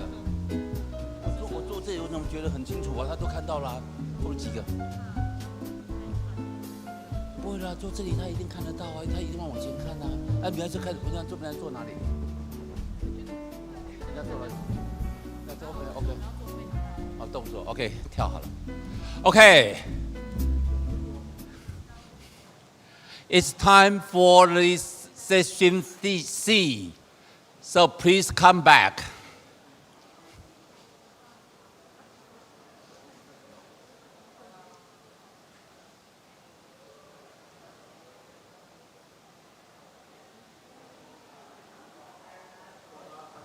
I know, yeah. Tea times always welcome more than the lecture, okay?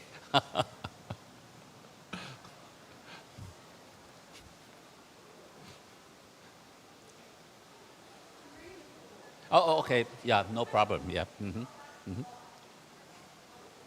And thank you for your presentation. Yeah, it's great.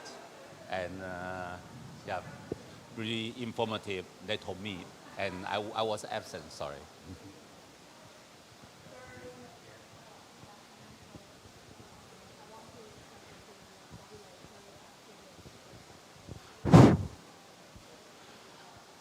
Okay, please come back. 庆贤把学生叫过来。学生啊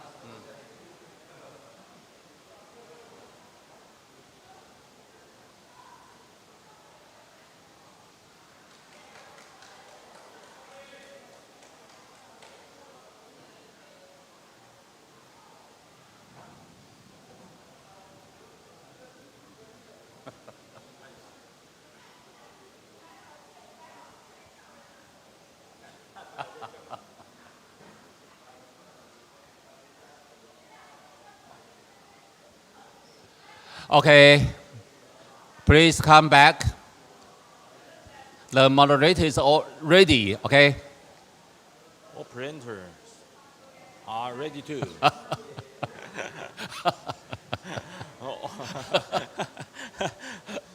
Everybody. Okay. Go directly. Okay. Everybody here, ladies and gentlemen, it's my great honor to be the moderator of this section. In this session C, we have 4 very important presenters will show their experience and their achievement with us. But now, I must introduce another very important one to you. Because please turn back to see that girl with a poster. Yeah. A good moderator don't start session certainly, on time certainly, but a good moderator must close the section on time, definitely and absolutely. So if that girl show 5 minutes, please close your presentation in a hurry. If that girl show 1 minute, please close your presentation in a hurry. If that girl show time's up, please close your presentation in a hurry too. So I will remind every presenter here to close your presentation in a hurry. Now let's move to the first presenter, Dr. Song Kwon Lee. Dr. Lee is a professor of science education at Cheonggu National University of Education in Korea. Her research interests lie in curriculum development, teaching learning strategies, teacher education, and whole school approaches in science education, environmental education, and education for sustainable development. domestically and internationally. Professor Lee served as the president of Korean Society of Environmental Education in 2019 to 2018 to 2019, and she has served as chair of ESD committee in Korea National Commission of UNESCO since 2018, and a co-chair of Environmental Education Committee in Ministry of Environment since 2020. She has also served as a member of Presidential Commission on Carbon Neutrality and Green Growth since 2021. Now, ladies and gentlemen, let's give a warm applause to our presenter. Where? Oh, here. Professor Lee, please.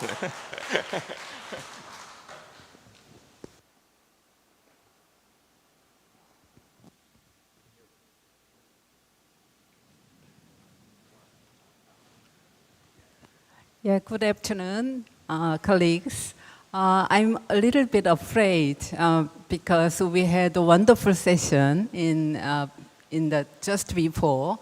We have a wonderful snack. So, but my presentation is about national curriculum, which is not very concrete and not based on local community or actions. So please understand that. But I'd like to share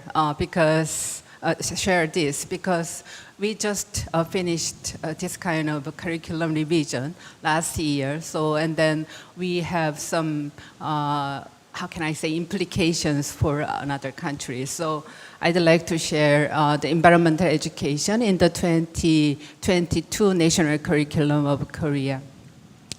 Actually, we are not saying the 6th or 7th or 8th curriculum in Korea, because after having the 7th revision of national curriculum in 1997, we just had a kind of a partial revision of the national curriculum. So we just call it 2007 revision, or 2009 or 2015 revision national curriculum, something like that. So just we call it 2022 national curriculum of Korea. Okay. Yeah, so I don't like to mention about the climate crisis, because we all know we are not, the climate change or climate crisis is not for the next generation, but for our generation. So we are all saying about the transformation of our daily life, and also in education, the transformation is a very big discourse in the global situation. So UNESCO ESD for 2030 are mentioning about the big transformation in the roadmap, and then OECD Learning Compass, the learning framework, also stress about the transformative competencies and student agency or something like that. So before I share our experience related to the national curriculum revision, I'd like to introduce some recent changes in institutional ones. So the first one was a framework act on education, which is the fundamental role of our country. So in 2021, the Article 22-2 was added, newly established. That means climate change, environmental education is stressed. So in order to respond to climate change, etc., occurring worldwide, it's obligatory. That's very important. It's obligatory for the state and local government to establish and implement necessary policies so that all citizens can receive ecological transformation education. we have some hesitation to use the ecological transformation education instead of environment education. But at that time, the Ministry of Environment really liked that term, so we used that one. And then the other institutional changes are Framework Act on carbon neutrality and green growth to respond to the climate crisis. So actually, we all know about the carbon neutrality until 2050. So we declared that in our country level, and then we need this kind of act. So it was established, and then Article 67 is dealing with education. And then also we have a Framework Act on Sustainable Development was enacted on January in 2022. Actually, we had this kind of Framework Act in 2008, but the government was changed, and then the act lost their position as a kind of Framework Act. So at this time, it has, how can I say, regained the Framework Act position. So also in Article 28, it includes education and communication and other things. Okay.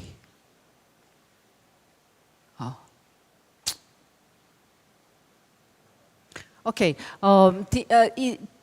The last act related to environmental education is Act on the Vitalization and Support of Environmental Education, which is called as Environmental Education Act.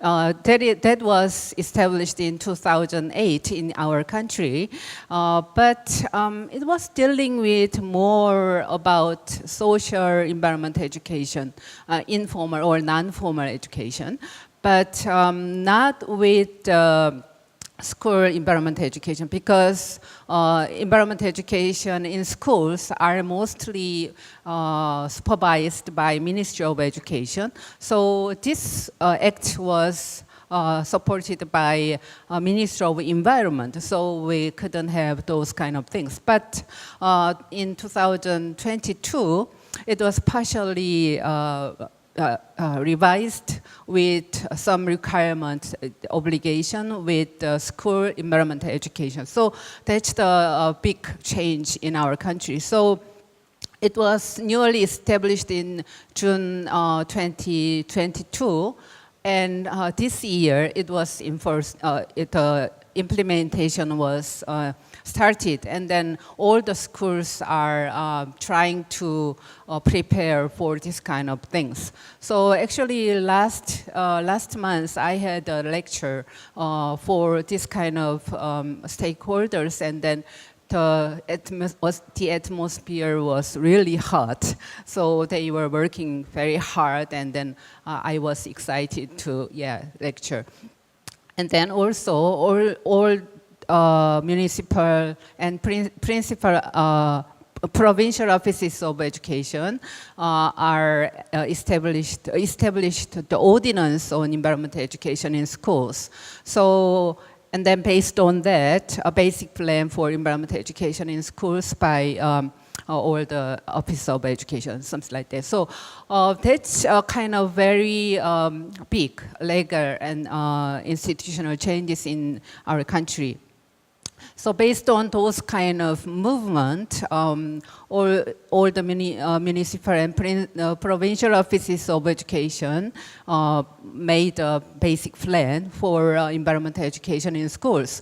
It has 4 categories, so education and operation support, and capacity building, and building systems for collaboration, and establishment of foundation. So you can see some contents here, and then 17 or 13 or 11 or 8 Office of Education are doing this kind of things and providing this. So we have many opportunities to do this kind of things here. And then coming back to the national curriculum revision, In 2021, Ministry of Education declared the direction for 2022 National Curriculum Revision. At the time, the government was based on, how can I say, our people's participation. So in this curriculum revision, Ministry of Education wanted to have a kind of curriculum with people concept. So they collected all the comments from the field. So students, parents, and teachers and experts were consulting with those kind of process. And then from parents, environmental education and education for sustainable development related to climate change was stressed. And then the Ministry of Education picked up that.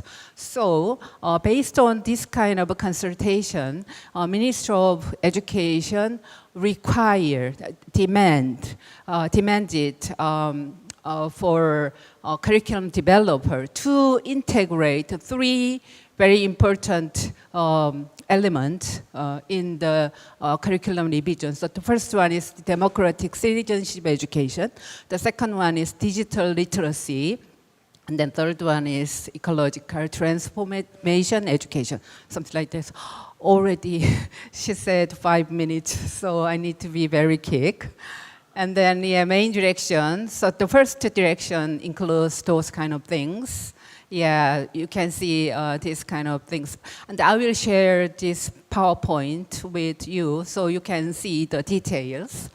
And then main direction of revision. So for in-depth learning, there are some elements here. So for the basic three requirements by our country and society, we were developing, how can I say, the systemic content framework for integrating those kind of things into the curriculum. So based on that, our team, I was in charge of environmental education, environmental subject. So at the time we were revising the draft of ecological transformation education. So we made this kind of framework. So the first one is about perspective and attitude, and then second one is exploring issues of global ecosystem and climate change. And the last one is practice and engagement for ecological transformation, so something like that. So it includes details, and then it includes a lot of detailed area and then contents or elements. So we made this kind of a big table to share with other curriculum development in all subjects. So they really would like to integrate those kind of elements in their process of development curriculum. So, but unfortunately, the government was changed last year in May.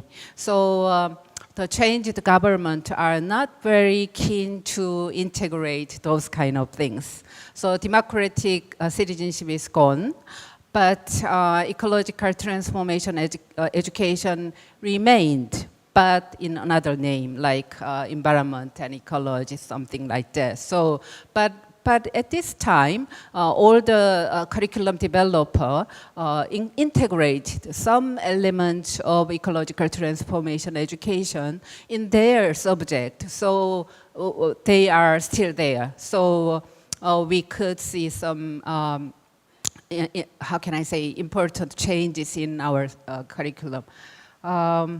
These are some systemic table of curriculum content. It's kind of general one. So in this curriculum revision, we used core idea for students. So it's a kind of big idea set at the domain level.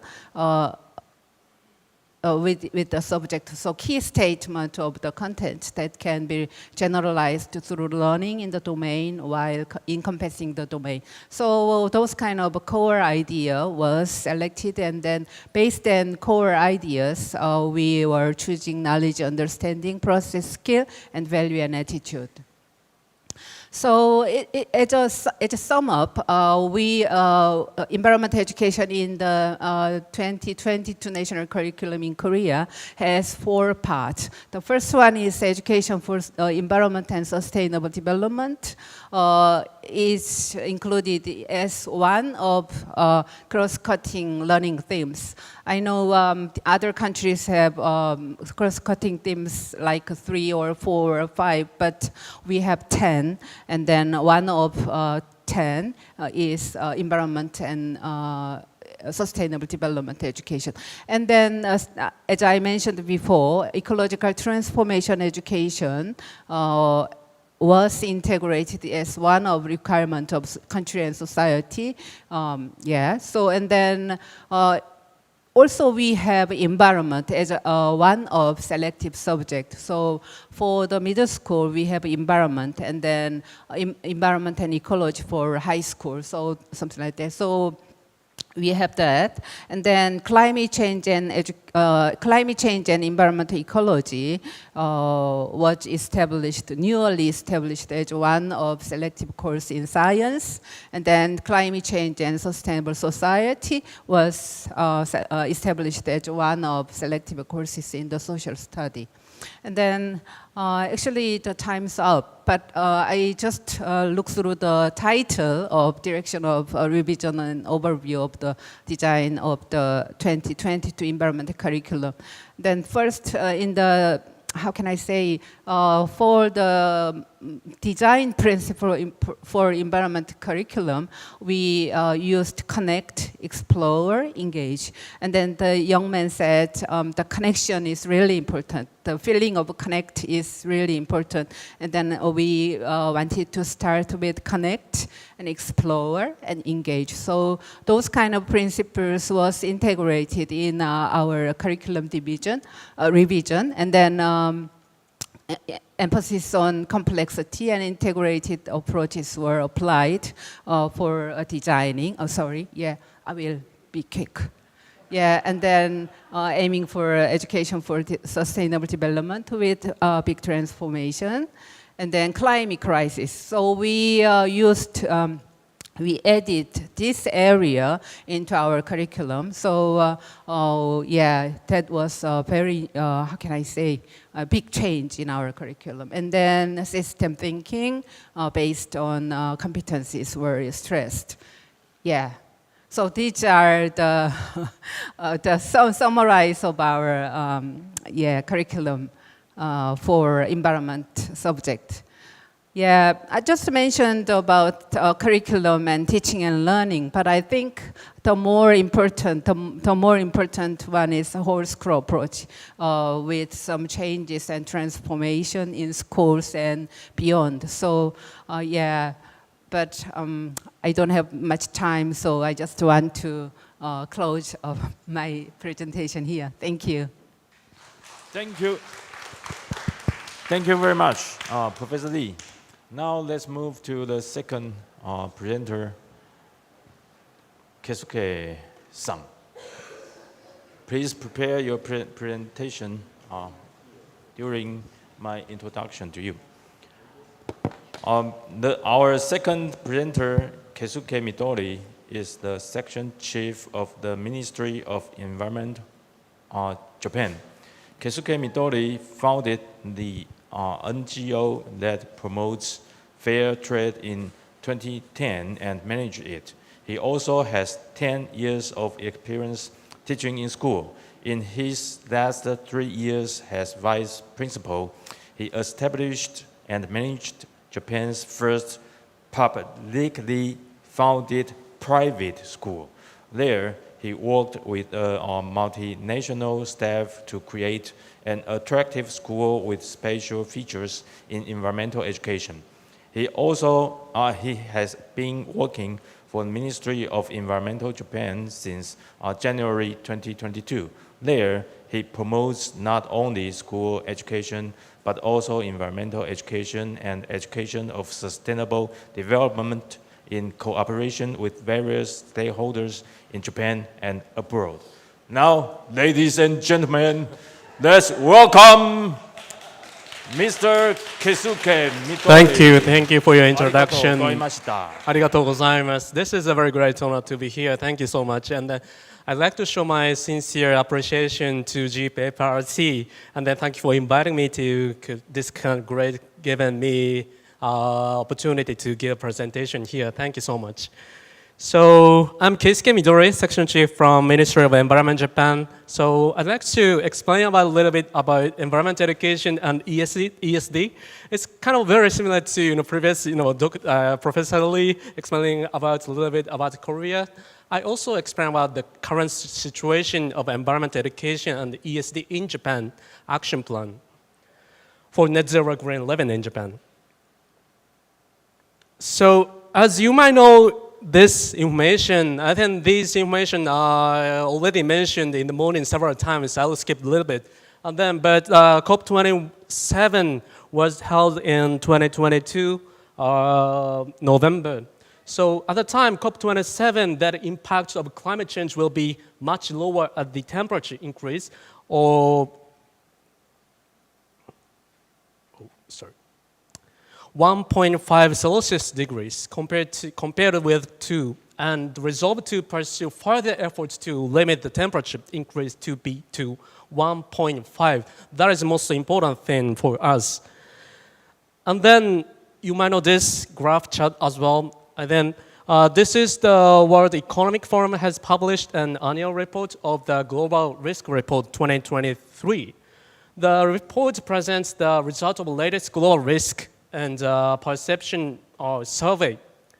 These charts are the result of a survey with a question. The question was, please estimate the likely impact severity of the following risk over 2 years and 10 years.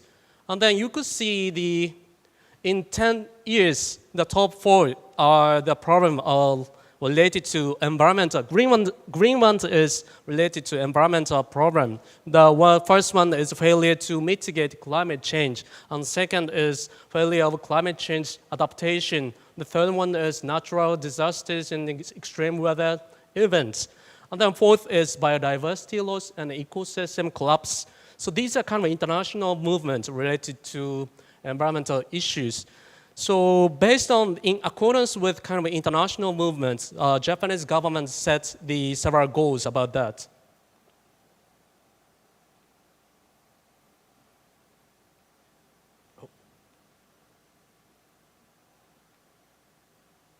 So there are 3 things I'd like to emphasize here. So Japanese government is just to achieve the goal of net zero by 2050.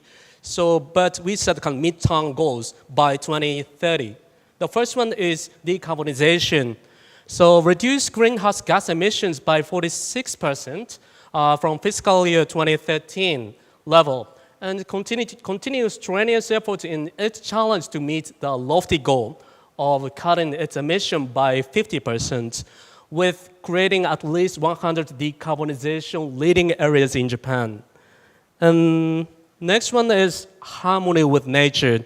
I think in accordance with the kind of global movement, 30 by 30, you might know that the conserve at least 30% of land and sea areas. So with doing expanding protected areas such as national parks and improve quality of management, and also certifying at least 100 sites where biodiversity conservation is being promoted through private sector initiatives by the end of 2023, like that.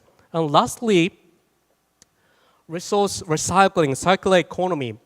At least aim for a market size of 80 trillion yen, which is kind of $600 billion. Dollars or more for businesses related to circular economy. So halve the amount of food loss and waste compared to fiscal year 2000. These are a very important thing, key initiative of Ministry of Environment with doing to achieve these goals. what's the most important thing is for us is to focus on local communities.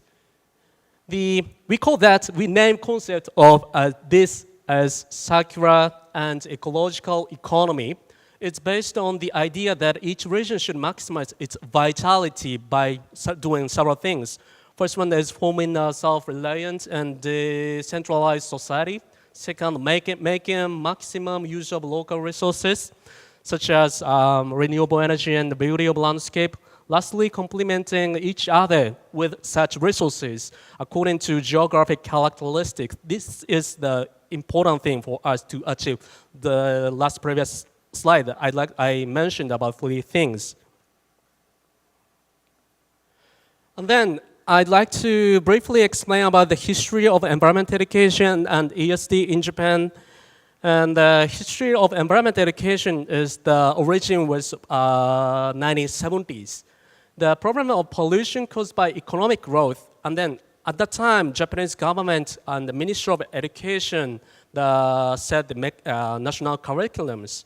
So that content is mentioning about more active pollution education and nature experience learning, etc.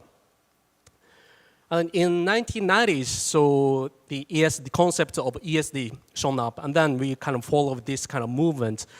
So like that, this is institutionalization of environment education. I don't want to explain about the whole history about that. So this is the international movement, history of environment education and the ESD. And in accordance with that, in Japan, so we set the law or act or basic policy based on international history and movement.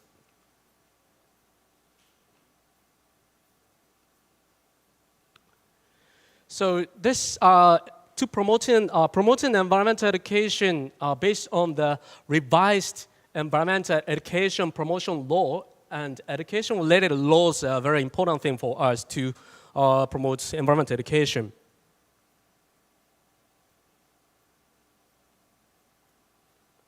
That doesn't work, okay.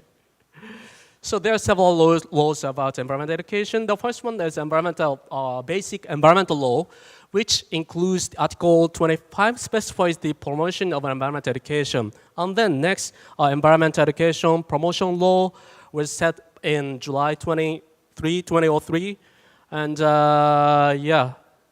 And also there's the basic policy on environmental education promotion law. So we need to revise every 5 years. Now we are revising this kind of basic policy now. And then, sorry. So the last basic policy was what's the most important thing was reframe the meaning of experience activities and to make full use of places for experience activities that local communities and corporations operate. I'll explain about that later a little bit. And that is national curriculum. I think the definition of national curriculum is very different from each country. In Japan, national curriculum guidelines, definition of that is, a new one, okay.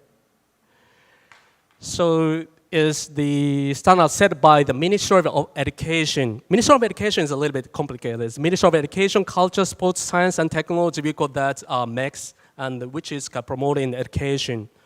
And then Ministry of Education enable educators for special teachers to create their curricula in accordance with the School Education Act, etc. And for students to receive a certain level of education regardless of their school's location in Japan, which means all countries, all prefectures, all cities, towns, and they could study, I think, almost same content. And then they need to follow the kind of national curriculum guidelines. Even private school, public school, they need to follow the kind of national curriculum guidelines. And then last 2 years ago,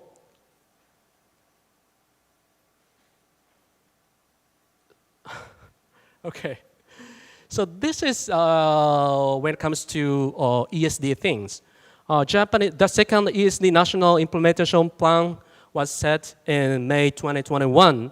So relevant ministries, I think 5 ministries and agencies collaborated to develop the ESD National Implementation Plan. So it describes the various ways to involve stakeholders and then to realize ESD as well as initiatives for each stakeholders in Japan to implement in each of the 5 priority areas acknowledged in ESD for 2030. So these are the 5 priority areas. You know, the first one is advancing policies, transforming learning environments, building capacities of educators, and then empowering and mobilizing youth. Lastly, accelerating local level actions. These are the 5 priority areas.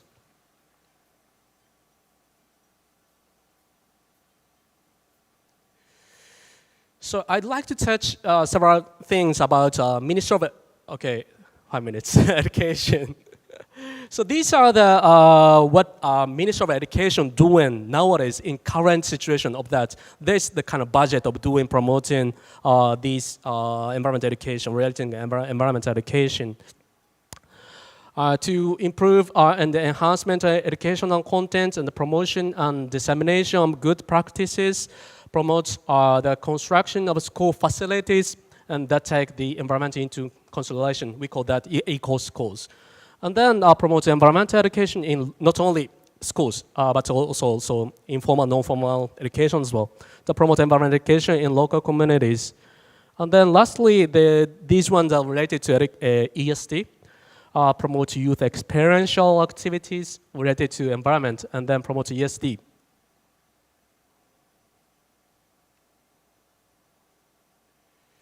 Okay, I'll skip that.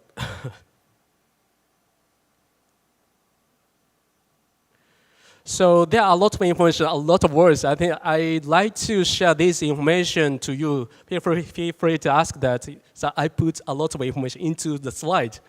So, but that is the national curriculum in Japan. So several subjects need to cover environmental education. Let's say in elementary school, students at science and social studies, and in junior high school, and science and social studies, home economics, senior high school. So let's say several subjects, science, social studies, integrated studies, they need to cover related to environmental education or ESD. So that is national curriculum in Japan. And also UNESCO schools, there are a lot of schools in Japan, UNESCO schools to promote ESD. And then schools that practice peace and international collaboration in order to realize the ideals of UNESCO. So that's currently there are more than 12,000 schools in 182 countries and regions worldwide. But in Japan, the number of schools in Japan is 1,115 as of March of this year. The largest number in the world to promote ESD. And then also running ESD centers or co-organizing a Ministry of Education and the Ministry of Environment to promote ESD. There are national center, 1 national ESD center, below that 8 regional centers in Japan. And then they need to support regional ESD base. So these kind of bases are located a lot of base all over Japan.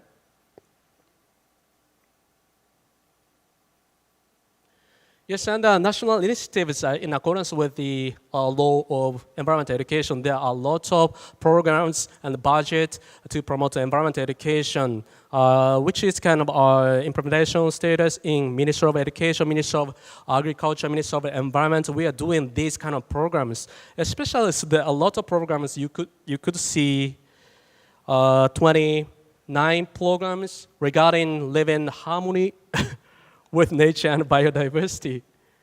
Okay. There's no time to explain about these slides. Okay. No.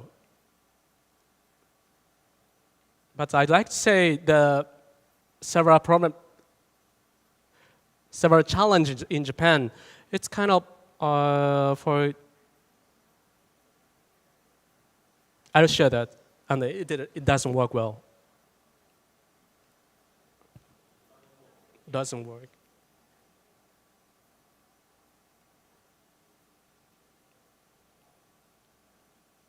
This is, press the white. Yeah, I place the white though.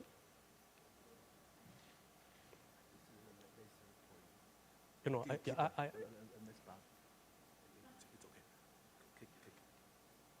okay. So there are challenges to promote environmental education and ESD. So I'd like to just explain about the challenges. So not positive side, but there are a lot of negative sides to promote ESD. And you could see, I'd like to say that something about the burden of Japanese teachers. I was a teacher before. My previous job was teachers. I know the current situation of, okay, it's time is up. Okay, so, okay, last slide. Okay, last slide. So the basic policy of environmental education law now, which is scheduled for next fiscal year, is being revised in light of the above issues I explained about that, and then with input from experts on domestic and international trends. So we're doing that to promote that. Thank you for listening.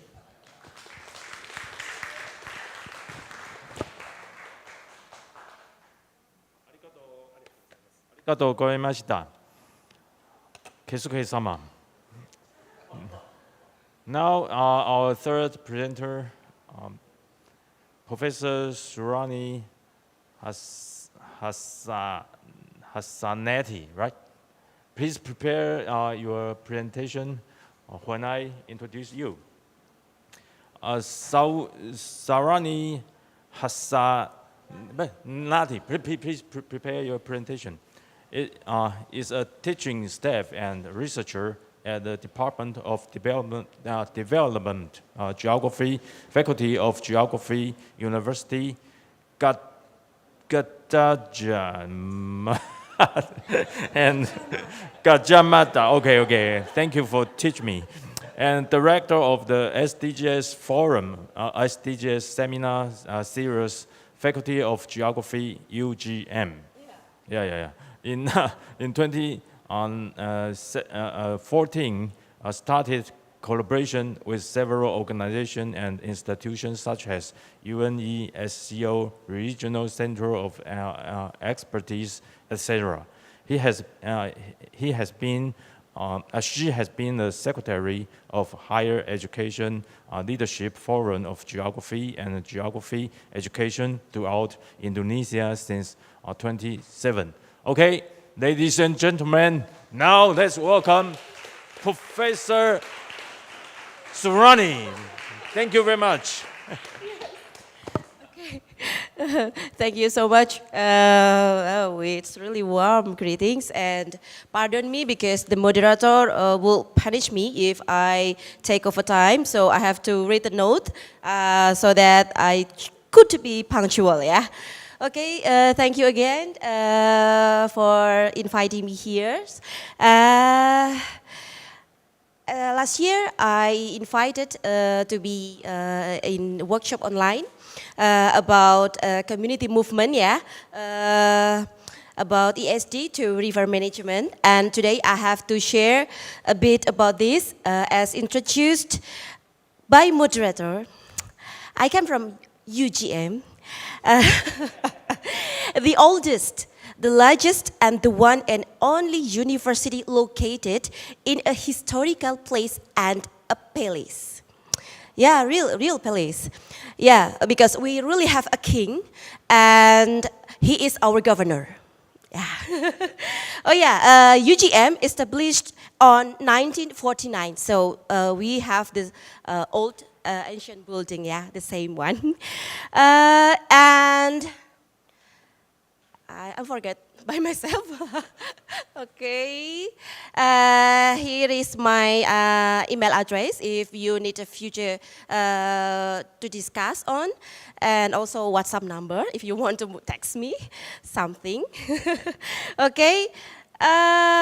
Prof. Chang yesterday asking a question, SDGs point 16.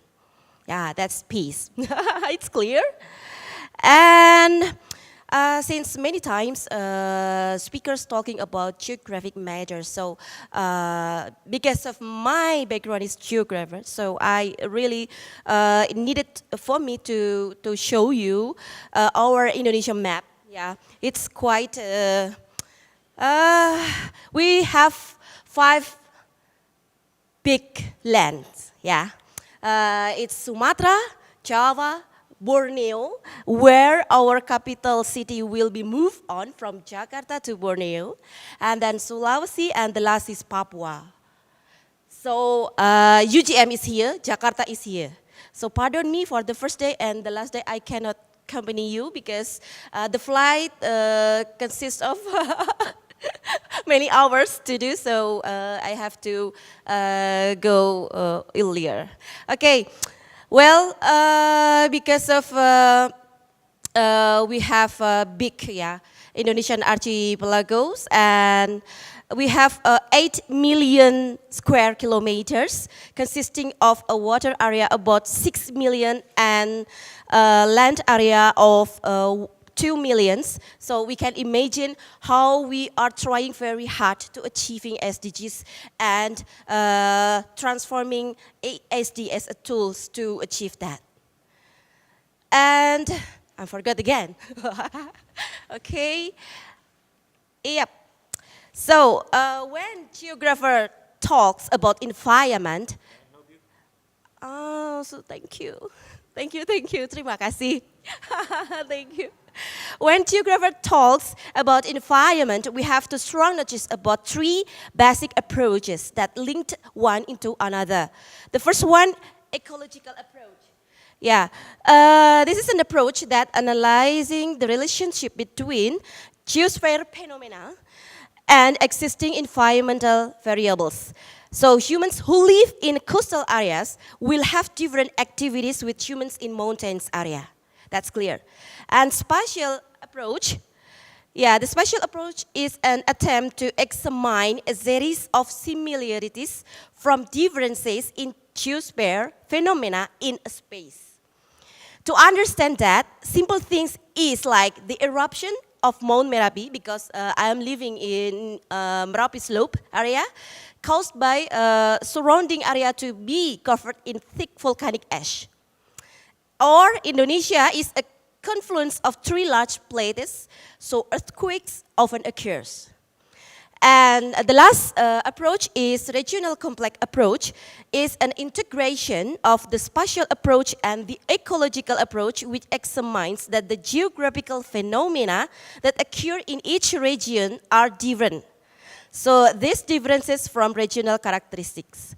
What can be my example is high urbanization rates will reduce the carrying capacity of the destination area, like Jakarta, our capital city. This is because this phenomenon is related to environmental aspects, namely the interaction between living things and problems in a space. So none of single region can be treated the same because of their uniqueness. Okay, excuse me. Thank you. So, to achieving SDGs in Indonesia is such a very hard job, as I told you before. But we are trying hard to do research and development by education for sustainable development. But then the legislation, regulation are in government hands. We as academicians in Indonesia not only have obligation to do research and development, but also taking a role for community services. So each lecture in UGM, so we have to do community services. Yeah, and we will share about the essential part of it. What is the function of the university in Indonesia to be part of the SDGs? We will share about this university and faculty strategic plan, strategies to implement the study, and what is next. Okay, so we have 4 goals. The first one is education. This is our main base as a lecturer. And then the second one, research and development. And the third one, community services. And the fourth one for the intra-management system. And strategies to implement ESD, we have 4 strategies. The first one is synergizing scattered programs. institutionalization in the faculties, because we have 18 faculties, 1 vocational studies, and 1 graduate studies. So such a huge faculties in the university. And the third, strengthening network activities, and the last, programs for school. So we hope no one left behind. And for the synergizing scattered programs, we are involving many units in university. It's including Institute for Research and Community Services, and many centers in the university, whole faculties, graduate school, vocational, and Center for Studies. Also, we have institutionalization in the faculty. We need to step up, the working group or Center for Education and Research in Sustainable Development. The building is in progress. We hope to be done soon. And the need to design comprehensive program for UGM members since the very first time they attached to games. I'm like Prof. Chang was giving examination, this morning. So same in UGM, we have to deliver ESD to them at the very first time come to UGM. And then we have also Global Leadership Academy. So every year, annually, we have this Global Leadership Academy, and then ESD workshop and actions. And the second one, we have sisterhood here from RCE Tongyong, Professor. And also dissemination of the RCE Yogyakarta. And the third one, expanding RCE Yogyakarta Internet Network while publishing or documenting RCE Yogyakarta related to the activities. Okay, so we have the student community services. This really helped us because we have a really large area in Indonesia. So every year we distribute them. Every period we have 6,000 students to deliver in every part of Indonesia. So it can be to Papua, it can be to Borneo, it can be to everywhere. Even in small islands, depend on the budget. Okay, and then this is our networking in sustainability, resiliency, and humanitarian actions. Also,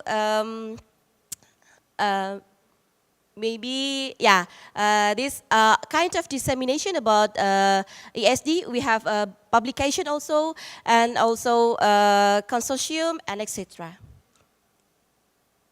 So program for school, this based on Yogyakarta Action Plan, RCE Yogyakarta. The goal is to establish and enhance community capacity and resilience in adapting problems and challenges. So we hope no one left behind here. And the strategies including set up research, and then training of trainer, and then demonstrating good practices, TOT, and then embed sustainability values into curricula and hands-on activities. So one of activities to set up research and adapt appropriate technology is by giving a grants to each lectures. So it's kind of a competitive one. So lectures should be initiate something creative to implement ESD in the community or in a school each year, and it's about $115, one lectures. Okay. Yeah, this is the pictures we can capture about the community service activities by students and lecturers.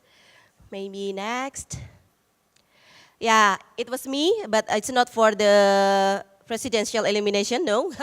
But we have to do that, disseminate into the field, rural area, to household, and to the school periodically. And next. Yeah, this is a kind of picture in a school, how to development of a role model for disaster resilience. Yeah, since we are living in a volcano area, and earthquake and tsunami area, and yeah, this is in Sulawesi, Central Sulawesi. We distribute the students there too to introducing and to conserve marine biodiversity.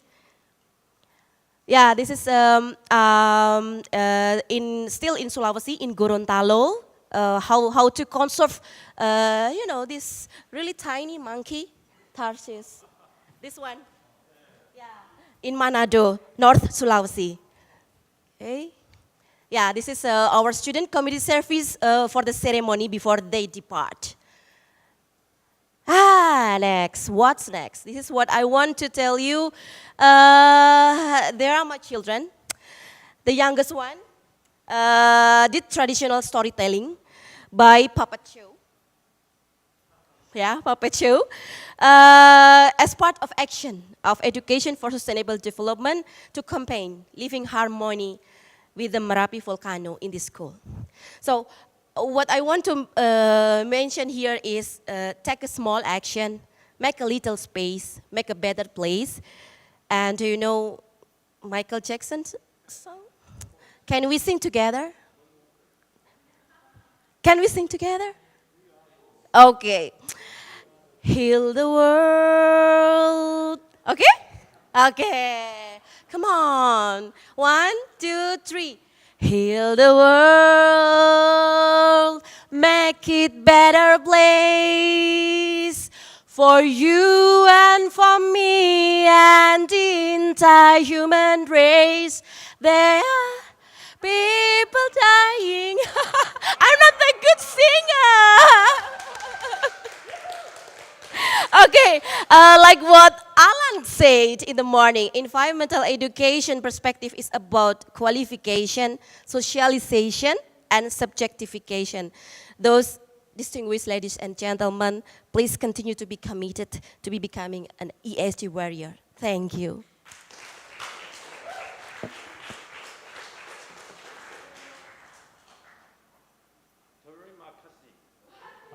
Right? Terima kasih, Surani, Professor Surani. Now let's move to our fourth presenter. There is a traditional Taiwanese proverb said, "Hold you demang de." Please prepare a presentation. It means the good part of the wine will settle on the top of the bottle. So, our last key, okay. Tiagam. Beside that, I must say sorry to everybody here. Tonight is the traditional Chinese St. Valentine's Day. Oh, yeah. So, my wife, my classmate at night, call me, go home in a hurry. So I'll be absent after the presentation of Tiaga. Okay. Okay, Tiaga, no. I will introduce. Tiaga Nelson is head of sustainable markets and Peninsula Malaysia Conservation at WWF Malaysia, where one of his main focus is to support corporates and financial institutes with implement best practice sustainable solutions. He has teams, he leads teams that engage with Malaysia corporates, regulators, stock exchangers, big banks and institutional investors in range of advocacy, capacity building, and research initiatives on corporate sustainability and sustainable finance. Okay, now, ladies and gentlemen, let's welcome our good wine on the bottom of bottle. Tiaga, please. Thank you very much, Mr. Moderator. I would like to record my appreciations to the organization for having this well-organized conference, as well as for the good food. I love all the food that was given to me, as well as I'm sure that all the other three panelists earlier to me will agree that we have the most popular moderator with us. So thank you for giving him to us. So to set the expectation, since that one presenter from Malaysia, Ishraf, already presented about a micro case, a grounded example of what's happening in Malaysia.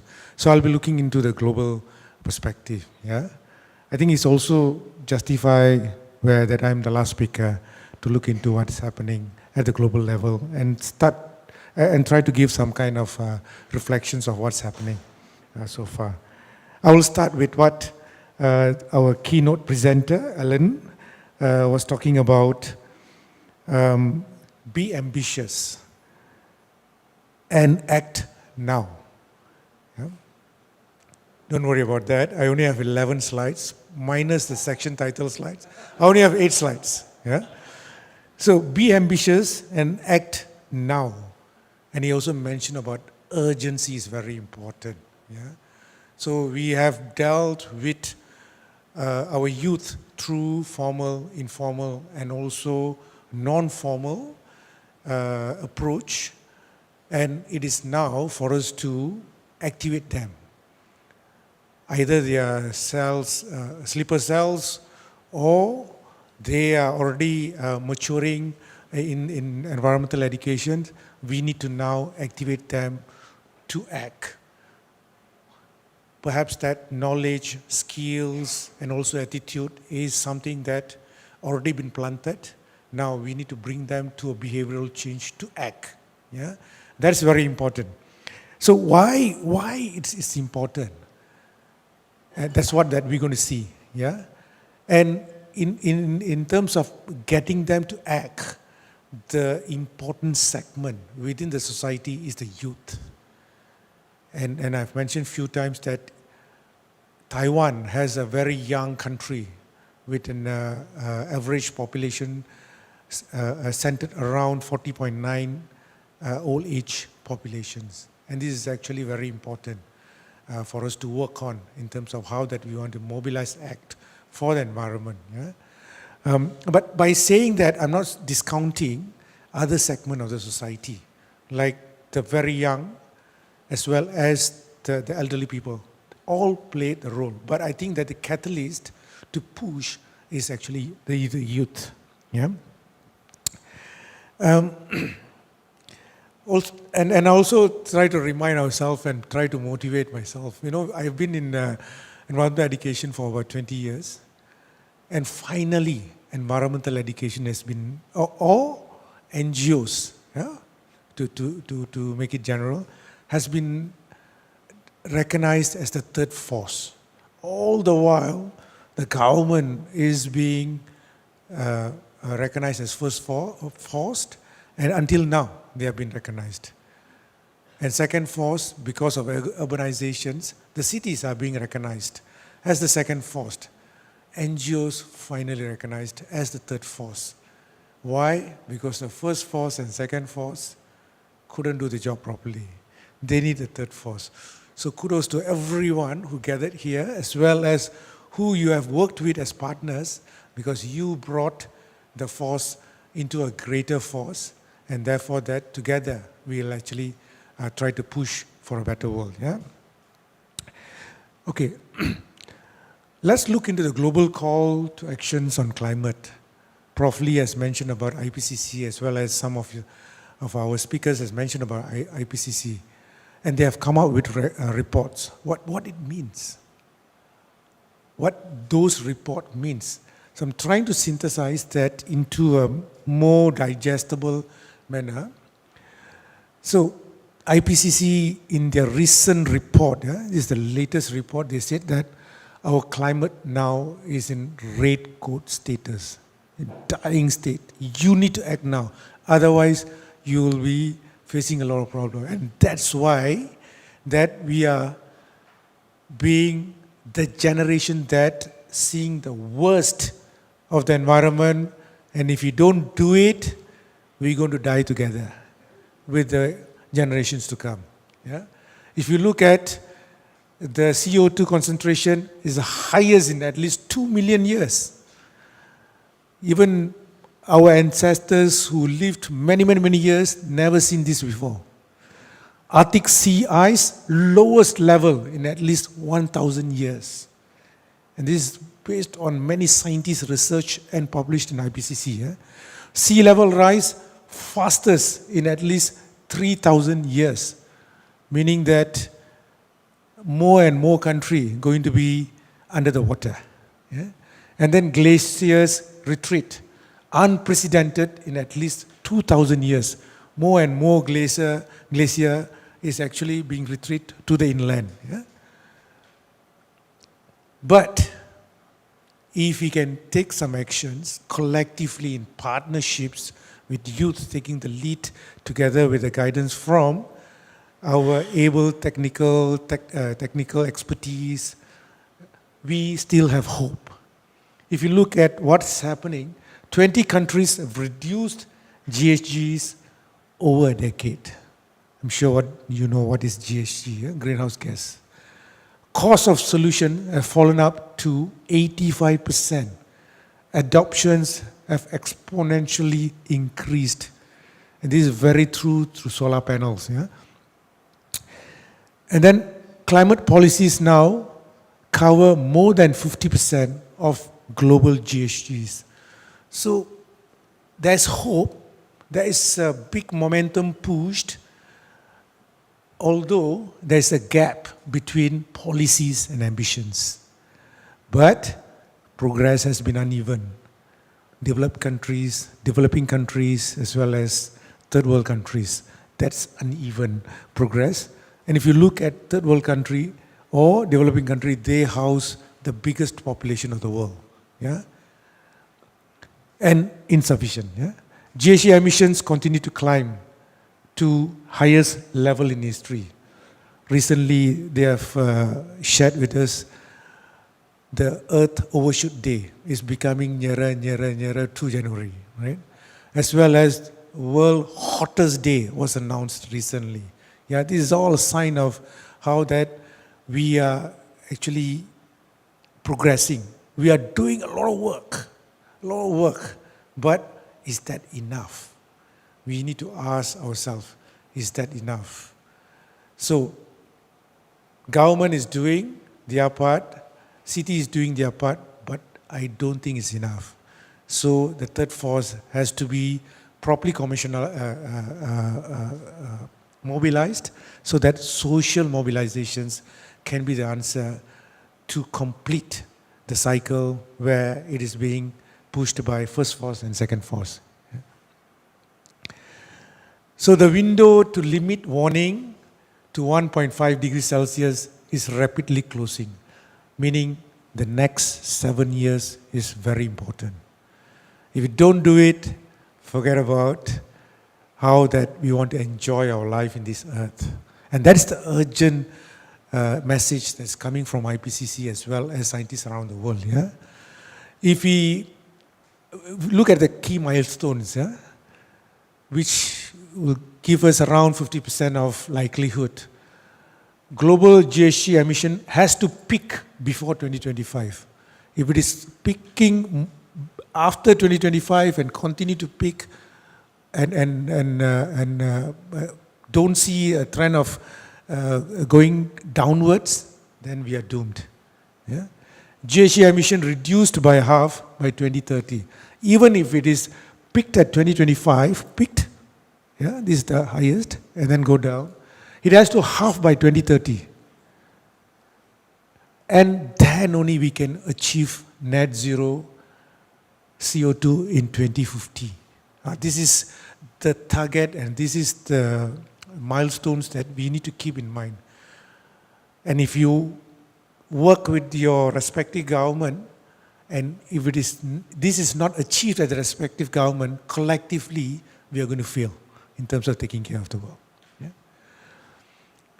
So I've worked with my research analyst, and we have actually gathered some of the areas where that we need to work with.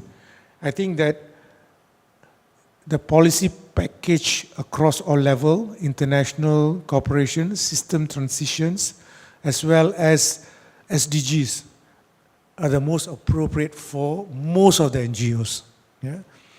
we are working at this level as well. And we are working to support this, especially the biogas. But most NGOs can actually push for greater seriousness by the government for this. And I'm very glad the minister was very positive.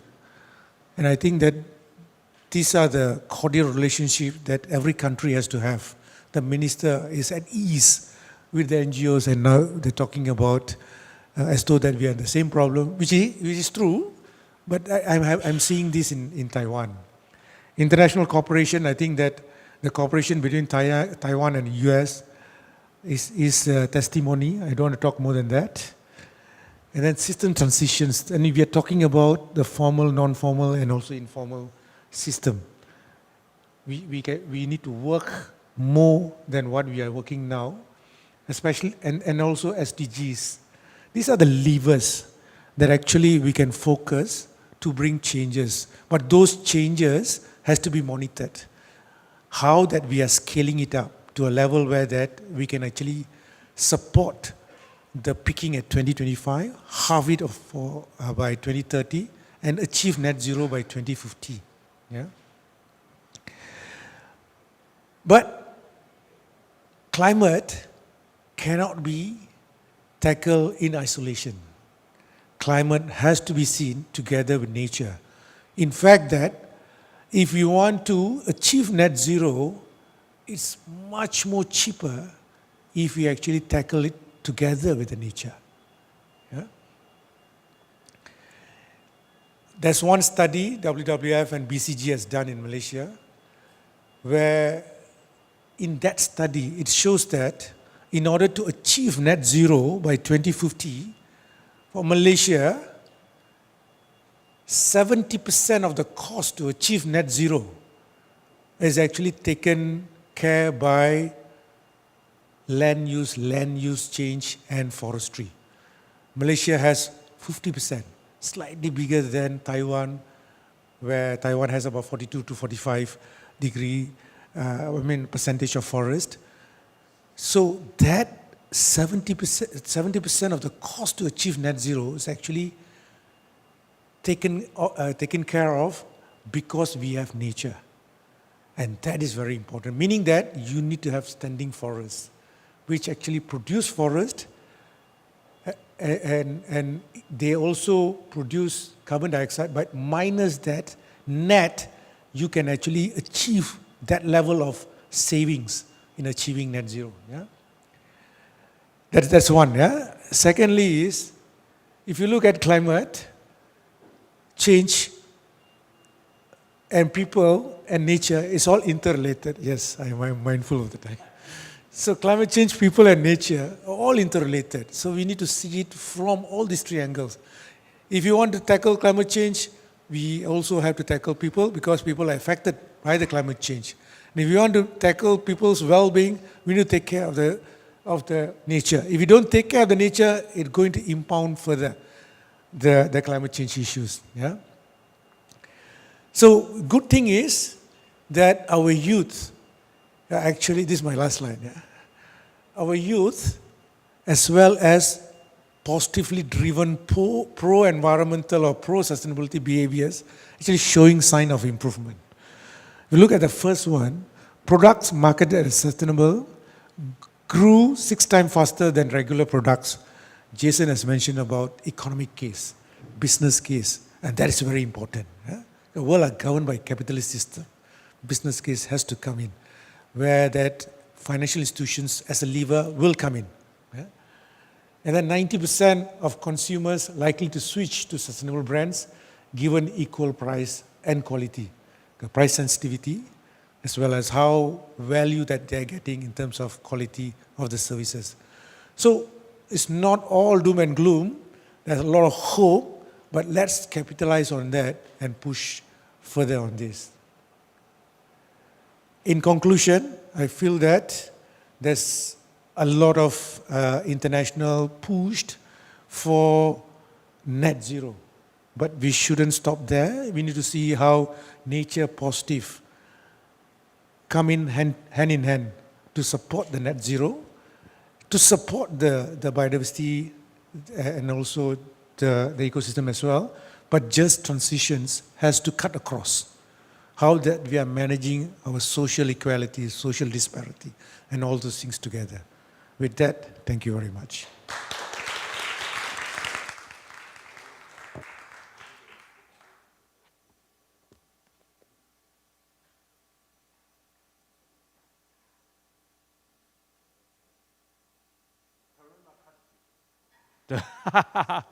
Thank you very much. Okay. Yep. He has to go back to his home because, yeah, his wife asked him to go back as soon as possible in a hurry. Okay.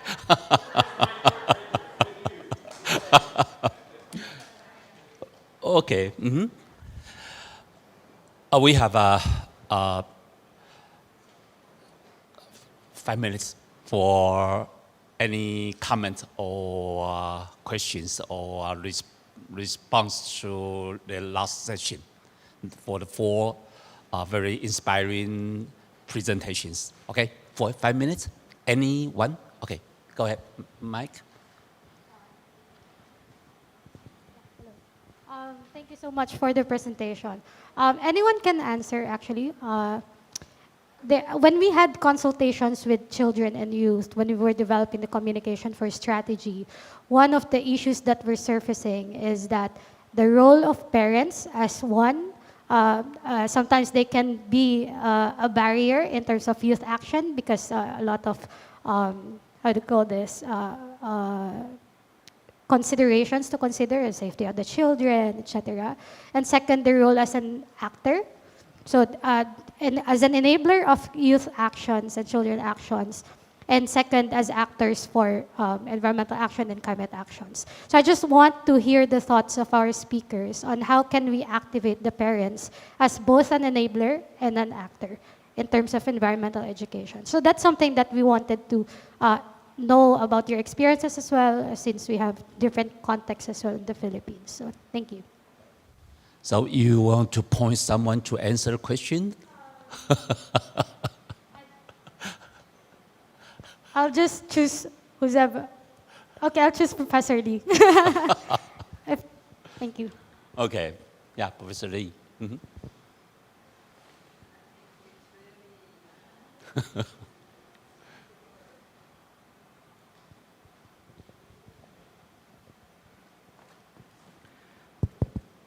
Yeah, thank you for your question.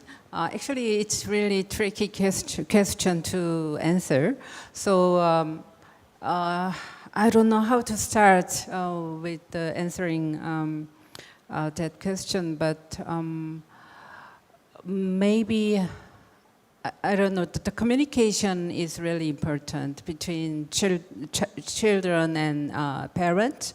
So in the case of action, maybe sometimes students or children are learning from kindergarten or schools related to climate change, and then but at home the parents are not doing or not considering that kind of things, so it might be difficult for students or children to do some actions. So I think the communication is really important. And then for the second phase, second aspect, kind of being actors, I think in that case the communication is also important. So yes, as a parent, maybe they can explain why I should do this kind of things, and then you could follow. So those kind of things are very important. So I just say communication is really important. Yeah. Okay, thank you. Thank you, Professor Lee. It's a difficult question, yeah, so yeah. And yeah, go ahead. Mm-hmm. Thanks. I'd like to. No, I'm not going to answer. I'd just like to make a comment because there's a lot of inspiration from the 4 speakers talking about how we could encourage environmental action, right? And especially what Tiaga mentioned about nature positive. we must be reminded not to start from a position of deficit. Our children are less likely to hear us out if all they hear is that there's a global problem, you have to do something and you have to help us solve it. They're going to think like, I didn't do anything wrong. I grew up and I've been very environmental friendly. And you guys are telling me I've got to solve your problem? So let's start from a positive position. I really like what Tiago said. It's our earth.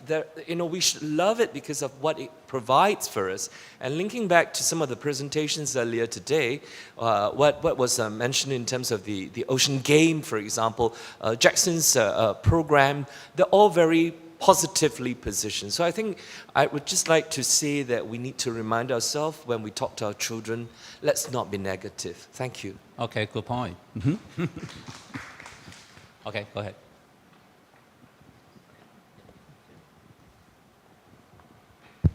So I also have questions for Professor Lee. As I see, Korea is definitely one of the most progressive countries that developed all this environmental education or climate change education policy, like putting into the curriculum, which is something I think Taiwan should really follow up as soon as possible.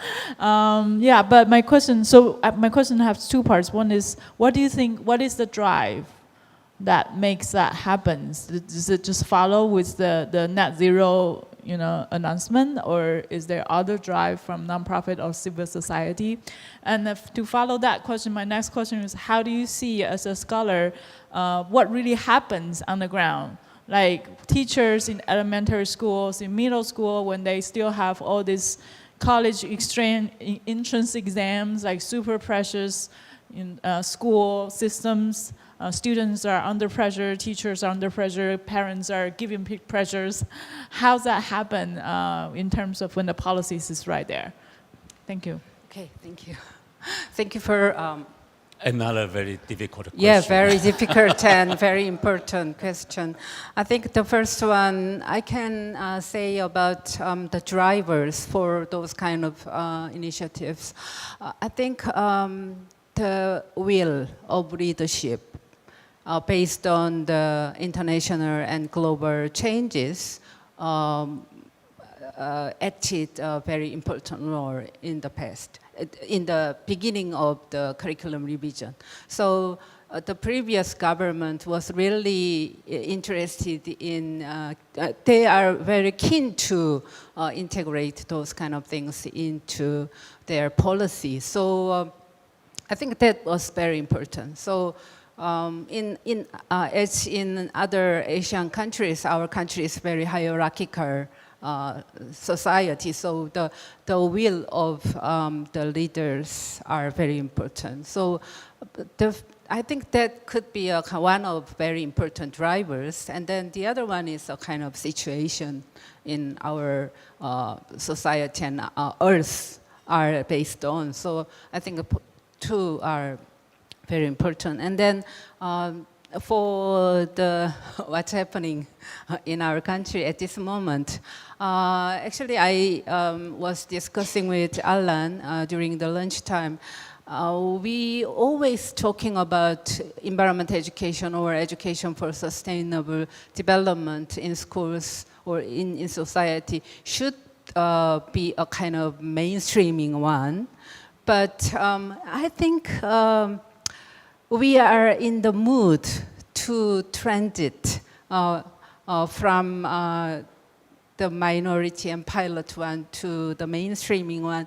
I think we are in the process. So some important changes are happening, but not all. Also, we have many policies and initiatives in the name of in other names, like environmental education, education for sustainable development, education for ecological transformation, education for carbon neutrality, and something like this. So there are some confusion related to that in the field. So I think I can say just like that. Thank you. Thank you very much. Thank you, Professor Lee. Okay. Final.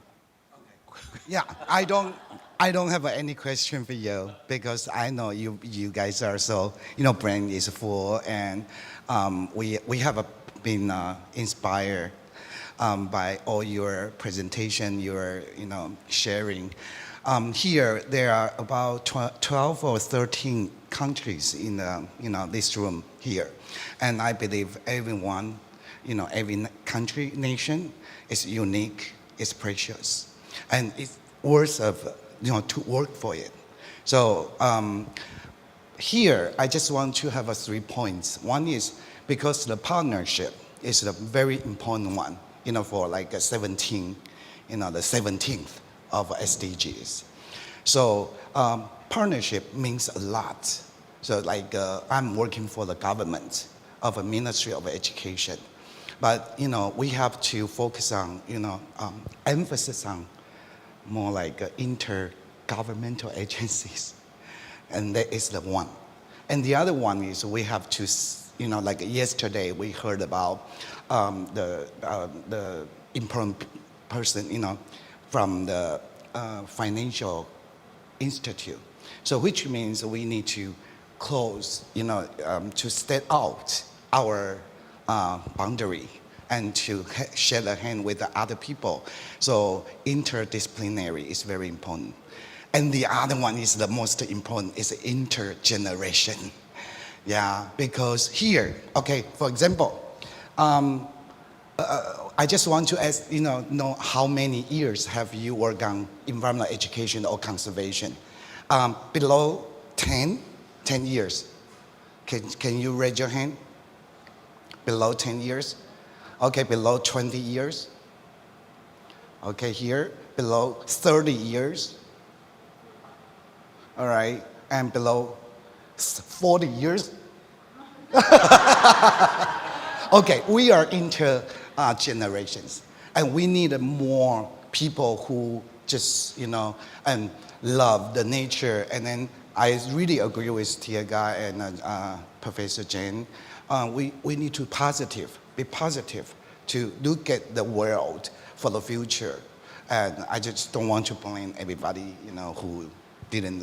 who didn't do anything for the environment. So thank you very much for coming to Taiwan, and we're really happy with, about what you are sharing here. Thank you. Okay. Thank you, Professor Xu. Just finish the closing remarks. I have nothing to say.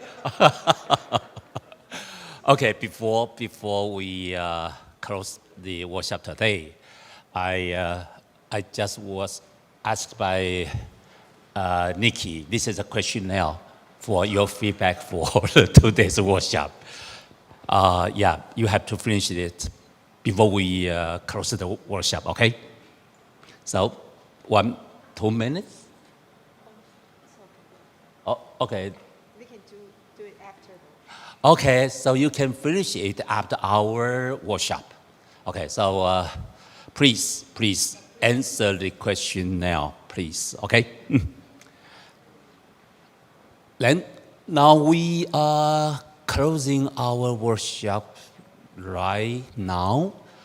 Before I say goodbye, at last, I would like to express my and our gratitude, great gratitude to our advisors and also international guests. Thank you very much again for this workshop. And also, from today, from the beginning, we have Alan's very inspiring presentation. And at the end, we have a very earnest discourse of EE from Tiaga. And in between, every talk was very, very informative and full of materials. And I know we just don't have enough time for you to talk about it. So it doesn't matter. Even give you 2 hours is not enough. So I think we will distribute your materials to all the audience, okay? the PowerPoint, whatever you offer, we will distribute it to all the participants for this workshop, okay? And we look forward to the further collaboration among different areas or countries and different topics. In fact, I don't care about how many people come to this workshop, but we do really appreciate the further cooperation. Some cases can become true, okay? So, yeah, thank you very much for attending the conference, also online. And I really hope we can have a further cooperation. And yeah, like the EER journal, right? We have a special edition for APRC.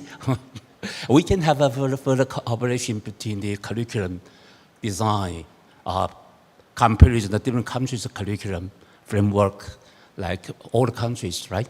Okay, so yeah, I think that's it. And want to say something? Yeah. And also, I want to thank you for the participants behind who last in the end. Let's give them a big applause too. And also, probably I know we have lots of mistakes happened, but if you know what's going on, you'll see because the projects, there's lots of things happen within this 1 month. So I want to ask you your help to give a big applause for our working team. They really like overnight trying to make it work, and also the people behind the screen here do the translation. And I think it's the first time we have this virtual conference after the COVID, but we will continue it, you know, hopefully 10 more years. So see you next years. Okay. Yeah, I think the 2 days workshop has been a very perfect activity, right? So thank you very much for our team. Thank you, and thanks Nikki, her graduate students, very excellent. Okay, thank you. Oh, thank you. That was Professor Bai's job to say this. Okay. Okay, thank you very much. And yeah, I think we are closing the workshop today, right now, okay? And thanks again for coming and look forward to the collaboration in the future, okay? Okay, thank you very much. Bye-bye.